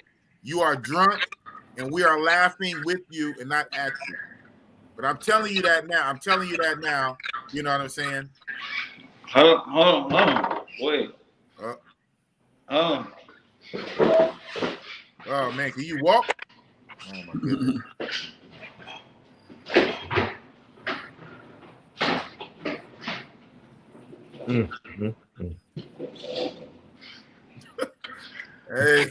Hey kids, don't do this.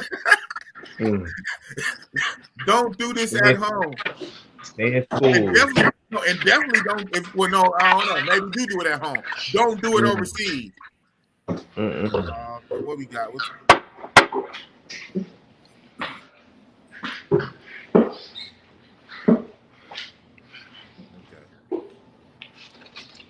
All eyes on you, man. All eyes on you. You have the floor. You have center stage, Mr. Dumpy. You have center stage. All eyes on you.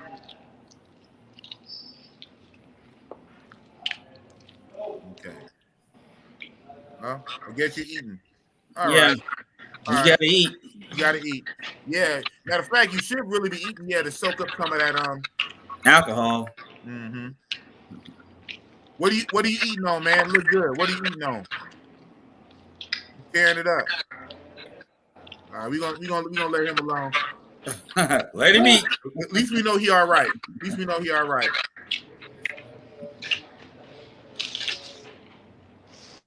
Okay, I muted his mic too. We don't need to hear him smacking. I muted his mic. At least we know he all right. He's under observation. He's under observation. I don't even think he know he's muted. He all right. I don't know how old Dumpy is. That'll be a fool, man. Oh shit. Only on Real Talk, man. I can't make this up, man. Where the ball start, man? It's too late now. The monster is made. Big Boss Real Talk. Hey, man. We here, man. We here. Oh, shit. Golly. Look at him. He's just, bless his heart. He's just too turned up. Mr. Dumpy, y'all. Mr. Dumpy in the building. Yeah. So anyway, back to reality. See, Mr. Dumpy is too real for reality. Too fucking real for reality, bro. Right? Hey, man. Now all we need is Snug. If Snug was on here, oh, it'd be too lit. Snug and Mr. Dumpy. Oh my goodness. We'll break the internet. But I know Snug feels away because I called him out on the money situation between him and Clifton, and he has to get that straight because that's not cool. Be safe, brother, man.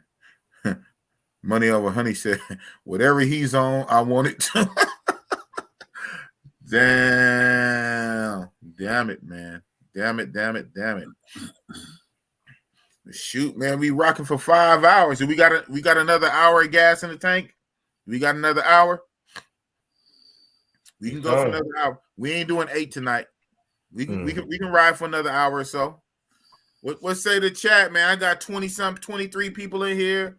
3 people up on the thing with me. We gonna rock out for another hour on the late night. And Boss can get his burrito. Oh, I already got it. I told you I already got it. You done ate it?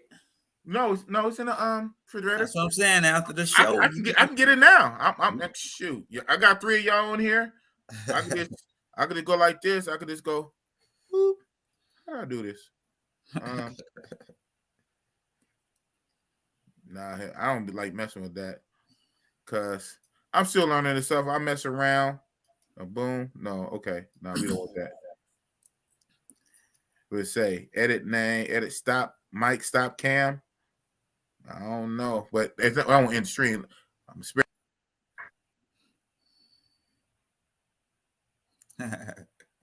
All right, so it's just us now. So how are we gonna do this? We're gonna just check out Mr. Duffy here. You like having too much fun, man. I'm not mad at him. It's all good. Okay. So listen, how many places you I'm sorry. Go ahead. No, I was asking, how many places you been to?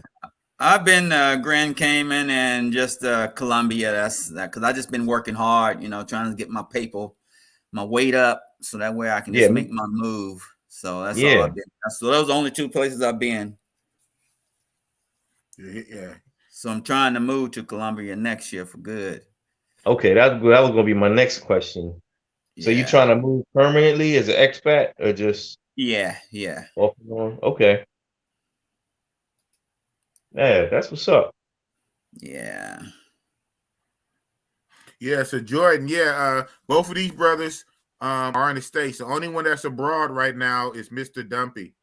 Yeah, OG is at home in the States for now. And Mr. Navigator, he's at home in the States. Yeah, they just came up to chop it up with me because I dropped the link. So the only one that's overseas on the panel now is Mr. Dumpy in Colombia. So like I said, you can come up here if you want, man. Like I said, I can't really drop the link. You would have to find it because my link, he's just too turned up. Bless his heart. You're all right, man. You're all right in my book. I think I should unmute him. See what nonsense he's going to spew. Mr. Dumpy, you all right? Yeah, I'm here, bro. Go on, man. Hey, man.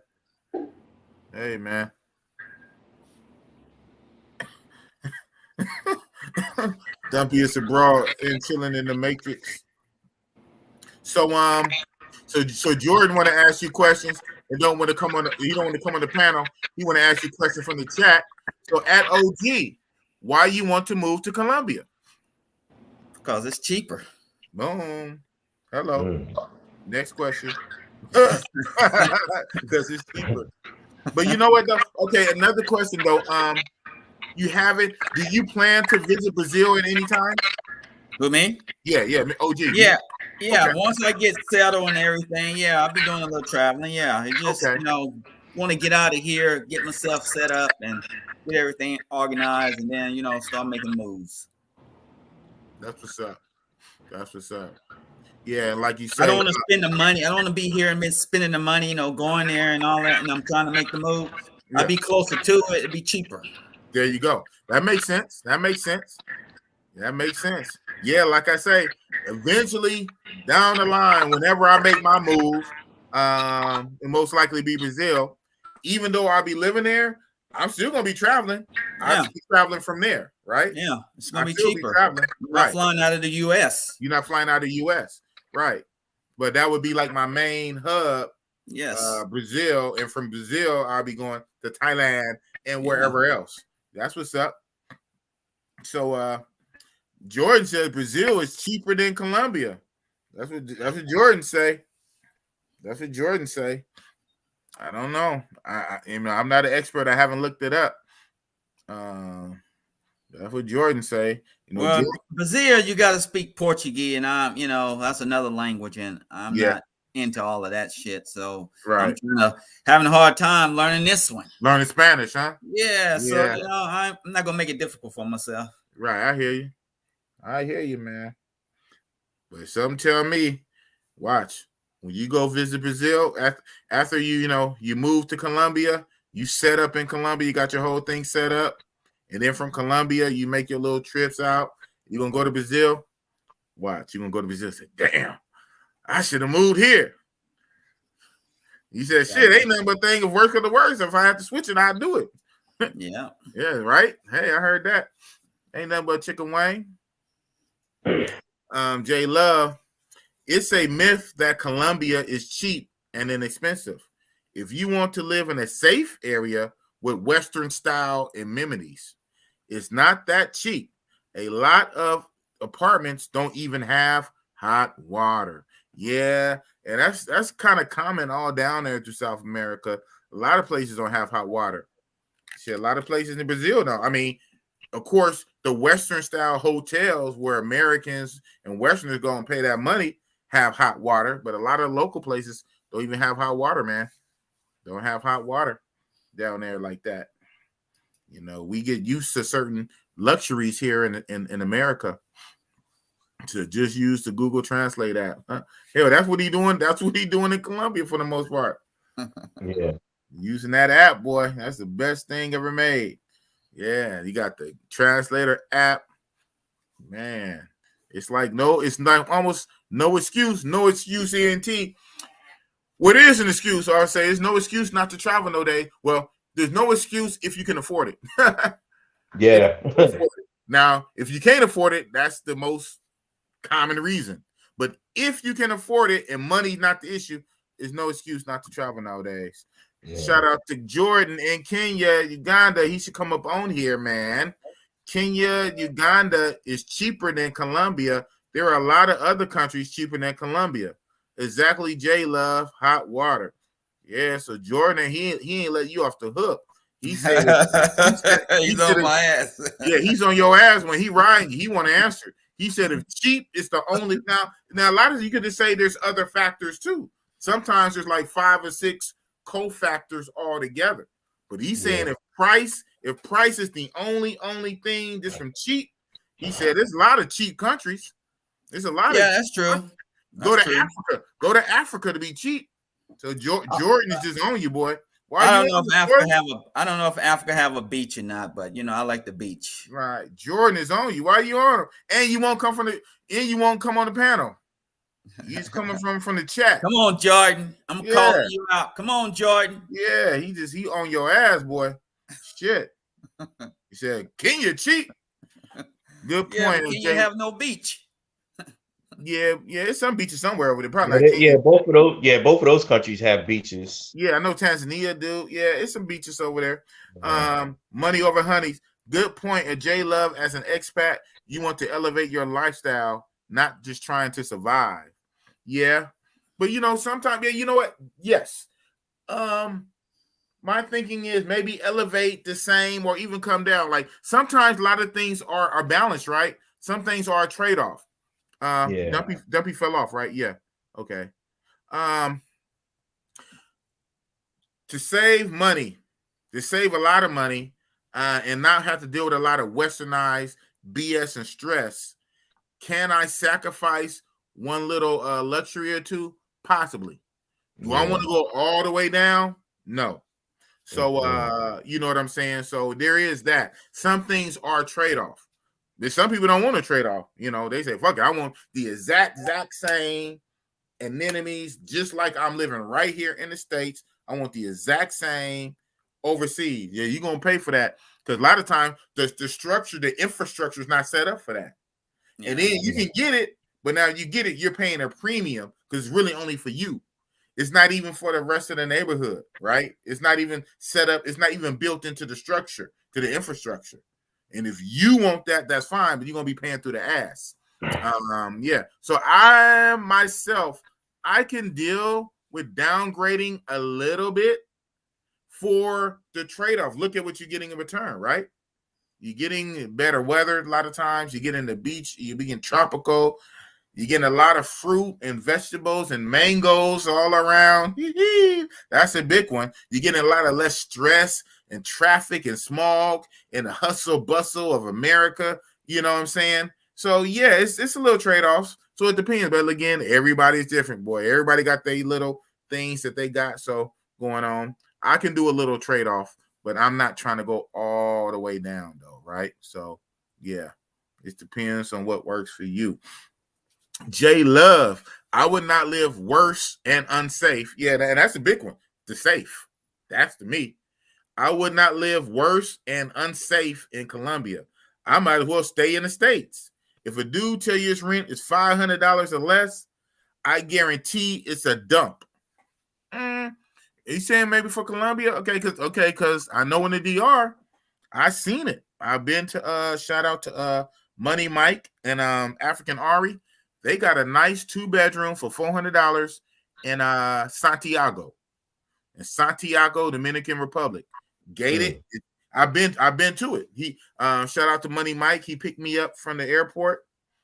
Well, no, he didn't pick me up from the airport per se. I got from the airport. I think I Ubered from the airport to my hotel. And then once I got to my hotel, Money Mike came and swooped me up from my hotel. We went out. He took me to the grocery store. He took me to the check cashing. We went to go eat. I paid for our food. He took me back to the apartment that him and African Aria sharing, a 2-bedroom in a gated community, $400. I seen it. I was up in there. But we're talking DR, not Colombia. And we're talking Santiago. And talking about 2 years ago, about $400 a month. So yeah, it depends. Jordan, we have the Indian Ocean here in Africa. The Indian Ocean. That's what's up. Jamie, I'm like, you think? I'm down there like 45 minutes or whatever from ending the stream. Talk about late. You calling up 1 o'clock in the morning talking about you late. But shout out, Jamie. Shout out to Jamie's J Love. I also tell people that plan on relocating to Colombia, they need to pay attention to the politics here in Colombia. Some people think Colombia will explode if Duque is reelected. Yeah, so I guess that can make a difference. The political situation, I guess, with taxes and whatever going on. So, okay, that's something to pay attention to. So the current president is Duque, and how you say that? And you say, I remember you said before, you spoke on this, you text on this a couple of times that I guess he's not the best, and he's running for re-election, and it's not good if he gets reelected, I guess. So I don't know about that. That's what you be saying. So yeah, I guess people should maybe try to research on some of that. Dumpy fell off the earth. He needs to be rescued. Nah, he all right for the most part. You saw he was just on there dancing, doing his little dance and his drunk dance. So I'm sure he all right. Just as long as he don't go outside or invite nobody over for the rest of the night till he sleeps it off and wake up. So hopefully he's all right. J Love, Mexico actually has more advantages than Colombia as far as expat living. Don't sleep on Mexico. Man, J Love, it really sound like you don't want nobody to come to your country, though. That would kind of sound like to me. It's like, hey, man, it's horrible. It's bad. It's bad. Hater-rating. Yeah, go over there, though. Go over there. Don't come here. We full. No more. I guess, man. Maybe stop hating, J Love. Yeah, maybe keeping. I don't know. Maybe keeping it real, but it do kind of sound like you like, hey, I hear you, man. People got to make their own decisions. People should research. Research and check it out before you go. Check out the laws, the rules, what's going on, what you're really getting yourself into. People should research before you go. But after you do all your research, at some point you got to pull the trigger. Some point you got to pull the trigger. You know what I'm saying? But yeah. Wow. I don't know what happened to Mr. Dumpy Dump. Mr. Dump. Wow. He's going to bed. Yeah, hopefully. Yeah, he might have just fell asleep just right there. Turn the camera back on. Probably see him slumped over the chair. Not even in the bed, just slumped in the chair. So drinking. Hopefully he'll be all right. Damn, I'm not going live tomorrow. I don't know. If anybody got his number, if he's in any groups, if anybody got his number, that knows him and got his number, or any groups they in, try to check in on him like tomorrow. Man, I need to set something up. I don't know. I need to try to set something up. Getting ideas. I'm getting ideas. Especially for us, because we pretty much, we tight knit now. We kind of like the same guys that come back every week. You know what I'm saying? I know a lot of you guys names and remember by now. Maybe try to set something up. I'm gonna work on that. Stay tuned. Have a little, I don't know, some kind of situation that we can stay in touch. Yeah.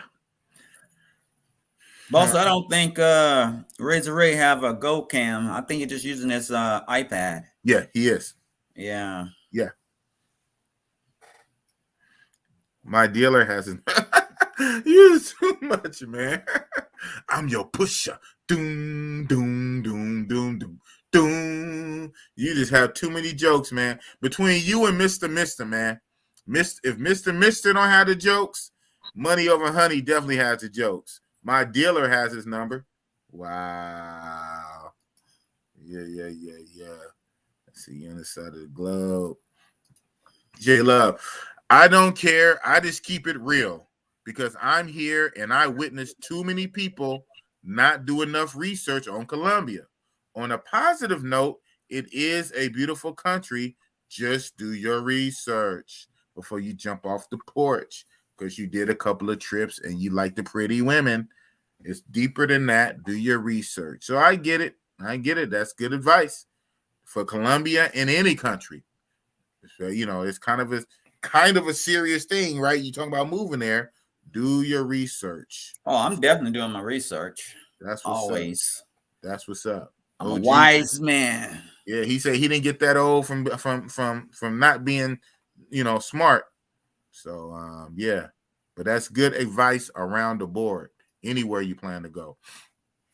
Jordan, I agree. Research. I know guys who was moving to DR, then changed their minds after visiting Brazil, right? I said it here first. I said that to OG. You don't know what you don't know. You're saying that in the vacuum. What we say? No offense, out of ignorance. Ignorance is lack of knowing. You just don't know. You need to really go to Brazil. I know guys who was moving to DR, then changed their minds after visiting Brazil. For me, I would live in Brazil and travel to Kenya, Uganda, and Rwanda. Okay, that's what's up. So you still would live in Brazil, but travel over to Africa, Kenya, and Uganda.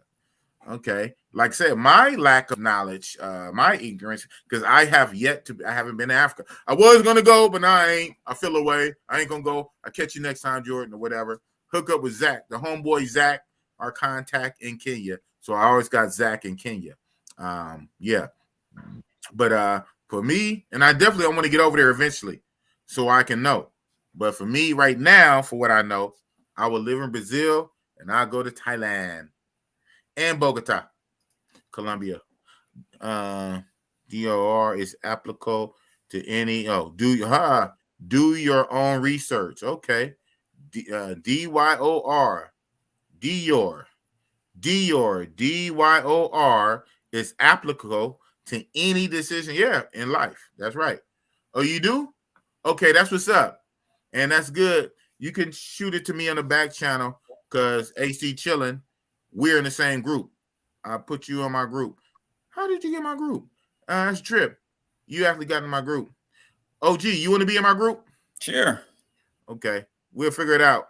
We'll figure it out how to get you in my group. Because, of course, I don't want to put my number on YouTube. And I don't want to ask for your number on YouTube. So we got to figure it out. I forgot how did you get in my group, HG? Because I think you got WhatsApp. Yeah. Okay. I got WhatsApp too. Yeah. I mean, it's through WhatsApp. It's going to pretty much be the same number. It's your same phone number. It's your same phone number in WhatsApp. But the thing is, it's your same number. It's literally your phone number, but your phone number in WhatsApp. But I think what it does with me and HD is, all these things are interconnected in groups. He already had a number, WhatsApp or otherwise, of somebody that I knew. So on the back channel. So we was able to connect on the back channel and not here on YouTube. Gotcha. Yeah, because somebody else had his number. Are you in any other WhatsApp groups? Are you in any groups now? I'm on DC Born Rob group. He used to be on WhatsApp, but he changed over to Telegram. No, Borders. Borders? Oh. Yeah. Okay. We'll figure it out. DC Borders. DC Borders. We'll figure it out. Yeah. You got his number, so that's good. J Love, I made that mistake in the States. Okay. I moved to Atlanta because everybody was talking about Atlanta was a place to be. I moved to Atlanta. I went for a week and solely loved the woman and parties. I learned the hard way that city was not for me. A youth mistake. Okay. So, yeah, you went for 1 week. You loved the women. You loved the parties after 1 week. And then when you moved there for real, you learned that it really wasn't for you. You couldn't judge it off of 1 week. Right? Got it. It happens. Jordan, Colombia is beautiful. I like Santa Marta, Barranquilla. I will go back to visit other cities in Colombia, right? Shout out to shout out to my earlier guest, my featured guest, No Excuse. He said he went to 13 cities in Colombia. Wow. 13 in Colombia and 11 in Brazil. Or maybe I have it backwards, and it was 13 in Brazil or 11 in Colombia. Either way, it's a lot. More than me. I went to 3. Well, in Colombia, I did 2 Colombia. Just Bogota. No, I did 3. Bogota, Medellin. No, Bogota, Medellin. I did Cali and Cartagena. Okay, Cali and Cartagena. Yeah, they're both nearby. Yeah, and then in Brazil, I just did the 2. Brazil and not Brazil. Rio and Sao Paulo. Sao Paulo. But shout out to Jordan, man. He did Fortaleza. Even Rob Brazil. He did Fortaleza. He did Belafonte. I don't know. Jordan did Salvador. El Salvador. I want to do all that. Yeah. These countries are big. These countries are bigger than the main, the main tourist trap we go to. Remember, we're talking about literal country, a whole country with states and cities. Yeah, so it's a lot to see. Even within one country, it's a lot to see. Jordan, reach out to Mr. Dumpy for expert advice. Man, money over honeys, man. He said, reach out. Yeah, he's going to tell you how the world is flat, man. The world is flat because Australia is racist. I got to vote. Oh my goodness. That's how. Oh, I got your I got your all right. I got your number through Travel Brotherhood. Okay. Yeah, that group got like 200 people in it. Everybody in that group. Hell, no excuse. I didn't know. No excuses in that group. The Travel Brotherhood.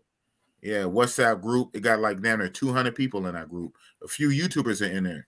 Drees is in there. I don't know if Richie Rich is in there. Yeah, it's like 190 something people. I'm like, oh wait. Yeah, but so we're gonna have to figure it out, man. Some of you guys are cool. Some of you guys I wouldn't mind being in my group. Mr. Dumpy, I don't know, but let's keep him on YouTube. But yeah, man. Crazy, insane. Just Jordan between Jordan and Money Over Honey, you're on the other side of the world. It's daytime. Like for me here, it's a little after midnight. It's 12:20, 12:21. I know you, sir, it's what like 2 in the morning or 3 in the morning where you at? OG? No, I'm on your time, 12:20. Oh, I forgot you out here. You out here on my time. Oh, yeah, I forgot. You out here on my time. What about you, Mr. Dacus? Man, we going on 3:30 over here. Yeah, that's what I thought. 3:30. Yeah. Mm-hmm. 3:30. You still rocking out with Bossy Boss. Yeah. Yeah, I forgot. OG is on my time. We on the same time. But for you, Jordan, you are 11 hours ahead. So if it's 12:20 for me, it's 11:20 in the AM. It's almost 12 noon for you. That's crazy. And then Boots on the Ground Germany, you 2 hours behind Jordan.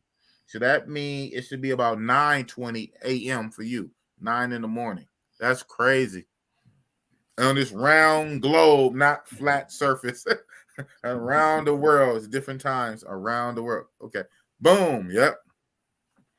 I remember from my interview because once we had to set up for the interview, I was like, I had to get the time down right. I'm like, Jordan, I remember staying on you. You know it's gonna be 6 in the morning where you at, right? 7 p.m. for me is 6 a.m. for you. I got it, boss. I can do it. I can do it, BB. I can do it. I can do it, BB. I said, all right. Yep. And 9:21. That's what's up. Yeah, you guys are like fresh and early. Just booming. For us, man, we running on fumes. We running on fumes. We're gonna rock out. We're gonna rock out for another at least 30, 40 minutes. You know what I'm saying? We're gonna rock out for a little while longer. Gonna wear you guys down. Gonna rope-a-dope you. I'm gonna rope-a-dope you against the rope. Against the rope. Gonna rope-a-dope you. So we're gonna rock. Hell, we got 26 people still, right? We got 26 people rocking for over 5 hours, 5 hours and 20 minutes, and we have 26 people. Shout out to you guys. Not everybody's commenting though. This ain't 26 people worth of comments. Hell, some people probably asleep. Some people probably was watching me, and it's still going, and they knocked out sleep. Hey, I'm getting your watch time. It's all good. I'm getting your watch time. But at this point, I already got my watch hour, so it's all good. And that almost really don't. Not gonna say it don't matter, but for my monetization, I need my subs, man. They hating on my subs, man. Where my 150? I need 150. But I'm gonna get it. I'm gonna get it eventually. Like I say, just put my nose down, keep doing these, keep doing the lives with you guys, just keep grinding. And it will come eventually. It'd be nice, like you say, if a Christmas present get in within a week or two by the end of the year. Yeah, it'll be nice. So I do got some videos I gotta put out. Shit, this week went fast, man. I go back to work Monday. I took a week off work. Man, that week just flew by, man. What's 1 week though? And shit. Damn. Yeah, I need to get to the level where OG at, man. Working for the birds. Working. If we need to do it though, you need to do it while we can do it. But working is for the birds. Shit, you giving up all that time and life force. That life force and time for a paycheck. But you need that paycheck. Why you do? You need it when you need it. So yeah, this week is gone. And shit. So it's after 10 p.m. where you at, Ken Padmore? after 10 p.m. Yeah, we know it's at 10 p.m., man. So where you at, Ken Padmore? Like he could be in.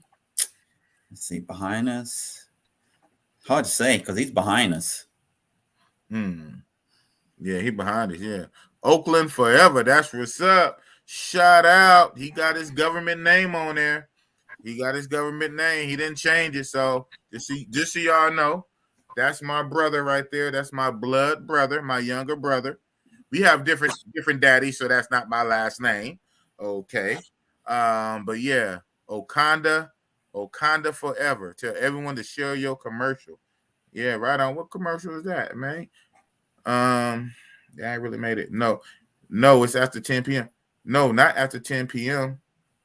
Okay. I kind of don't get it, but all right, bro.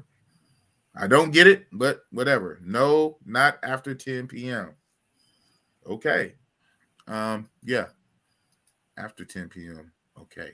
Whatever we talking about, bro. Whatever. You can always, yeah, exactly, right. And so is that what it be? And I'm not gonna do it. I mean, shout out. Somebody actually gave me the link. I'm just gonna say that. Somebody gave me the link to buy subs, to buy likes. I think you can buy views. I'm like, wow. I said, nah, I'm not gonna do that, man. I'm not gonna buy my subs. And then just my luck, man. You buy the subs, and the YouTube algorithm find out, and I know they take away the subs, and I think they can delete your channel. I don't know. I'm not gonna mess around with that. I get them the old fashioned way. But yeah, I just wonder how they do that though. Indian subs. Some people was trying to say like that it be real people, but I guess I don't know. I don't even know how it works. From what somebody was saying, like, so it's kind of bad, like almost like sweatshop type shit. You know, like you got people working for dirt cheap. You know, they making Nike tennis shoes that sell for like $200, but the people only getting like 30 cents an hour. You got the people making the iPhones that sell for $1,000, but they only getting like 50 cents an hour, something crazy like that. Something to the point where you pay somebody and they have hella people, like real people. And so it's not bots. It's not even bots. It's actually real people, but they pay them like little bit of nothing, and they just tell them all at once to just boop, subscribe to you or something like that. So technically, you're bypassing the YouTube algorithm because it's actually real people. It's not bots, but it's real people that are getting paid very little, or they might even be under a bad situation under somebody, and he gets off in some stuff and whatever. I'm not gonna do it, so it don't matter. But yeah, and I'm close. I can get 150 just by grinding over time. As people come across the content and see stuff like this, see us having fun. We're having so much fun. Are we having fun? Interacting and stuff like that. People will start clicking. People start clicking and subscribing. He said buy Indian subs. I say this. Jordan says, I say this. Make your money, stack up your paper, and live abroad. Work hard, spend less. That's real. So Ken Padmore, boss, it's still early in California. Early. Well, yeah. I mean, I'm 3 hours ahead of you guys. Yeah, you guys are 3, 4 in the morning. It's still early in California. I couldn't adjust to Pacific time. The stock market opens at 6:30. The early East Coast basketball games came on at 4:30. And in Los Angeles, no one is on the streets. The sun rises in the east, but it sets in the west. Yeah, so yeah, we 3 hours earlier than the East Coast. That is true. You said you couldn't adjust. Said it was too early for you, huh? You couldn't adjust. That's what's up. King Tao, continue to keep this channel rolling, big boss. You can tell that job, it's been real. I'm all for good. That's what's up. Now that came out a little rough in your typing, but Get the message. Yeah, I'm gonna keep it rolling. Man. It is what it is. I'm just gonna keep doing what I do. Doing these lives. To be honest and transparent with you guys, I don't know if I'm gonna keep doing twice a week, but I'm definitely gonna keep these Saturdays for us. I'm gonna keep these Saturday night lives for us. The Friday night live was just, I was experimenting with it. It worked out great. It worked better than I thought. I liked it. Yeah, the Friday night tap in. So yeah, I don't know, but definitely these Saturday. I'm gonna keep the Saturday night lives. The Friday is cool. Yeah, we'll see. It do kind of take a lot out of me. It takes a lot out of me, and all the hours I dump into the live is hours that I'm not cranking out videos. And at this point, I do have to crank out videos if I want to grow. So I'm gonna definitely keep one night, and I figure if I'm gonna keep one night, I keep the Saturday night. I mean, I can't keep the Friday. I can keep the Friday and not do the Saturday. But I kind of think you guys, if I only did one night, what night would you guys want me to keep? Saturday. That's what I thought. This Saturday. Ken Padmore say, I couldn't adjust to Pacific time in Los Angeles.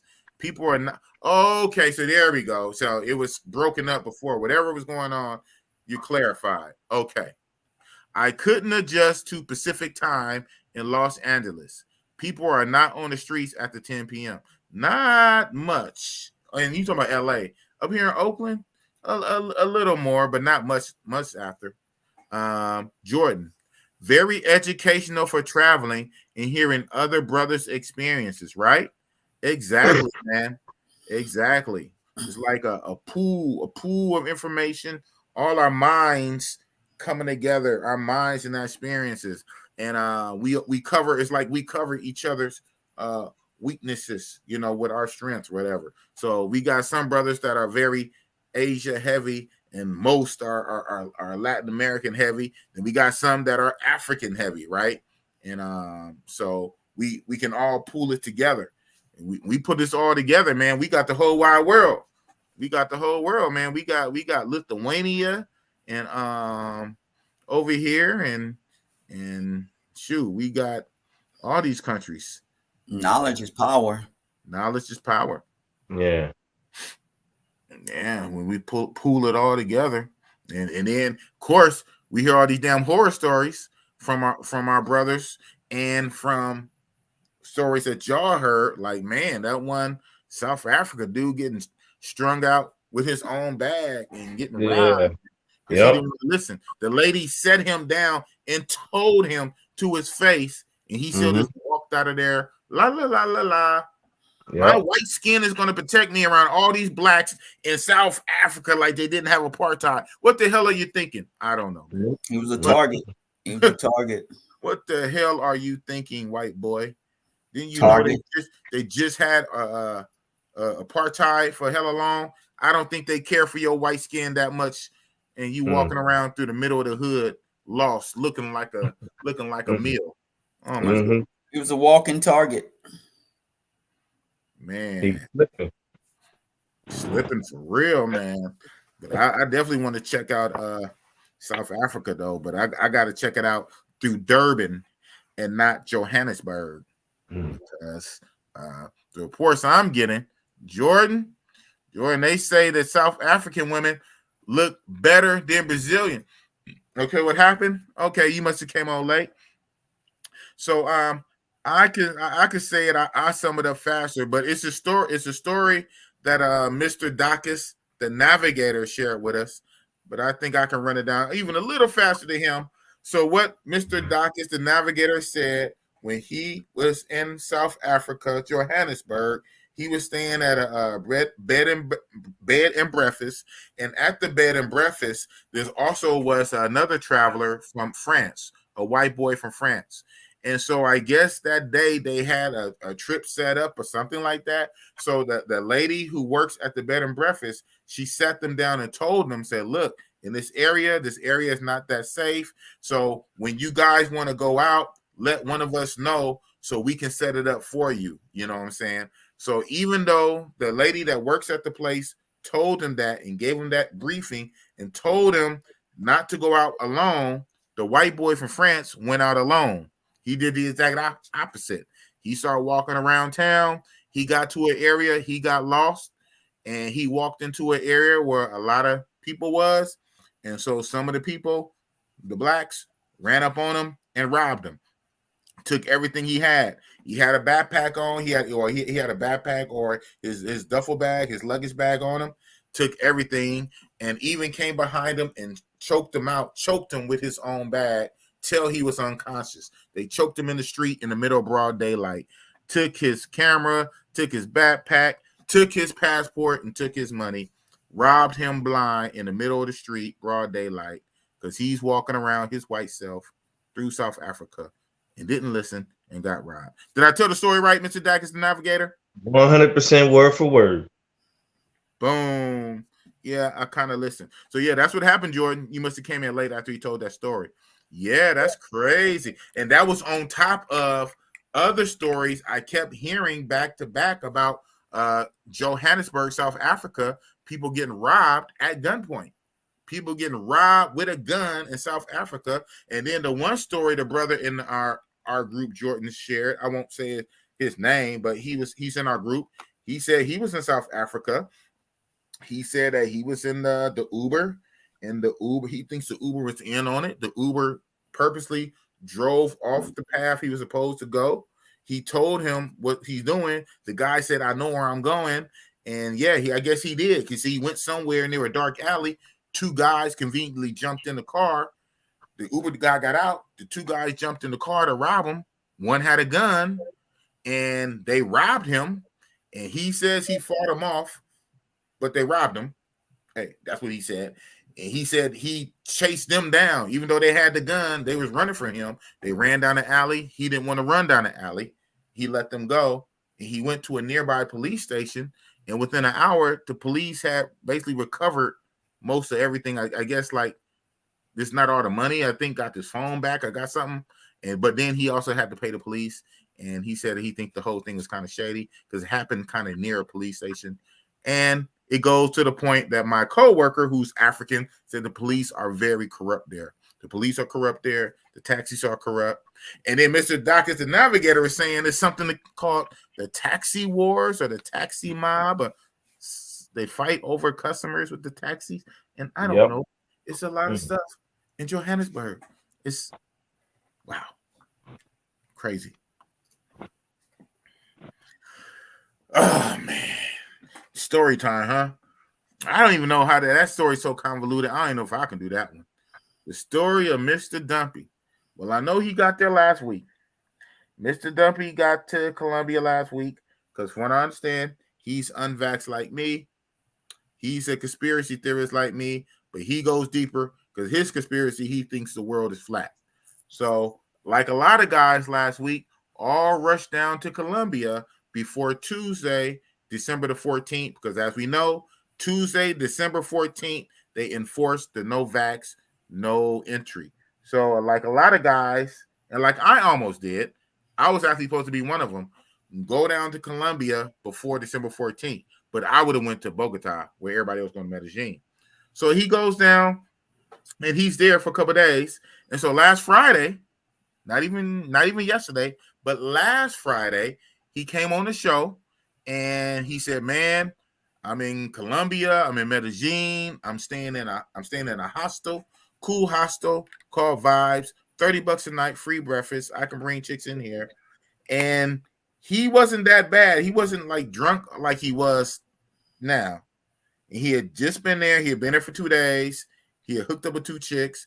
He loved Colombia. It was very first time. He said he saw no racism. It was a perfect oasis.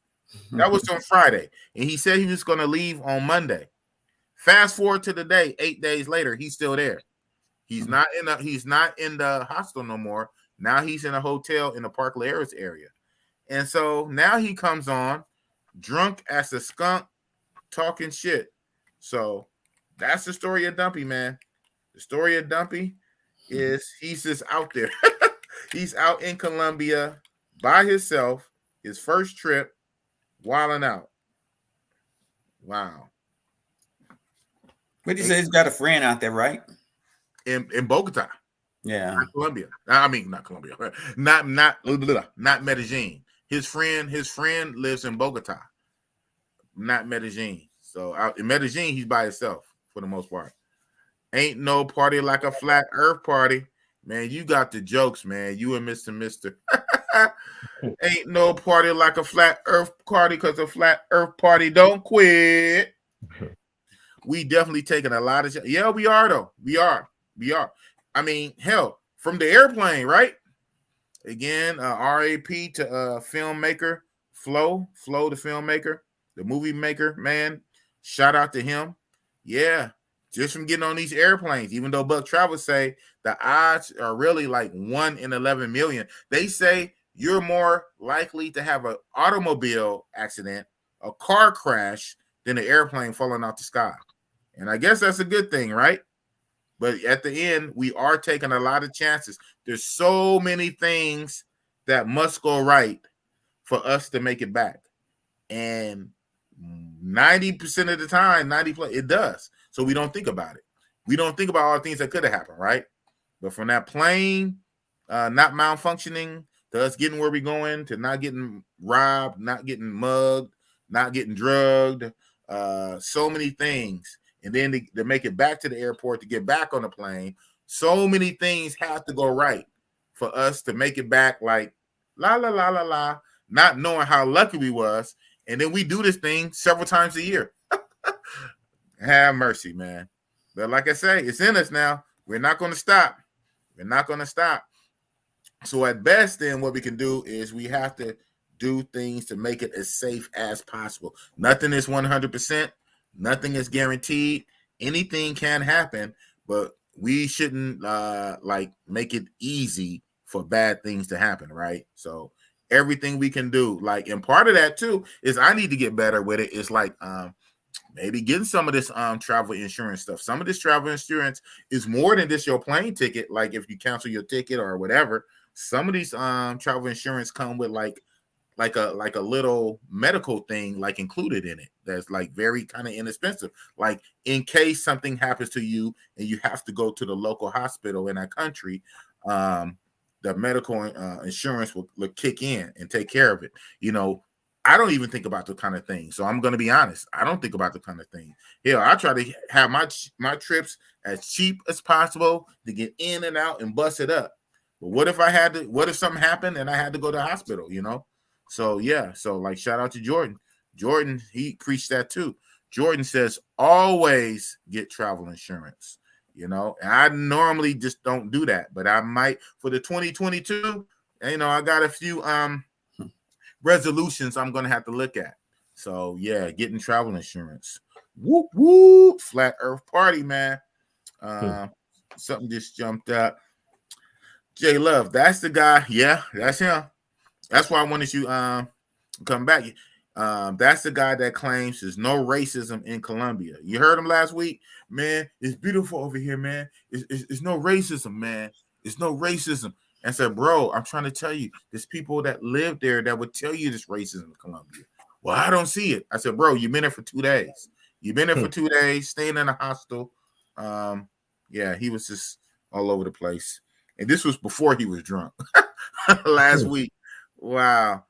Jordan, in Tanzania, the Uber driver told me he could not pull up the price because of no Wi-Fi and wanted to overcharge me, but I had a screenshot of the price and showed him. Man, they be playing games overseas. Yeah, he can't pull up the price, huh? But you had a screenshot. Here you go. Oh, yeah. Oh, you think you slick. Boy, I tell you, man. I tell you. They have too many games. J Love, I wouldn't even waste my time debating with the tourist or an American over racial and other social issues here in Colombia, where you live, right? Especially a guy that's willing to be so intoxicated alone in a foreign country, right? Yeah, but then again, at least he's alone. As long as he lock himself in a room and hide his keys somewhere so he can't go nowhere, and you know, but that's still not the most safest thing. It's not safe to get totally gone out your mind. And again, like I said, I like traveling with with the buddies and the bros. If you do get too drunk, you got a bro there to watch your back. That's the kind of thing I'm thinking about in the back of my head. He's there by himself right now. Well, at least he's not out walking by himself at night. He'd be a target for everybody, police included. He'd be a target for everybody. Everybody would eat off him. So I'm glad he's in. And I know a lot of guys like to travel solo. But then again, the guys travel solo normally not going to do stuff like that, right? So yeah. So catch 22. If you are going to travel solo, then you really have to be even more on point. If you're with a group of guys, you can kind of relax a little bit because somebody in the group, the group always kind of covers each other. Again, we covers each other weakness, like the Spartans. I love that movie 300. Leonidas say, hold up the shield. The shield covers the other person's flank. So we're all covered. That's what it is. We are a brotherhood. Some guys forget that. I get it. But we are a brotherhood. We hold up the shield and it covers us and it covers someone else. Their shield covers. So we're all covered. We all cover each. Some people have certain strengths and other weaknesses, and they all kind of cover each other. But if you one of these solo guys, shout out to you, you want to do solo trips, you have to be even more on point because you're all by yourself. I say behind enemy. I think war. Behind enemy lines, you're all by yourself. And they are going to stick together against you. They are going to stick together, right or wrong. Even if they're wrong, so what? It don't matter if they're wrong. They're countrymen. They're going to stick together against you. Well, I don't like living there. Okay, well, sometimes you got to have an alliance, man. You got to have an alliance. That's what I think. At J Love, the proof is in the pudding tonight. Yeah, he showed his ass tonight. He's going to see this tomorrow. But you see how I kept it real with him. I told him. I said, bro, you are entertainment. I'm just letting you know. I'm not just trying to use you for entertainment to get views and whatever. I'm letting you know, bro. So it is what it is. Fellas, nice hearing your experience. I'm out. Be safe. Jordan. Peace. Yeah, I'm going to wrap this up in another 15, 20 How's minutes. Jordan? Yeah. Jordan the GOAT in Africa. Jordan is in the motherland. Jordan is in Africa right now. In Kenya, soon to be Uganda, and said he's going to try to squeeze in Rwanda. So shout out to Jordan, man. I was almost coming out there, man, but they missed me with all that they new rules they try to put on at the last minute, then change their mind, and then nah, I'm not doing all that. J Love, and no disrespect to my Florida or Miami brothers. Those are some different cats. Hey man, we all have our own eccentricity, especially Oakland guys, right? Especially Oakland guys. So we all are different in our own special way. We all are different. Rwanda, respect. Yeah, Jordan said he's gonna try to make his way over there. He's in Kenya. He's gonna do Uganda, and he's gonna try to squeeze in Uganda. I mean Rwanda. All those Andas. Yeah, I'm gonna make my way over there one day. But definitely now though, I might have to hit up South Africa, not Johannesburg. I gotta see what's going on in Durban, South Africa, man. So you get the light-skinned, mixed, thick African built women with the vibe of Thailand. Oh my goodness. All right, so to send this out before we rock out the last not that. What happened? Not that.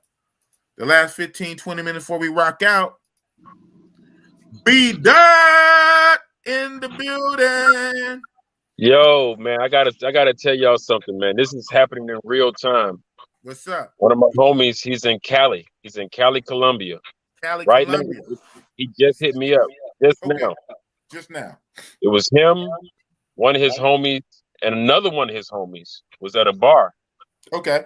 So my homie and one of his other guys was doing something else. So one of his other guys was at a bar and he was drunk. He was kind of slumped over drunk. And they just happened to walk up on this chick running him. She was running his wallet and his cell phone right when they walked up. Right, man. Her hand was literally caught in the cookie jar. Yes, she had his wallet and his cell phone in her hand right when they walked up. And what did they do? What did they do? Well, they got on the chick. They called the police, and the girl tried to fight them. The girl tried to say that was hers. All that stuff was hers. The dude was knocked out. He at the bar just gone. Still knocked out. Still knocked out. Didn't even know what was going on. Still knocked out. The police came. Of course, I don't know why the chick did that because it's his wallet. It got all his information in it. So then he said that she tried to say that was her cell phone. So they used his fingerprint. He knocked out. They used his fingerprint to open the phone and show the police, look, this is his phone. So the police took the girl to jail. Good. I was going to ask that because even then, I would have felt the way if you'd have said, even if he got his stuff back, they just kind of wagged their finger at her and let her walk off. No. Yeah. Well, then who knows? And this guy's a big guy. He a big guy. He a Marine. He Marine. He's 70, all muscle. And this chick ran him at the damn bar, bro. This happened just now. That's why I didn't want to live. I said, let's see it back online. It don't matter if he 300 pounds solid muscle. If he knocked out sleep, that's his fault. If he knocked out, that's on him. You're right. That's why we were just talking about that earlier. That's his fault. Just talking about you gotta pay attention. You gotta be awake. Don't drink too much. Ain't no telling, man. That girl probably gave him something. He out cold, bro. She probably gave him something. You're right. I didn't even think about that. He's knocked out. She probably is the one who is responsible for him being knocked out because she felt safe enough to go into his pocket. You say he's like 270? Yeah, he big dude. I just seen the picture. He big dude. Yeah, I'm too. They had to carry him out there, bro. You probably had to carry him out. Two people had to carry him out of there, like literally carry him out of there. So even after that, he still never woke up. Even after that, he still never woke up. Never woke up. He was drugged. My boy just I hope he wakes up. Him at the Airbnb. He sent me a video of him at the Airbnb. He's asleep, bro. Gone. Man. Well, is he asleep? I mean, is he alive? His chest going up and down? Gosh. Yeah, I mean, I hope he wakes up, right? We were just talking about that. Even right now, that's crazy. So yeah, y'all probably can't tell, but I'm 260, and you say he's 270. Wow. And so for her to feel safe enough to go into this sleeping giant, this Marine, to go into his pocket, take his cell phone and wallet, she knew he wasn't going to wake up, right? Oh, you fell off? I'm gonna bring you on, man. I'm gonna bring you on. But yeah, so I think just from that little bit right there, again, I have a thinking brain. I think she probably did slip him something at the bar. Yeah. Because she felt safe and comfortable enough, to mess with a lion, to lift up a lion's paw and take the meat from under his hand.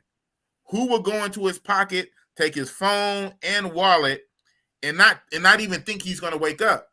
Because he's not going to wake up because you know what you did. Exactly. It's not like he fell asleep by himself. It's artificial. That's why he's still knocked out. Damn. Yeah, my fault. I was going through a bad area. Yeah, man. Ain't no telling what that girl put in this drink. I asked my homie, I said, was he talking to the girl? He said he seen her talking to her for about 30, 45 minutes. So she probably put something in his drink. Most likely. Like I was just saying when you dropped off, I think just from what you were saying, the simple fact she felt comfortable enough to go in his pockets, she knew he wasn't going to wake up. Yep. Because if he would have just fell asleep organically like regular sleep, who stay sleep through all that? Through the police being there, through her trying to fight them, waiting for the police to show up. The police have he never woke up. He never woke up. Dead weight. Use his fingerprint, lift his hand, carry him out, throw him on the bed. I hope he wakes up. Yeah, he on the floor. He just sent me a video, man. Just now, he on the floor. He gone, bro. He look like Woodley. He look like Woodley when Jake Paul beat him up to sleep. Oh, wow! So just happened. Breaking news here. You heard it here first from B-Dot. B-Dot Brian brought it to Big Boss Real Talk. Breaking news. Another one. We have another Cali, one. Columbia, bro. They in Cali. Medi lovers. Medi. I love Medi. Medi, the best thing since sliced ice cream. Wow. Yeah, they in Cali. They in Cali, Columbia. Oh, Cali. Okay, my bad. Cali. Okay, boss is bad. He just said Cali. My mind jumped to Medi. He said Cali though. Cali. Yeah. All yeah, right. they in Cali, Columbia. All right. So you Medi guys are off the hook this time. This time, hey, anybody can get it in Columbia, bro. It don't matter where you at. But that makes me think of something else. So damn, Cali.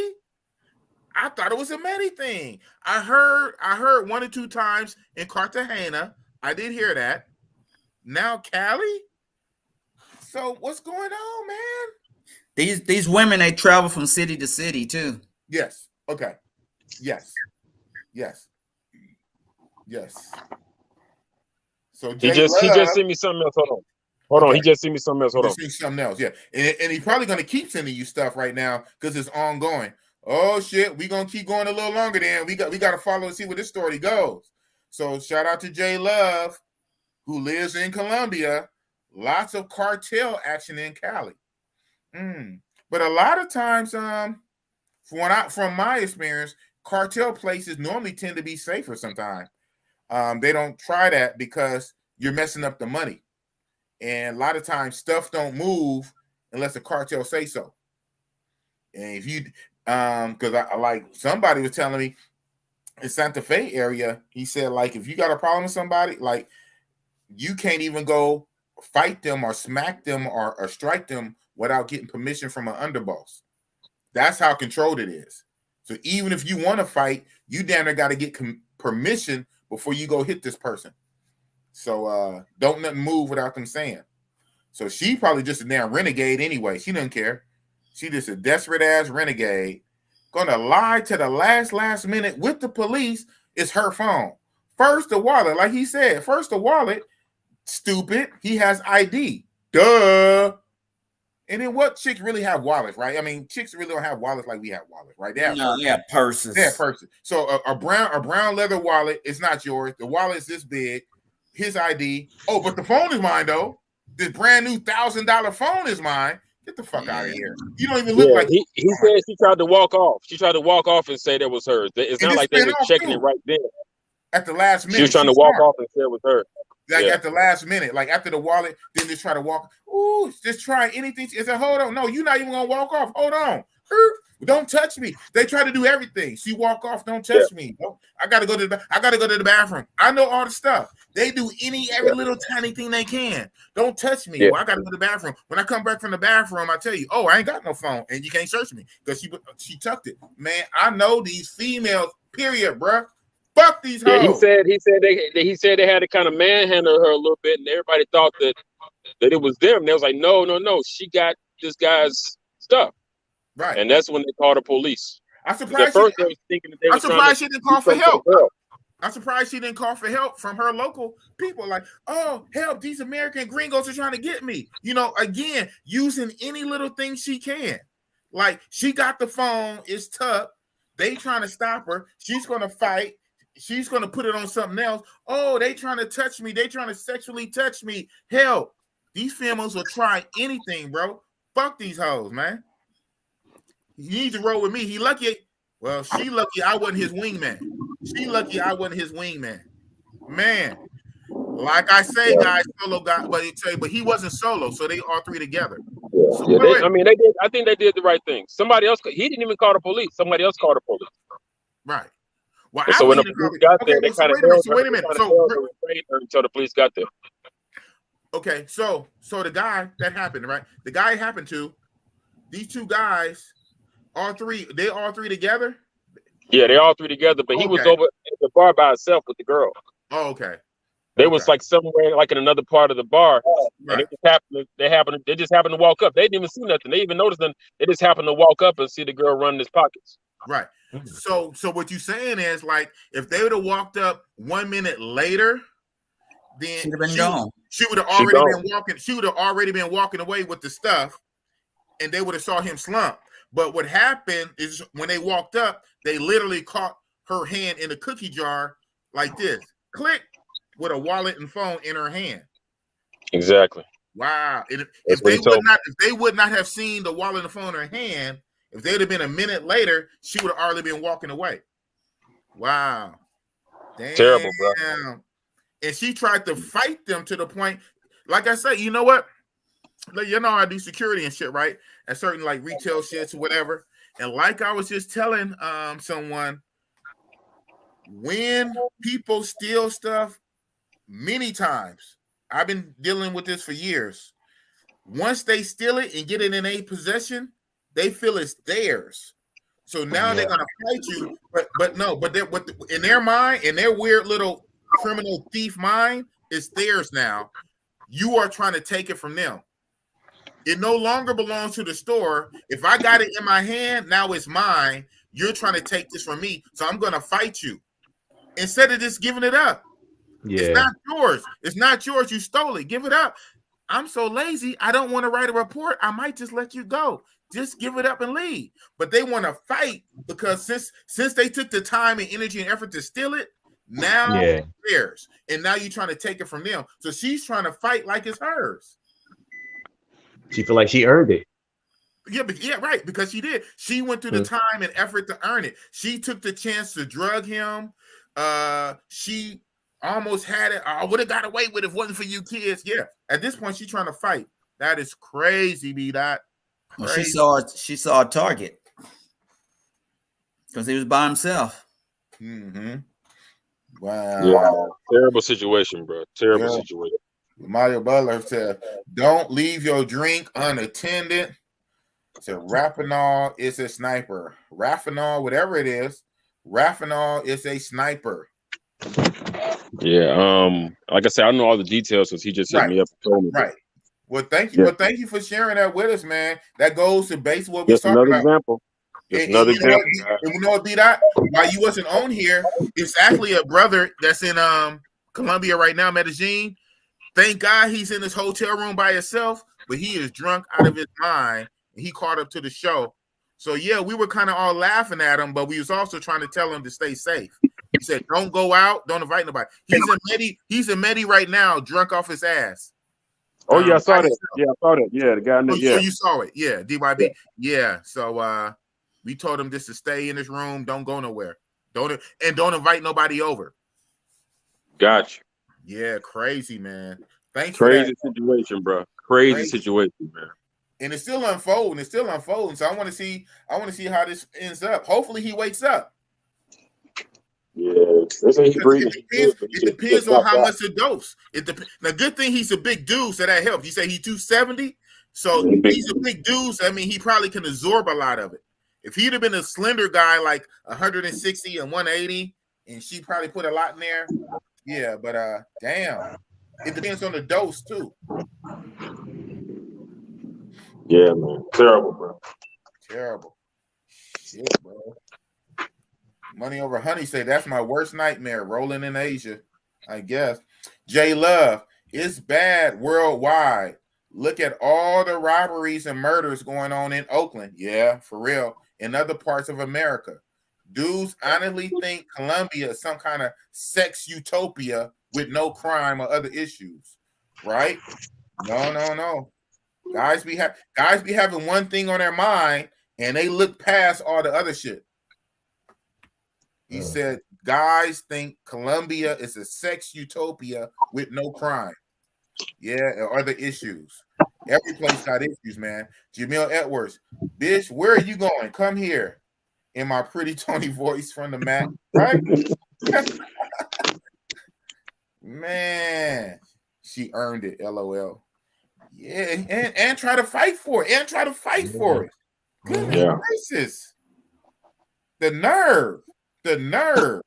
And try to fight for it. If you don't bring yourself here, but Cali, not even Medellin, in Cali, Colombia. So that is crazy. Breaking news. And shout out, prayers up for him. I hope he's all right, man. You said even now he's still knocked out. He's still wow. Breaking news. How they say down south, he gone pecan. Gone for God. I hope he wake up. He's good now. He's safe. You know what I mean? He's safe. He's back at the Airbnb. He's breathing, right? He's breathing, right? He good. Yeah. Okay. He just sleep. Okay. Yeah. Can't go to these clubs drinking too damn much. Yeah, man. Right? Yeah. I don't travel for that, bro. I don't travel for that. You know what I travel for? I can do that at home. Yeah, shit, man. Still, yeah, that's right, J Love. Still knocked out. But sometimes that shit can really. I hear they can knock you out for like, well, it's random. It could be anything, but about 4, 5, 6 hours. Absolutely. I think after 12 hours. So if he don't wake up in like 8, 9, now that's still a long time. If he don't wake up by this time like tomorrow, he might have to go to the hospital, bro. He might have to go to the hospital. I mean, so yeah, it's one thing to be knocked out for a few hours, but shit, if it gets to like all day and then to the nighttime and he's still knocked out, we might have to go to the hospital because other stuff can be going on. Fucking A. Shit, yeah. Right? No, literally. You see that? You see that one right there, B-Dot? I think he froze. Oh, you see that? You see that comment right there, B-Dot? Let's see, B-Dot the same spot. Yeah, absolutely. He is more than us here in the States. I mean, they shut the country down. First of all, it ain't really no crime there, so he ain't got to worry about that. They don't have crime like that, right? They don't have street crime like that. They shut the country down. He is literally one of the safest spots on earth. That is crazy. Yeah. Over here, man. I'm not gonna say it ain't no crime, but it's not prevalent. Not prevalent. Okay. I got a bicycle. I'll give you a funny story. I got a bicycle I bought when I first got here. I bought a bicycle because it's a process to get a car. So I bought a bicycle, brand new bicycle, $200-something bicycycle. Okay. And after I got my car, I just put the bicycle in the garage. It's like in my parking garage in my apartment, and it's been sitting in that same spot for 17 months. Ain't got no lock on it. No, ain't nobody touching. That would not happen nowhere in this. Man, shit, nigga, they still catalytic converters off cars here in Oakland, man. They still rode that bicycle. I rode that bicycle for about a week. And after that, man, because see here when you get a tag. Okay, I'll give you a fun fact. In Japan, there's no test drive, no test driving the cars. You can't test drive a car. So when you buy a car, you get it. And also, there's no paper tags. So when you buy a car, you got to wait for the registration for them to get the tag, make the tag, and put on your vehicle. So when you get a vehicle, you got to wait a little while. It ain't like you drive off the lot like in America. No, you have to wait, and you can't test drive it. So you better get. But I will tell you this: it doesn't really even matter what year the car is. You get a warranty on it. You normally get a 2-year warranty on it, bumper to bumper. Okay. So that's the trade-off. That's the trade-off. So, but yeah, man, it's over here. It's not bad at all, man. Oh man! And the crazy part about it is over here, most of the crime. Guess where it's from? The military. The military. Yeah. That's who's doing most of the crimes over here, man. You know, from us. Yeah, Marines getting drunk, getting people drunk driving, everything. Man. They say, you Americans, we got to put up with you Americans just so we can be safe. Who gonna protect us from you? Yeah. Damn, that's crazy. They got crazy laws when it comes to drinking out here. So just say, for instance, me and you, Big Boss, you at the club drunk, right? You say, hey man, come pick me up. I can't drive. So just say, for instance, I may have had a couple of beers, but I ain't drunk. I ain't drunk. Okay. But I had a couple of beers. So I'll come pick you up. You in the car with me, we driving. I get pulled over by the police. Over here, there ain't no 0.01, 0.8. It's if you got anything in your system, it's a wrap. So if I get pulled over, right, you drunk in the car. Guess who's going to jail? You. Both of us. Whoa, me too? Why am I going to jail? Because in their eyes, you let me drive drunk. Of course I let you drive drunk. But you know, I can see that. I'm the reason. You didn't know. You drove drunk. You called me, asked me to come pick you up. You know, you didn't know I've been drinking. Right. But you going to jail too. The same. You get that same DUI I got. Whoa. Yeah. So if it's 4 people in the car, okay. What if it's a totally sober, straight sober person in the back seat? What did they get? DUI. What? That's actually worse. That's actually worse because they're saying that should have been the person driving. Yes. Yeah. And that's kind of right. So they do, you know, funny. They kind of do it kind of how it kind of should be. If we're going to be honest, right? Yeah. But the person, man, I ain't going to let him drive my car. My car. But how would you know? How would you know? Yeah, how would you know if somebody? I'm good. I can drive. This is my car. I paid for it. You sit in the back seat, man. I'm good. Now, hell no. I wouldn't ride with you. With laws how like would that, you know? Yeah, with laws like that, hell no. So just being in the car, we all share the same DUI. Wow. Absolutely. More you know. See, we learn these kind of stuff on these channels when everybody's pooling information together, because I didn't know that to just right now. And I bet most of you guys didn't know that either. The laws in Japan. In Japan, if you in the car, you also get a DUI just being in the car. Damn. Yeah. On the military bases, it's a little bit different. Okay. You can, you know, I would get it'll be like this like in America. But okay. I will tell you this: if you get a DUI on a military base over here, it's gonna follow you back to America. Yeah.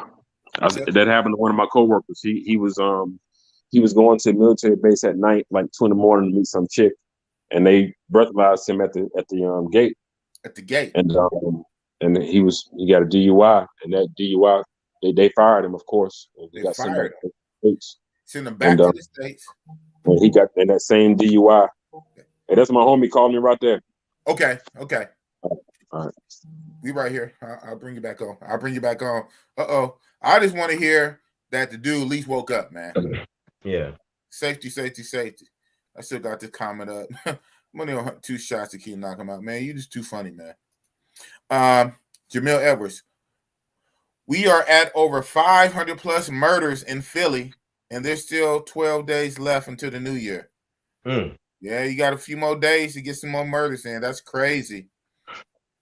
Yeah, money over honey, guilt by association. Yeah, they take it to the next level. Guilt by association. Man, this being in the car, if the driver is intoxicated, everybody in the car goes. With the same DUI charge on top of that. Huh? And you weren't even driving. You weren't even driving. You could be in the back seat sober. Or sleep. Or sleep. But but the passenger is sleep because he's knocked out drunk sleep. The person in the back is sober sleep, just regular sleep, no drinking. You all get the DUI. Wow, that's crazy, man. J Love, that's true. The Navy guys used to jump Africans in Reapalm. What? Yeah, so he's saying like a lot of the violence and fighting come from the Army guys, Navy guys, Marine guys. Yeah, them jarheads. Yeah, you supposed to be over there protecting the country. You know what I'm saying? And you guys causing half the problems. Yeah, they get drunk, and they act the fool. Right, drunk and act the fool. That liquor, boy. I think somebody know about liquor. That liquor and that alcohol. It's not good, man. It's not good. Only social drink. You know, it'll kill you. It'll kill your liver. It'll kill your liver. Psoriasis. It will kill you. 2 shots. Knock me out. J Love, damn, paid all that money for a vacation, right? Time off work, money, all that money for a vacation just to get drugged. Some people never recover. Man, a Mickey? Have you heard of being slipped a Mickey? I've heard of it. Even when you wake up, your mind is gone. You a vegetable forever. Your mind is gone. Damn. If you wake up, not dead. Wow. Dead or a vegetable behind somebody putting something in your drink. So we're going to kind of try to stay on until B-Dot comes back on. Hopefully with some updated information on the guy laying on the bed or the floor, drugged. Hopefully he wakes up with his right mind. All his faculties. over there just chasing pussy, and then want to drink like a damn fish. Yep. Drink alcohol. Drink alcohol, chase pussy. She set him up. He was a target. Straight up target. Gotta move better, bro. Gotta move but better. Not paying attention. He probably got his back to her and his drink over here, and she probably rubbing on him and shit and sipping his shit, and then he drink his shit, and she just sit back and let the shit happen. And go in his pocket, get the phone and the wallet, and was about to make off with it. The two guys just happened to walk up right at that time. What's the chances of that? Just happened to walk up right at that time. But even past the wallet and the phone, man, his whole everything, man, he's still knocked out. You got to see how he's going to be when and if he wakes up. Yeah, coma, being in a coma, and you don't wake up. So we got to see how he going to be when and if he wakes up. At this point, the phone and wallet is irrelevant. You know, I mean, good thing they got it back for him. They got it back, and it's waiting for him. But man, dude's got to move. Shit, Mickey Finn, aka Icy May, Icky May. Mickey Finn, aka Icy May.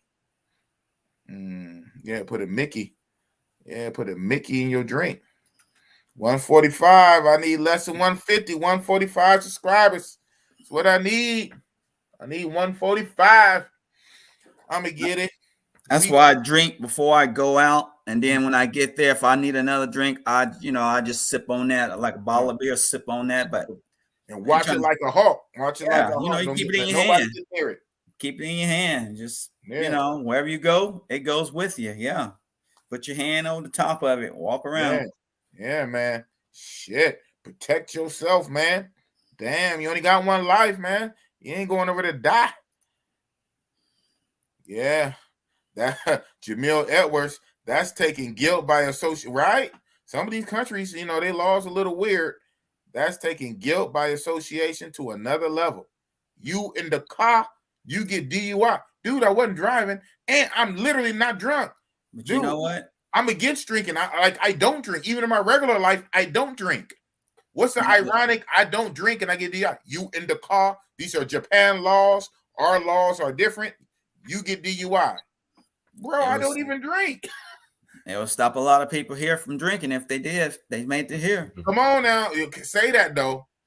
At the end of the day, you know what I'm saying? So, yeah, it's kind of like a trip, right? Some of these laws may seem harsh, but it might curb a little bit of behavior. Yep. If we had stronger, tougher laws on certain shit. Because that's gonna screw with your job. If you're a truck driver, it's gonna screw with your job. Man, it's gonna mess your money all the way up. It's gonna mess your money all the way up. We about to. I'm not really trying to bring nobody up on. At this point, we are kind of just leveling out. Only other person I'm pretty much going to bring on is B-Dot if and when he gets off the phone. And I'm probably going to hit him on the side too. If he's on his phone, he's on the phone, but he can also see my message. So leave us all in the cliffhanger, right? About what's going on. So. Can I do a side note real quick? Of course. Okay, yeah. You were talking about like some of the laws in Japan. I don't know if anybody knows this or not, but guys got to be careful who they knock up over there too, because there are institutions in Japan set up to where if a female get pregnant by a guy from America, military or not, she can go to the embassy and request DNA test and child support if it's proven that child is the guy that she got pregnant by. Mm-hmm. And she will, and she can draw child support. Because a lot of guys from the military have been doing that a lot, and they had systems put in place where she can get that money from you. Yeah, and you know what, and that's how it kind of should be. If guys are doing that on purpose to the point you go in there nilly-willy just making babies and leaving on purpose. I mean, that is kind of ridiculous. So that's what they asses get. That's what the woman have to protect herself as well. Right, exactly. Yeah.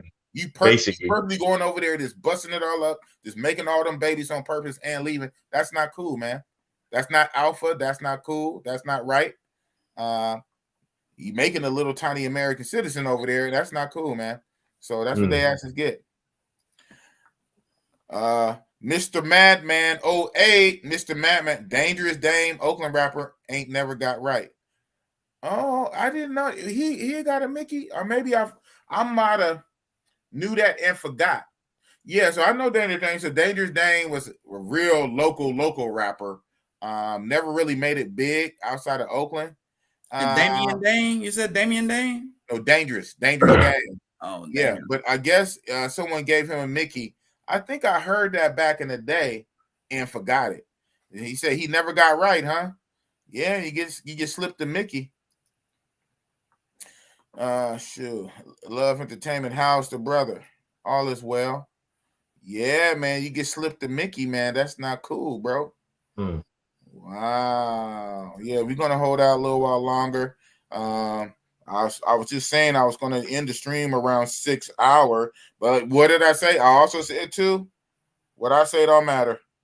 Every time I say that, 7 hours later, what I say don't matter. But yeah, that's some hell of a stuff. So I just text Beat. I also got his number. I just text Beat. Be sure to jump back on the live and let us know the outcome. And I'm sure he will. So he must still be talking with him. Wow. So we'll rock out a little bit longer. You know what? Fuck it. T-Love, I see you still there, T-Love. T-Love, can you put the link in so I bring up the Travel Bro Pro? So Travel Bro, you want to come up? Travel Bro Pro? I can't drop the link. So if T-Love dropped the link, click it. The link is in there. You probably have to scroll back like 1,000 hours. But if one of the moderators can drop the link, Travel Bro, I'll bring you up. That'd be about it. I'll bring up Travel Pro, see what he has to say while we're waiting for B-Dot to come back and give us an update, hopefully. Hopefully we'll get some kind of update.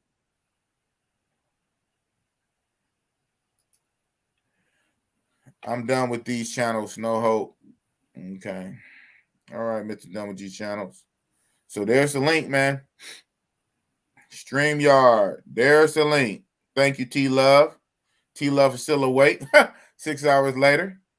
So T-Love dropped the link. I know you say you're done with these channels, but I'm going to bring you up, sir. Bossy boss, do what he say. Bing.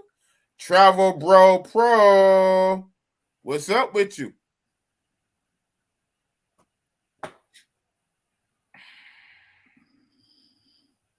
You're wrong. You can unmute yourself. What's up, man? First of all, how y'all doing today? I'm gonna be real. I just want to make a couple of points and off. Can you hear me? Barely. Yeah. Go ahead. Okay, man. I saw a comment. I just tuned in maybe about 10 minutes. I saw a comment in your with Jordan talking about how Kenya and Uganda is cheaper to be Colombia. I just want to say that's false. Number one, totally false, and especially for him talking about he never even stepped down before yet. He hasn't even stepped foot in Uganda. He's making those accusations, and I just this. There's a lot of guys, and that's what I'm not. First of all, I'm not a troll or anything like that, and I'm not trying to dog people out. But I will. There's Negroes, say niggas. A lot of Negroes in this or so-called space or whatever you want to call this community. They're around trying using hyperboles and trying to make a country seem like it's better than another one when it's not, using all this hype something up because they going there and it's bullshit and shit. Stop that. We need to stop hyping these countries up, bigger than what they are, because you want to make some money or because you there, you know. You don't want to seem like it's a bad country or whatever else. Start telling the truth about these countries. 100%. If you really kill brother, tell him the uncut truth about these countries, and I'm out. All right. I hear you. Yeah, your audio wasn't that great, but I hear what you said. So real fast though. Yeah, your audio wasn't that great, but ooh, shit. So real fast though. So what statement that Jordan made? You said Jordan made a statement of what? What did Jordan say that you had an issue with? I missed that. Kenya and Rwanda. Yeah, no, I know. I know the country, but what about Kenya and Rwanda? That they're cheaper countries. He said Kenya and Uganda was Colombia, and that's a lie. It's a lie. It's no really no major thing in that anything. But I'm saying you got a lot of guys here give us information. It's not the first time has given out false information. But go to these countries and they be trying to big up these countries try all in the talking and making up stories and lying and making up stuff that's not true. And like I said once before, if these guys really want to help their brothers, they need to start telling the truth. And a lot of they never even these countries before. All they can go by is what another person has said to them. It can be a lie. They haven't in the country yet. Never lived there. They don't know about the country. They some other Negroes lie, and they take that lie, and then they take it gospel with it and tell somebody else something, and then it's going. You need to stop that, man. If you really care about your so-called brother, tell him the honest, unrated truth about these one too. The good, the bad, the ugly. I agree with that wholeheartedly across the board. You should shoot it straight. The good, the bad, and the ugly about the country. Don't hype it up because you like it. And if someplace you personally don't like, don't dog it out. Just keep it straight across the board. I agree with that. But it seems like so Jordan is logged off. You still on here. Jordan got off. And yeah, Jordan is in my group. I got his person number, me talk on the side, but Jordan's not on here. So in his defense, if the statement you're talking about, he was talking that to OG and asking OG, why did he choose Colombia over anywhere? OG said because it's cheap. Then Jordan said a bunch of countries. He said Brazil is cheaper than Colombia to live. Then later Jordan came back again and said Kenya and Uganda is cheaper than Colombia to live. So just by him saying that, you have an issue with that much heat just because he said that? Now I'm trying to look for the comment to see if he said anything else. I think that's all he said, but right now I'm scrolling through the comment to see if it's something I missed. The only thing he said, and first he said Brazil. He didn't say, he said Brazil is cheaper than Colombia. Then he said Kenya and Uganda is cheaper than Colombia to live. Let me tell you. So where do you have all this fire and this heat from? Like, is it just built up over time? And you're just saying just period, blah blah blah. Guys do this all the time and blah blah blah. But for you to come at Jordan was only saying that it's cheaper to live, and I guess he was getting the information from researching it, right? You say research before you go somewhere. You say research before you live. If you want to move somewhere, you better research the laws, research the taxes. That's all he was saying, in my opinion. Sir, can I say something?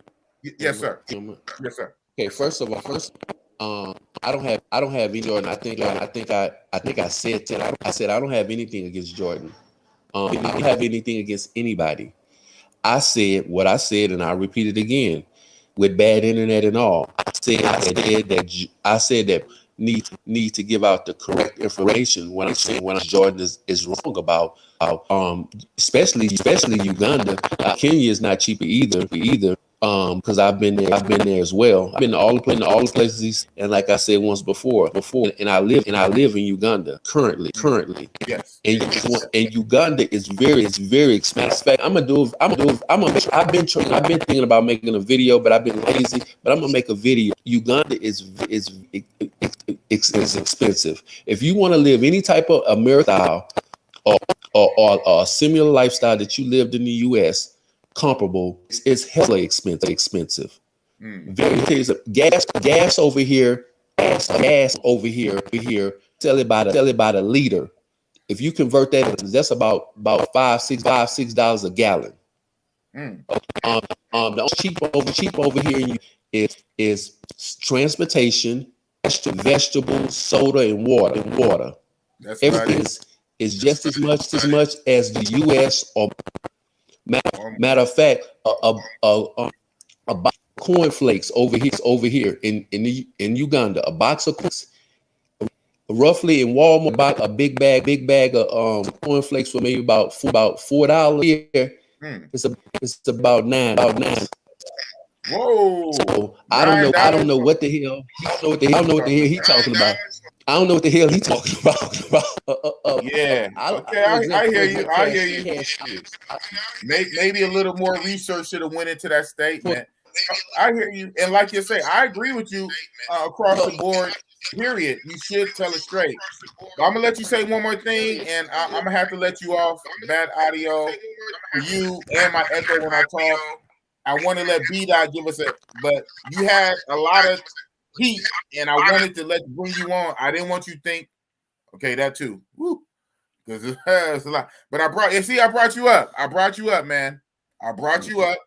You know, you felt like in the chat you really wanted to come up, and I didn't drop the link fast enough. You said you done with these things. I remember what people say. I had T-Love drop the link. You came up with all your passion, whatever. We got it. All right. Okay. Moving on. But no, not even to do you like that. Not even to do you like that. I hear what you're saying, and what you're saying is true. People should shoot it straight, but all these countries, the good, the bad, and ugly, and people should know what they're talking about before they talk. So what you said is true. Got it. Thank you. That being said, B-Dot. Yo, what's going on? Can you hear me? Yes, we can hear you. Yeah, the dude, he cool. He's up. He's awake now. He good. All right. He's up and awake. He's in his right mind. He know what time it is. He knows who's the president. He know what year it is. Yeah, they just talking shit now. I guess they all been drinking. So they kind of talking shit right now. Just they're not really treating it real serious. But I told them, I said, dude, they could have got real serious, man. But you know how it is. Everything went okay, so now they say they can, they're talking a lot of shit now. You know what I'm saying? That's how it always is. Like I say, when we come back from a trip and everything, everything had to go right for us to come back from a trip, and we think nothing of it, not knowing how lucky we were. So yeah, man. I hope that's a lesson. I hope that's a lesson for him, and even hearing that still be a lesson to other people. How close that could have came. Absolutely. Yeah. Wow. So thank you for that, man. You took us on a whole roller coaster ride, B-Dot. Dude, it was crazy, man. Crazy. It could have been real bad. It was all of them was drunk. So they was drinking. You know what I mean? And even his, it sounds like it still wasn't even regular drunk. Whatever, I still think maybe he might have had something. Maybe she didn't put a lot. And he's a big dude. So yeah, that's what I told him. I said, man, you don't know. It dissipated out of the system faster. Yeah, I told him. I said, man, you don't know. Just keep an eye on him. I said, you think that girl maybe drugs? He's like, I don't know. That too. Just because he wake up now, right? As we know, when certain chemicals get into your body, it can affect you later, as we know. So yeah, keep monitoring, keep an eye on them. Wow. Yeah, they're back at the crib now, so they good. They're back at the. Yeah, like Jamil, glad to hear the brother is good. I saw somebody said something about Rapungi in the chat. So they said something about Rapungi. Yeah, that was Money Over Honey. Rapungi, I believe. Oh no. Rapungi is an area in Tokyo. They were saying something about Rapungi and yeah. Jay Love was saying some of the Navy guys in Africa are Rapungi. The Navy guys would get drunk and beat up the Africans. Yeah. It's a lot of Africa. I've seen the most Africans is in that area in Tokyo. Rapungi. Oh, I didn't even know that. So Rapungi is in Japan. Yeah, it's in Tokyo. It's like It's like Beverly Hills. If you go to LA, it's like Beverly Hills. Wow. Yeah. Wow. Real nice area. Well, okay, and a lot of Africans live there. You see, I'm not gonna say a lot, but I've seen the most Africans in that area that I've seen in all of Japan. There must be Nigerians, huh? Yeah, Nigeria. Yeah. They be having money. Dang. Yeah. Well, I ain't gonna say they have money. They be kind of just hanging on the street. Well, what they doing in Beverly Hills then? They just be hanging, man, hanging out. Be hanging, huh? Trying to get money. But they do have a real nice restaurant. Some guys, some African guys. I'm not really sure exactly what part of Africa they're from. I want to say maybe Nigeria. But it's a restaurant, and it now like I said, Roppongi is like the Beverly Hills of Tokyo. So these guys have a restaurant. The name of the restaurant is called R2. They got R1, R2, and they actually just opened R3 yesterday with the grand opening.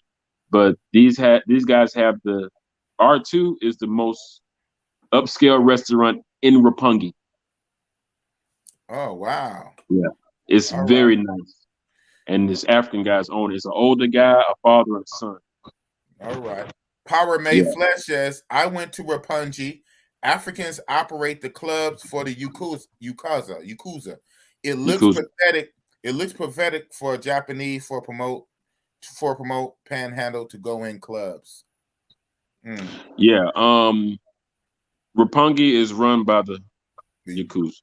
Okay. If you want to go open a business there, it's like the mob. You want to go open a business in Roppongi, you can open a business, but the Yakuza you gotta do some type of a dealing with them. Wow. I'm not gonna go into too much detail about it. Yeah, exactly. And you live there, and you're there. yeah. So, right. But yeah. If I want to go open up a business in Roppongi, I can. I got the bread. But I'm gonna have somebody come to me and say, "Hey, man, we gonna work together." Blah blah blah. Hey, man, you be jumped in. You been the gang. Some models be in Roppongi, like half mixed Asian and Spanish. Ooh, wee. Oh, Roppongi, I bro. like the mix. Dude, listen to me, Roppongi. My boy in Roppongi right now. He just hit me up, and it's lit, bro. R2. Ooh, R2. I can see some videos from R2 and some of the things I did when I was out there, man. I'm going back. That's my spot. It's a guy, he's a man. His name is Ben. Real cool dudes, man. Real cool dudes. You get the best service, man. They got very good customer service. Every time I go, man, I get a section. The whole club, it's called R2 Supper Club. So you go there and eat, then after a certain time, it kind of turns into like a club. Okay, at a certain time, right? But they got a bunch of VIPs and stuff like that. Man. It's super nice. If you ever get a chance to Google it, or like go on YouTube and type in R2 Supper Club. It's super R2 nice. Supper Club. Okay. J Love said Africans didn't believe in wearing deodorant in Tokyo inside the club. So a lot of them Africans and Jamaicans don't be wearing deodorant anyway. They wild. Man, that probably where the fights be from. Man, you stink. Jamil Edwards said street tax for the Yakuza. How do you say that word? How do you say it? Yakuza. Yeah, Yakuza. J Love, lots of European models in Roppongi. It's models and bottles, huh? It's models and bottles in Roppongi. I met most of the white girls that I met out there were from Russia. Ooh, Russia. I can see some pictures, man. I met a couple of girls out there. We had fun, man. Roppongi is nice. It's fun. Roppongi is like a party. You go there, have parties. They have a lot of clubs. They got a club called One Oak. They got a bunch of different clubs. They got a new one called C'est La Vie. That sounds like their Pattaya. That sounds like their Pattaya. Yeah. They got a club called C'est La Vie. It's owned by these French guys that I know. And it's super nice, man. Upscale club. That's what I'm actually doing. We're going for music. Okay. I know all the guys out there. Real cool dudes, man. Everybody cool. Like I said, you got the underlying thing with the Yakuza or whatever, but everything's good. Ain't nothing. It's like anywhere else. You go looking for trouble, you're gonna find it. Yeah, exactly. But if you go have fun, pop bottles, have fun, girls everywhere. Just mind your business. Exactly. What I'm saying? I come to respect places that are controlled by certain elements. Because normally, right? Normally, when they're controlled, that means, you know, it's peaceful for the most part. If you do what you're supposed to do, mind your business. Mind your business, keep your nose clean. I will tell you this, my homie, he lost his cell phone 2 weeks ago when we was out there. He lost his cell phone. He looking for a cell phone everywhere. And he couldn't find it. So I told him, I said, look, man, we was in a taxi cab before we went to the club. And out here, they give you, like the taxis will give you like a receipt. You know, when you get out the taxi, they give you a receipt. So I sent him a picture of that receipt, and I said, hey, man, just check with this taxi cab company and see. He went to him and one of his girls went to the taxi cab company, had a cell phone. Wow. Just waiting on them to come pick it up. That would not have happened in the States. In the state. I even notice I didn't say like Colombia, Brazil. In America, that would not have happened. In America, right? Yeah. Shit. J Love he said, hit me up and told me, he said, man, I got my cell phone. Wow. I said, who had it? I said, what was it? He said, man, the taxi cab company. They had it just waiting on it. They figured out to come pick it up. Whole different culture. That's a whole. But he didn't even know if culture. he left it in the taxi or not. That was just one of the places that I just told him. I said, man, last I saw you was in a taxi. I said, I didn't really see you with the phone in the club. Sure.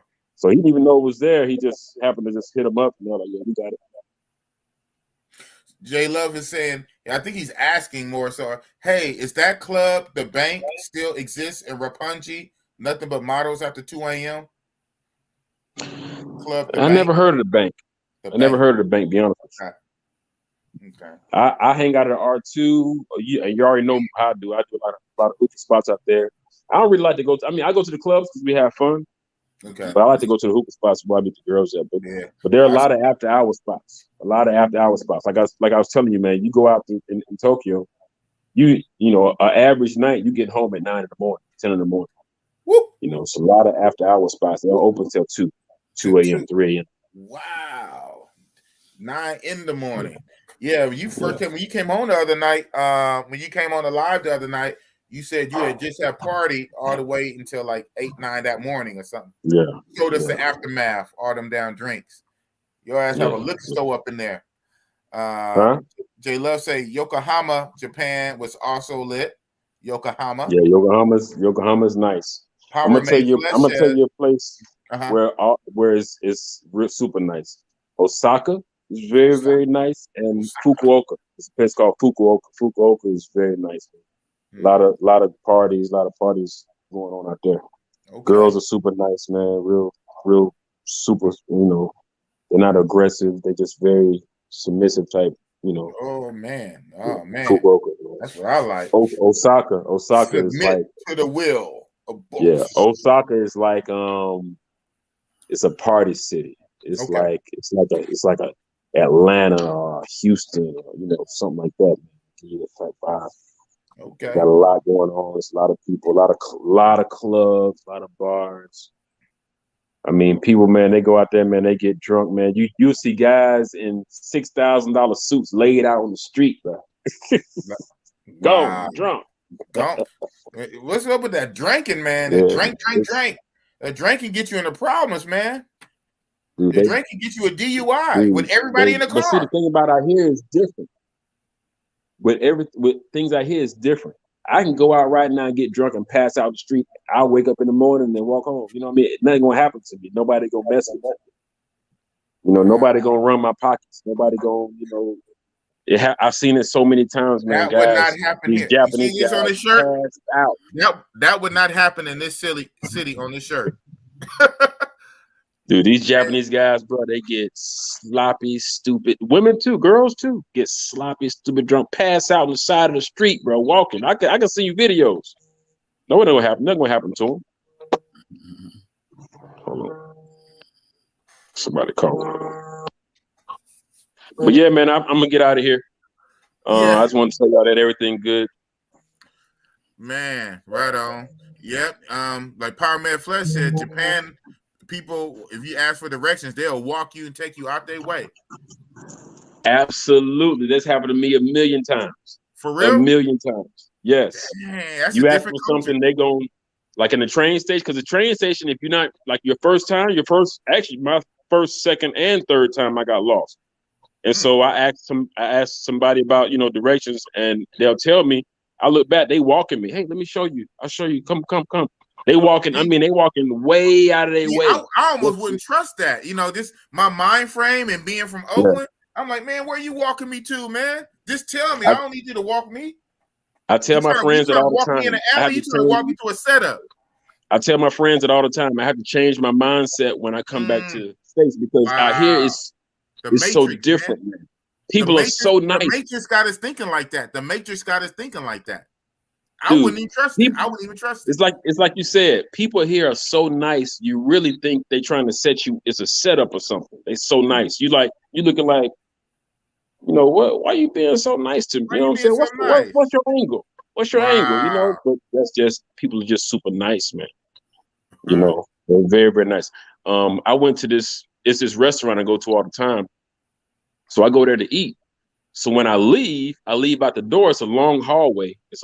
Before you go downstairs. It's a long, long hallway. Every single time when I walk down the hallway, all of them, they come outside and they wait and they bow to you like this, all the way till you get out of sight. What? From the restaurant. They all come outside and greet you. Okay, arigato gozaimasu, and they wait until you get all the way to the end. Because me, I be walking, I look back and they still be back there. I'm like,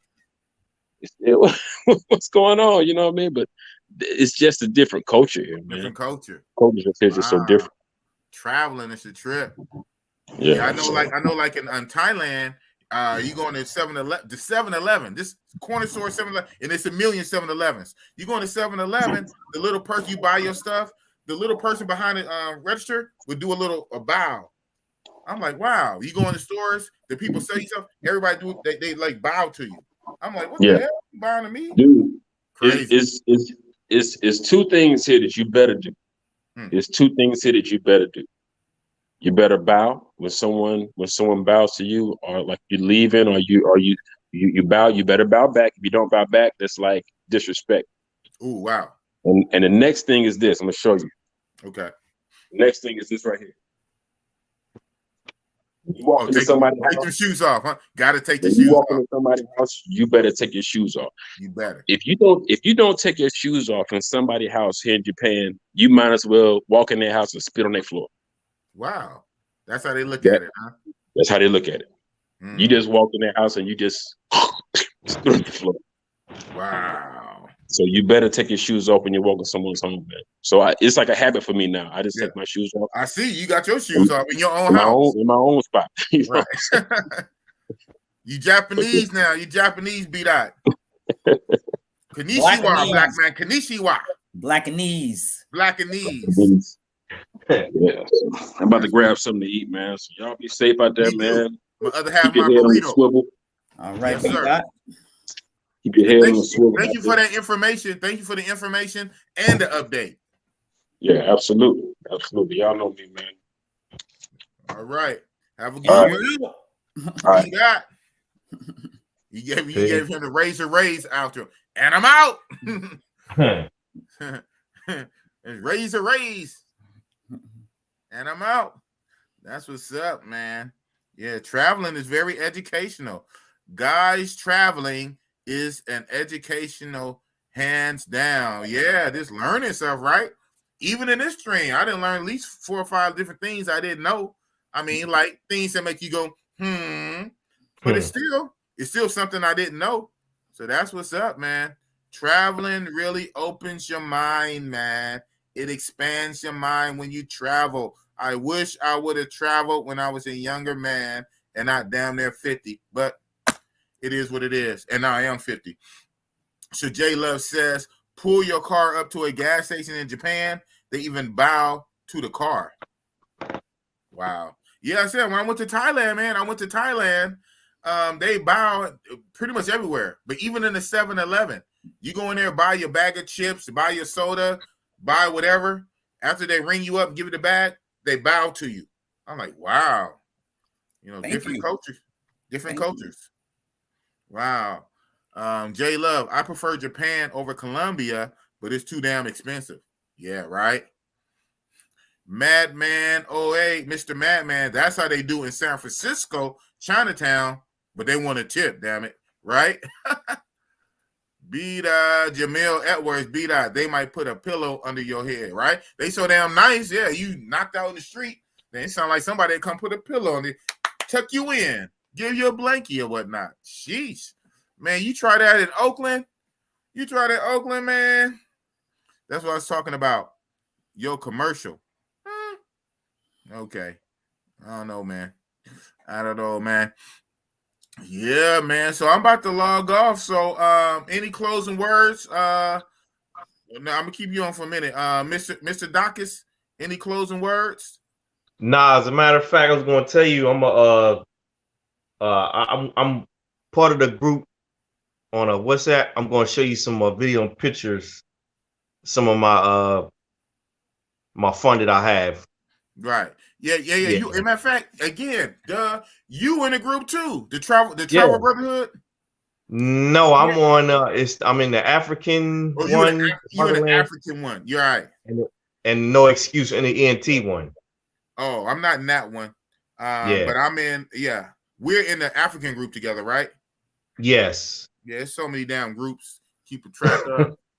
Okay, so find me. But then again, if we in the groups, that means you also got my contact information. That's the thing. Yeah, that's the thing. Once you in the same group, the numbers link up. So yeah, just find me and shoot me what you're gonna shoot me, bro. That's what's up. Your name is right next to your number. That's how I know you. That's why I was saying I'm gonna pull up when that you know what I mean. Whenever you post the link, I keep telling you that's me saying I'm gonna tune in. That's me telling you that. Yeah. I finally put 2 and 2 together a few days ago. You said that's me, man. Yeah. That's what's up, man. Shout out to you, bro. All right, well, shit, man. Hit me on the side chat then. Yeah, I'm gonna send you some content. Hey, Mr. OG, it's nice meeting you, by the way.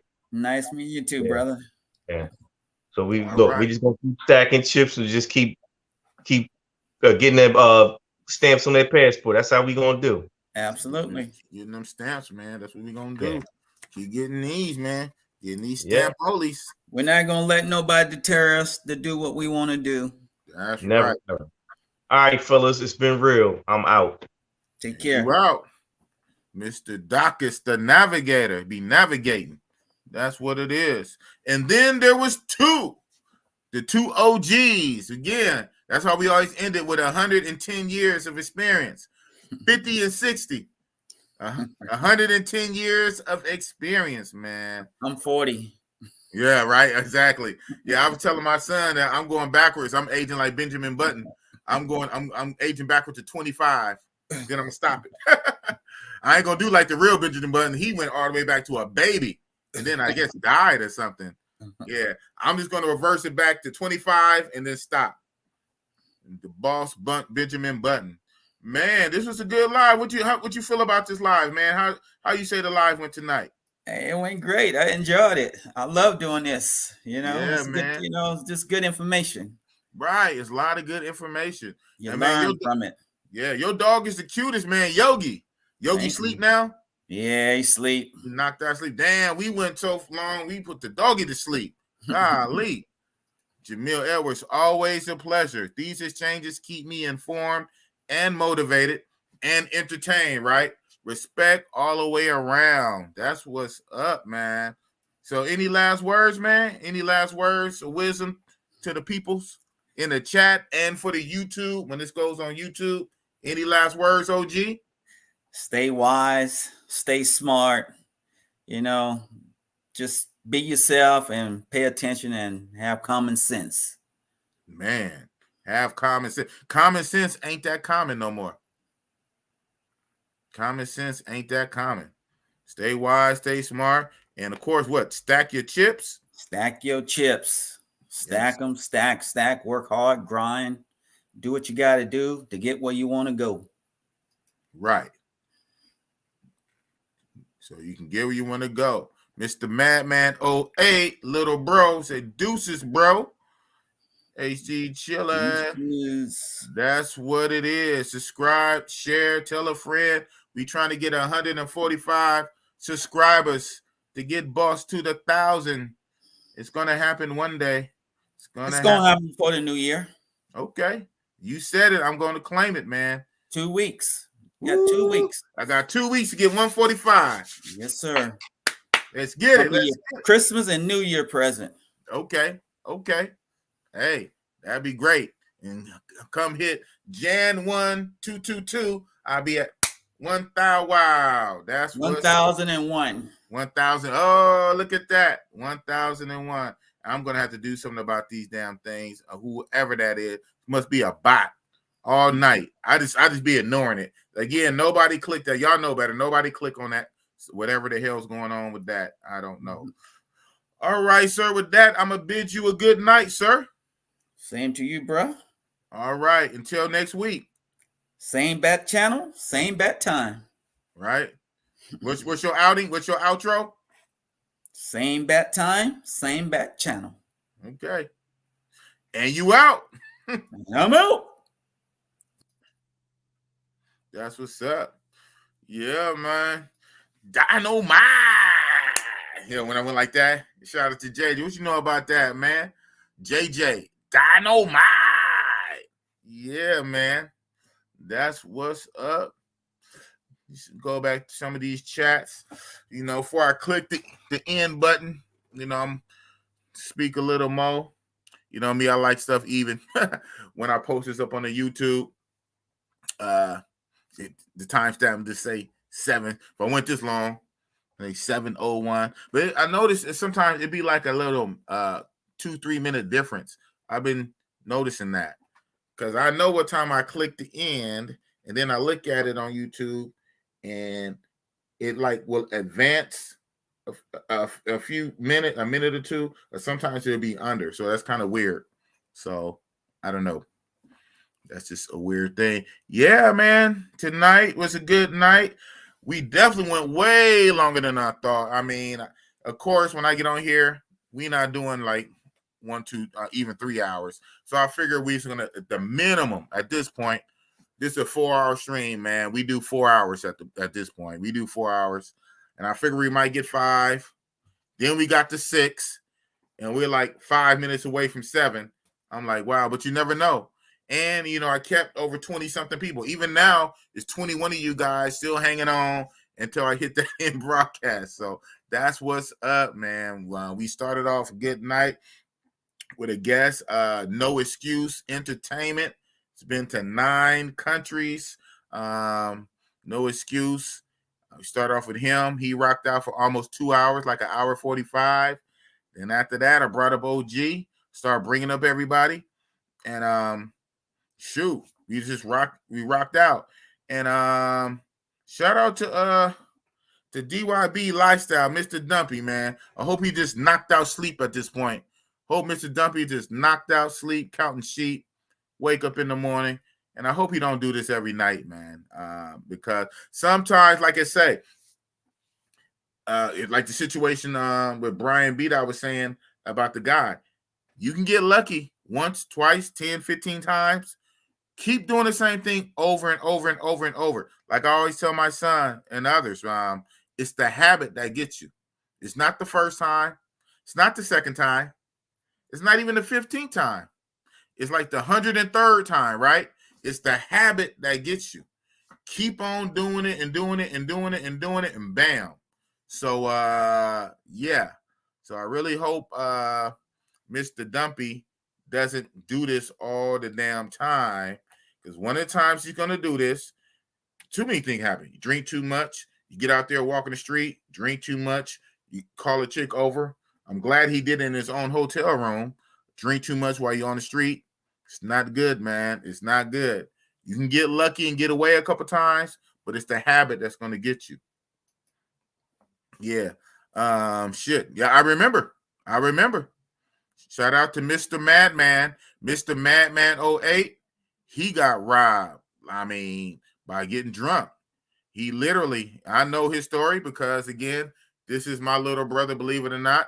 This is my blood brother, my younger brother. And I still remember that. I remember that. If we talk about the same time, because my little brother liked to get drunk a lot, at least he used to. But at the time, if you're thinking about the time I'm thinking about, a long time ago, you had your friends over who you thought were your friends. You got super drunk where you pass out, went to sleep, fell out totally unconscious, knocked out sleep, drunk, and they robbed you blind.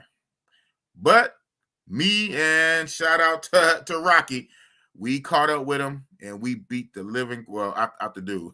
We beat the living crap out of him and got what we could out of him. Yeah, I said that on YouTube. Hey, it's a long time ago. Yeah, mob justice. So you still on here? You did it twice. Are you still on here? Are we talking about the same one? The same situation? Where me and Rocky tracked them down, caught 2 of them, beat them within an inch of their life, and got some of your stuff back? Yeah, man. So, yeah, it goes down to Oakland, man. So disregard what I just said. Hey, it happens. But, yeah, getting drunk like that. And your thing, you was around friends or so-called friends, got all the way drunk, knocked out, and they got you. They took advantage. That's not cool. So all that drinking shit, man. Watch hours and interactions. Yeah, man, I got the watch hours, man. I got them. Thanks to you guys. I got my watch hours. I'm way past my watch hours. I blew past that. But now I need these subs. I need these subscribers. Yeah, man. J Love, thank you for that, man. You know, I can think what I want to think in my head, you know, and everybody thinks that. Every YouTuber thinks that, right? But it does feel good to hear somebody else say that. It feels good, you know, to be acknowledged at the very least, right? Even if it don't happen, at least if somebody else think that. You see, I am grinding. Believe it or not, I do be tired. But you know what? I'm used to working so many hours on my job, man. Like shout out to OG. OG say always work and grind. I'm used to working 2 jobs most of my whole life. You see these grades. It's a whole lot of work, man.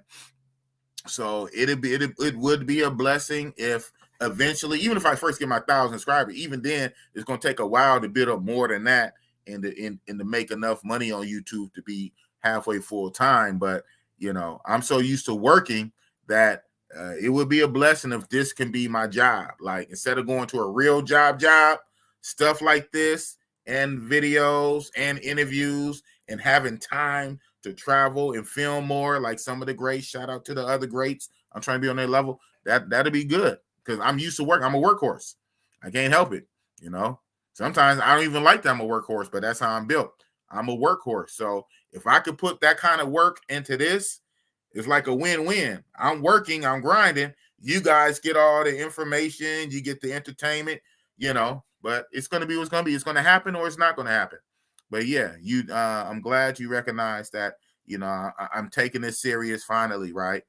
You can tell with my, I'm just tooting my horn with my thumbnails, the work I put into to making my colorful thumbnails and the way I try to structure everything. You know what I'm saying? I am putting time into this. It is what it is. You know, some YouTubers, you know, they stuff don't even be all like that, and they got way more subscribers. But hey, that's how it works. That's how the cookie crumbles, man. You know, they don't even be going hard like this, and they got even more subscribers. So you know, real. That's what I'm saying. Real is going to recognize real. So if you guys can share with your friends, say your friends about this crazy guy from Oakland, and try to get like at least 5 people you know to subscribe to me. That'll do it right there. If all of y'all had 5 people subscribe to me, that would be my 1,000. But if you got them like that, they probably won't say subscribe or they probably won't watch some stuff. But that'll get me over the hump. But it's all good, man. J Love, keep up the good work, my Oakland brother. That's right. J Love, you say you're going to be out here on the 5th, right? You coming to the town January 5th? We definitely got to link up, bro. We definitely got to link up. Matter of fact, you know, my brother, you know, I'm a YouTuber now. If you didn't know, I'm a YouTuber now. You know what? Got to get you on cam, man. Out and about. We need to link up somewhere. Not so much at a club, at a bar, or somewhere by the lake. We need to link up. Put you on cam. Do an interview with J Love. Born in Columbia, raised in Oakland, coming back to Oakland. Need to do an interview. Have it on my channel, man. I'm going to hit you. I'm going to hit you on the side, man. Look at that. Always thinking. Boom. We're going to get it, man. J Love, I never participate on other YouTubers' live streams this long, right? Man, thank you, man. Thank you. I get it. I did it. Me neither. Me neither. I guess for me, I kind of have to do this. If I'm on here, I kind of have to do it. But I try to keep it entertaining, man. But half of it is you guys. Y'all know I keep it real. Sometimes, it's up and down. Like, a shout out to B-Dot. B-Dot is why this one went this long. Because, dude, I'm telling y'all, maybe y'all don't know.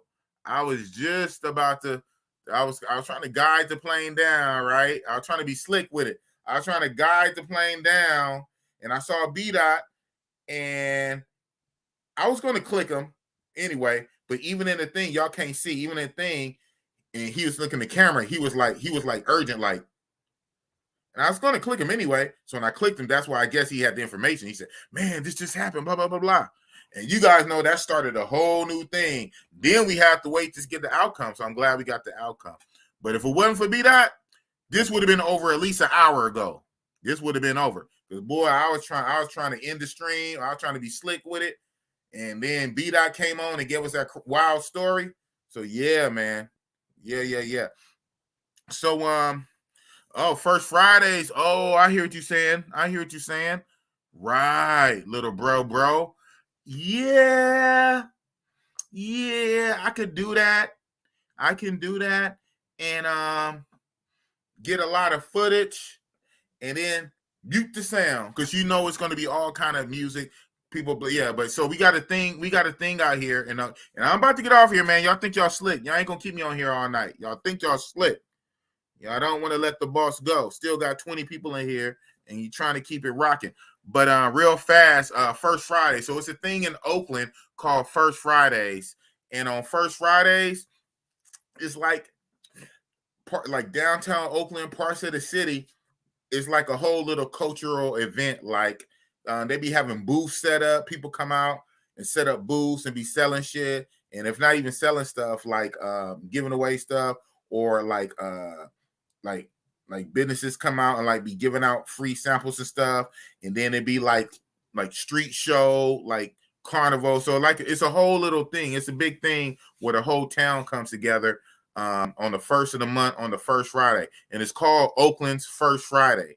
And it goes down. So it'd be hella chicks out there, hella guys out there, Sometimes it'd be like some ruffleness going on. It's just craziness and it's cool. And the whole town comes together and people be showing their cars off, blasting music, and it's wild. So that would be something for me to catch for you for the greater good of YouTube. To show y'all the First Fridays, but I would have to mute the sound, man. I could walk through and just show y'all, and then when I get the footage back, so I couldn't go live because if I go live, you'll hear everything. So I can get the footage, and then I guess get it home, strip the sound out, most of it, put on a little music track, and then talk over it because it's music. YouTube can't play music. Y'all know my very first mobile stream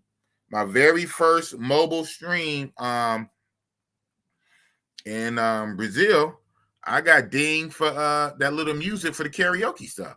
I'm like, wow. Yeah, Facebook Oakland First Friday concerts. Okay. Yeah, so the people can look that up. Go on Facebook and type in Oakland First Friday concerts. Yeah, they can have it like that, but like I said, I can't have music on my stream. So yeah, it goes down. So that's the idea. Thank you for that, little brother. Mr. Madman 08, thank you for that. First Fridays. I could but then catch 22. Then what's up with the Friday tap in? And so I don't know. Maybe you can give me the footage and then I can put it on the thing. I don't know. We'll figure it out. Anyway, that's what it is. Big Boss, Real Talk. You probably never heard of this before, but from a little place called Oakland, California, Oconda. That's what it is. Thanks for rocking out. Another Saturday night live. We're going to do this every Saturday night. I'm going to keep the Fridays going for a while. The Fridays popping for a while. The Friday night tap in, but definitely just keep the Saturdays. Rock with me. Help me get my subs. You know what it is. We had a good night. Talked about a lot of shit. And always, it's going to be a video on YouTube. Once I press end broadcast, You can go back later this week and watch part of it. It's 7 hours at this point. It's 7 hours. You can go back and watch parts of it and whatever and share with your friends. It is what it is. Peace, boss. Oakland. Peace.